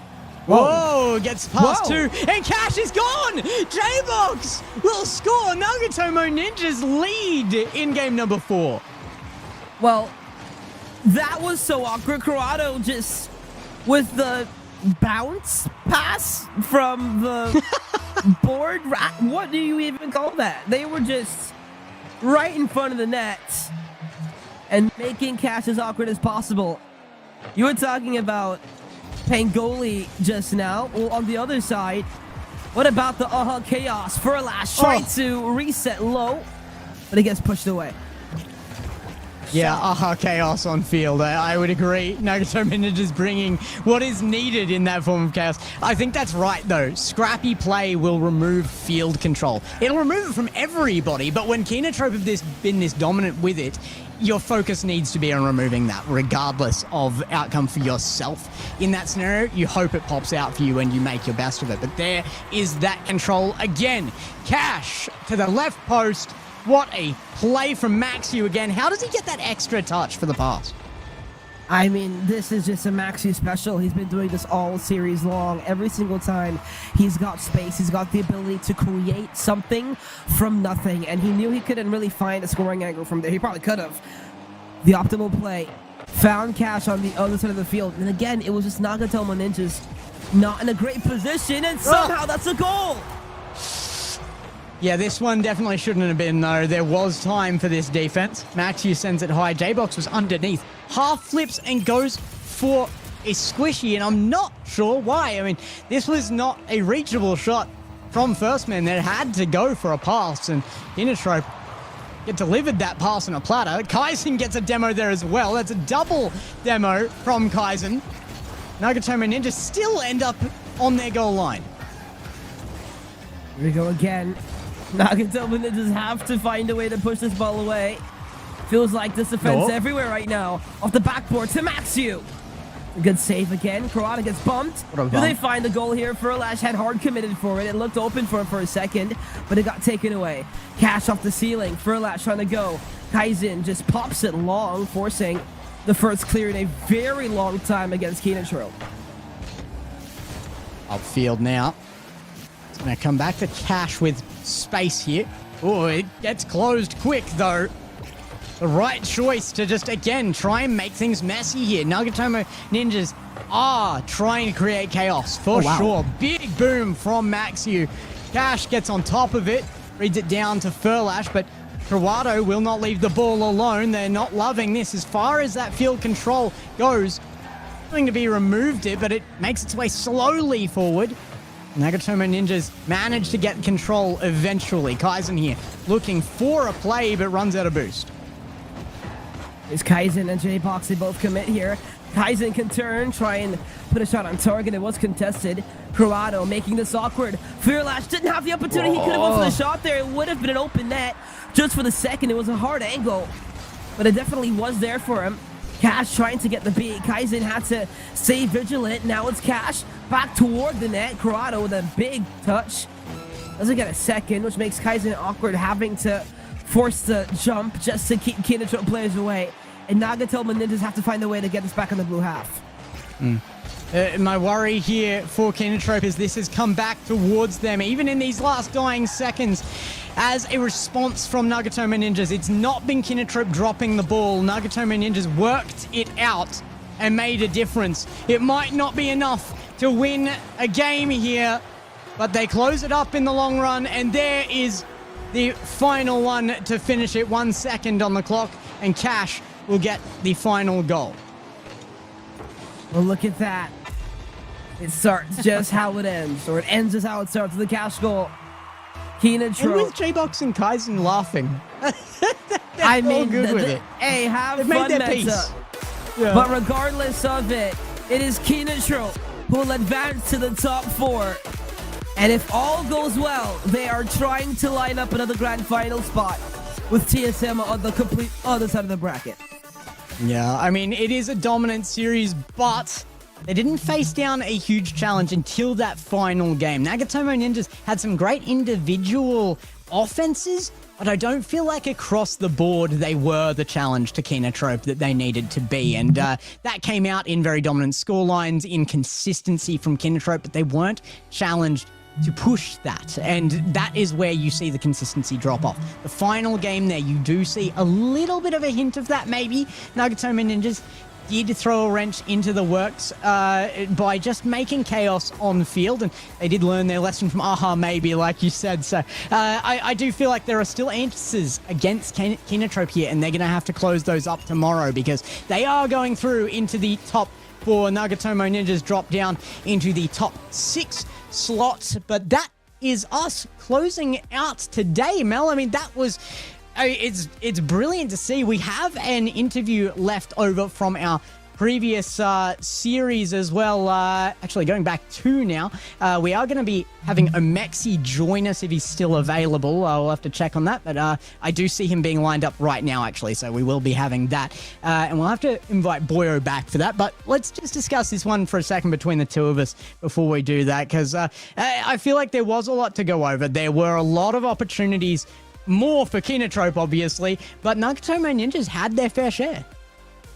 Yeah, they really did. I think they did have some opportunities. I think the number one thing is they just couldn't create things on the ball. I think that was the number one thing. They had the opportunities, they had the chances. They were times where they did have some space to work with. I think it really just came down to the little details. Oh, the close angle shot. Could you find a hard pass across the net while, you know, you've got 2 defenders in your face?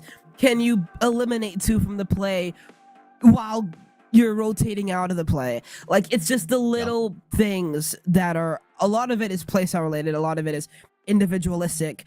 But, you know, I think in general, it did come down to the small things that I think made the difference. Yeah, it absolutely did. So let's get our third man on the desk back in here if we can. Boyo, we've got to finish our day off with him, of course. The old school staple of the region. We've been alongside for a long time, but we're ending Open 6 with this weekend. We've got one more day in it, and that is our last series for the Saturday. We go into Championships Sunday with dominance from Kinotrope. Do you feel like they can repeat that, or was it down to just not enough challenge being put against them? I think they can certainly repeat it. I think tomorrow is going to be a whole new story coming into things here. I think what mattered to happen today does not really matter for tomorrow. It is a new day. It is a new challenge for these teams. I'm excited to see how they do. Go to Nagatomo and Ninjas not eliminated. They are now down into that lower bracket. Have a good chance against a very exciting team, which we are going to talk about in a little moment here, of Sigma Wolfgang. So I'm excited for that match tomorrow to see how that one unfolds, to see who can get that top 4 finish. And of course, while it might set our expectations, it does not. The results today do not change what happens tomorrow for the teams. So let's talk to one of those teams now and bring in Omexi, who made that just about reverse sweep. It was very, very close to. Omexi, welcome on. We had a ball watching your full-length series there. I think for a long time we weren't expecting it to be that full length, but Omexi, welcome on. It's a privilege to have you here. Yeah. You must be excited to win that. How did you just manage to find what was required to push through that? It seemed dominant against you for a while. Gosh, honestly, I don't know how I did it in the first place, but it was just a lot of composure and just trying to settle those nerves that I have, because I've only made top 8 once before, and to get to top 6, I mean, it's an incredibly difficult feat against a really good team. I mean, credit to that team, they are very good and they've made really good placements. But Bluey, who's had a lot of tournament experience in the past with CRL and everything like that, he was just the glue for emotions and everything like that. So massive credit to him there. And because me and Hashir, we've played Apac, we're not that experienced, and we're just nervous as anything. So him just being able to calm us down and go into that series, yeah, that's pretty much how we were able to close it out. Just believe, I guess, and have faith. Yeah, it's a good point. I was going to kind of mention that, since that J-Chicken Esports run into the top 8, you haven't had a big appearance in APAC. It's been top 16 twice now with the Big Dogs roster. and now finally coming in with Sigma Wolfgang, you've shattered all of those results previously. Top 16, top 16. Now at very worst top 6, but you're coming up against not one of the big three, basically. It's the best chance you could have had to make a top 4 finish coming up against Nagatomo Ninjas. How are you feeling about that match tomorrow? Gosh, I mean, it's just going to be the same thing. We can't really think too much about who it is. We've just got to go in with faith. We're just going to do our absolute best as always and see if we can close it out. You know, we're all really close friends, especially with the Nagatomo Ninjas roster, especially with J-Box and Croado, because we have our own server. We usually chill out. So it's just going to be a game of playing against friends. And that's one of the ways I think about it, to try and calm nerves and everything, rather than a massive thing with big stakes and everything like that. So tomorrow we're just going to go in and do our best, and hopefully we can close it out and get my first top 4, and same as the teams. Yeah, I mean, this has been pretty cool. I mean, you know, you've got Bluey, of course, fellow American. Of course, I'm the only American on the... I always get bullied for being American here. It's crazy. No, but you got Bluey from America, of course, playing the CRL. So talk to me a little bit about... You talked about him being the glue. Talk to me a little bit about how the team atmosphere is in general with him, and of course with the entire team as a whole, because you guys all bring something different to a team. Kind of tell me how that works for your team. Gosh, I mean, it's a little bit hard to explain, but we're really good friends. You know, sometimes even outside of our RCS, we'll get on and sometimes play games. And you know, before teaming with these guys, I talked to Bluey, and to be honest with you, Bluey was actually the person who got me my first team in Apac. So I almost owed him like a team, you know, because he was the one who almost made me from the beginning. So you know, to him, you know, our team, we did friends anyways, and he already had Hashir, because in the last open, Zayko went another way, and then their spot opened up for me, and then I said, you know, why not? I'll play with you guys. And the team atmosphere is just, you know, it's really good. Sometimes, you know, we've got nerves and comms don't come out, but overall the atmosphere is, you know, very encouraging. We try to get scrims as much as we can, even despite Bluey's time zone. You know, for us it's like we play at maybe 8-9 p.m. at night, but for Bluey it's the same time but in the morning before he goes to university. So you know, it's definitely a very good atmosphere, and I do really enjoy teaming with these guys. It's really fun. Speaking of atmosphere, as a precursor to my question, how long have you been in Japan now?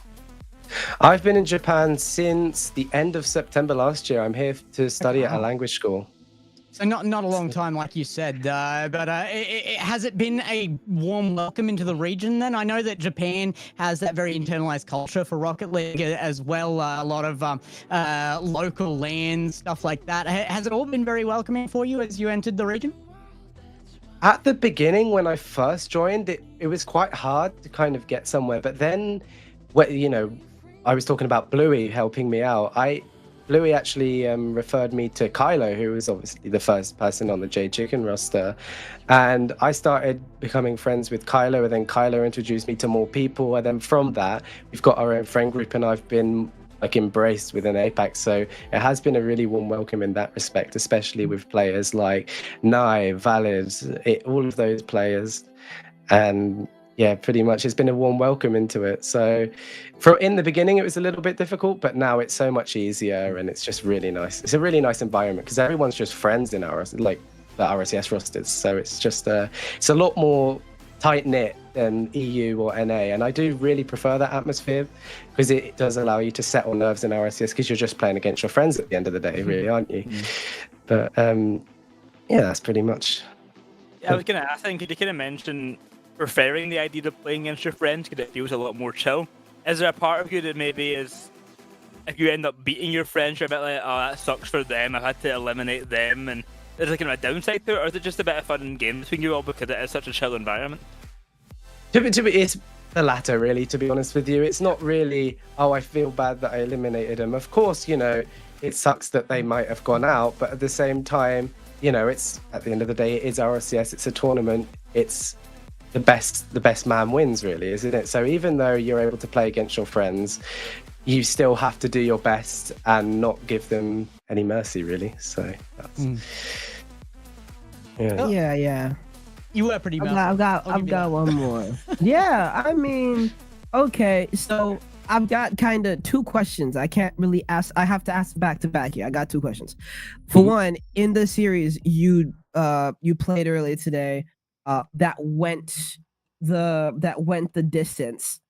How were you guys feeling? I mean, you guys came back down 3-1 in the series. What was the mentality, first of all, going down 3-1, and then bringing yourself to a point going into the game 7 overtime? How was the momentum shift for you guys? How do you guys handle going down, and how do you guys stay composed when you do have the game 7 pressure? So as we were going down in series, obviously, mood can fall a bit. Maybe you're a bit like, oh, we might go out, but you can't let yourself think that way. You can't express that to your teammates. You have to stay strong mentally and carry on. And you can't think about, oh, maybe we're 2-0 down, 3-0 down. You have to just keep playing. It doesn't matter about the series score. You just have to be consistent and carry on playing as you are. Like, even when we were like, what was it, 3-1 down in series, and when it was final game, we had the same mindset. It was just do our best, let's go for it, we've got this kind of thing, we can do it. This is a team we can beat. They're not impossible. No team's impossible. Let's just try and come back and win all of the games that we can. And thinking like that worked. I mean, we came back, game 7 overtime on Champions Field. It was incredibly hype. I mean, I'm not sure if you saw me on camera during the series. During the series, I was like, I was just very monotone, just straight face. So then when we won, I was going absolutely crazy. I was going nuts, as you saw, going everywhere. Trying to type GGs was the most hard thing because my hands were all shaking like this and everything. So, but yeah, you've just got to stay consistent with your mindset. You just have to stay locked in. Really, that's the only way you can win. If you keep thinking that you're going to lose, that's what's going to happen. Because it's like they say, whatever you think is going to happen can happen. So you just have to think you're going to win, and there you go. You probably will, or you have a chance at it. Well, you said that you were, you're forced into a position where you got to be brutal to your friends in the region. When you hit RLCS, you were certainly brutal today. The game 7 comeback there. So congratulations on your win, Omexia. Any big shouts you want to make before you head off? It's been a pleasure to have you with us. Well, just a massive shout out to my teammates and everyone who believed in me. There's a whole community in the form of a Discord server called Double Trouble. The guys know who they are, and they've been rooting for us, making a watch party for us, basically just rooting for us the whole way. And also J Chicken on top forever, guys. And Sigma Wolfgang, both of the best teams. Cool. All right. Well, we will see Sigma Wolfgang and yourself again tomorrow. Thank you again for joining us, Maxi. We will. That's a pleasure. Later. Thank you very much for holding the interview. Yeah, thank you for coming. I appreciate it, guys. All right. See you later. See you later. Bye-bye. All right. Bye-bye. All right, everybody. Well, that concludes our Saturday. Our championship Sunday remains tomorrow. So let's, if we've got it here, take a quick look at the bracket. I'm not sure if we've got that available for tomorrow. There it is on your screen now. And that's what you're expecting. TSM and Kinotrope up ahead, waiting in the top 4 for the matchup of North Star versus 3 Cats and Nagatomo Ninjas versus Sigma Wolfgang. Both of those quarterfinal matches, they are going to be so tough. They're so meaningful for those, but no more than could possibly be meaningful for North Star. They need this desperately. The chance of the 3-way tie requires North Star to go through. 100%. That 3 Cats versus North Star game is so incredibly exciting. So too for Nagato and Ninjas versus Sigma Wolfgang, who will be our last of the top 4 teams here. Last one to make it that far. And of course, TSM and Kinotrope waiting in the wings for that spot for the major. It is exciting times here, and Gex, they'll come in tomorrow. It is indeed. Yeah. Mel, I mean, it's been your last day on as well, so you've got to give us your take. How has the season been for you, and particularly this last Open, going in with the importance of this? You've got to have plenty to say left, I'm sure, probably more than we can fit on stream. Definitely a lot more than you can fit on the stream, but that's why you brought me here.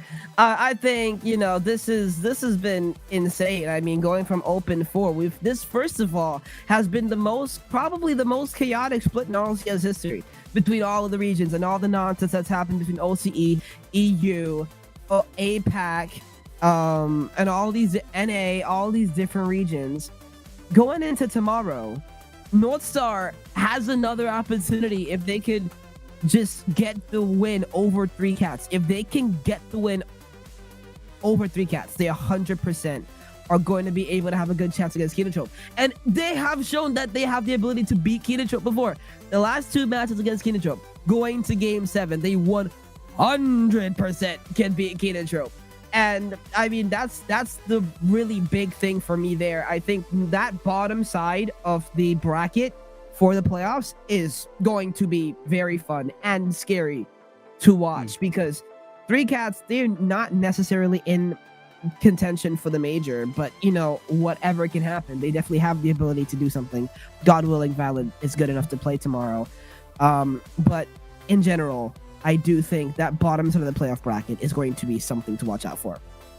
Well, thank you so much for joining us for the season as well. I know you only got the back half of it. You've been a bit of a fill-in for RhinoCast while he wasn't available on the Saturdays. I couldn't let you on the broadcast without giving you a grand final, so you got a great Open 4 out of that. But it's been really good to have you on with us, Mel. You were certainly welcomed. You fit right in with the squad here and absolutely smashed it. If you want to give Mel your support, follow at AnnoSpot on Twitter. He has been massive for us here. We'll have to see how much more of him we can fit on the broadcast next season, but that's you out, buddy. Say goodbye to everybody. But Boyo, any last statements before we send it into tomorrow and Championship Sunday?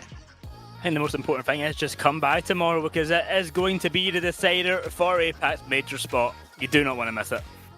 Yeah, well, again, for myself as well, it's at GaxCast on Twitter. And check out at 1NE Esports. We've been running the broadcast for the last split here. It has been an awesome day, though. The highlights on your screen now are playing out as we got some unbelievable displays of Rocket League. I think better than my expectation was set at even for this Saturday. Some big pushes here from those teams. And TSM and Kinotrope, both with enormous series. They are showing up and showing off. So they are pushing into tomorrow with a big statement there. Northstar still in the contest as well. That major spot is available to anyone there. So we will see you tomorrow. Thank you for joining us here on APAC RLCS.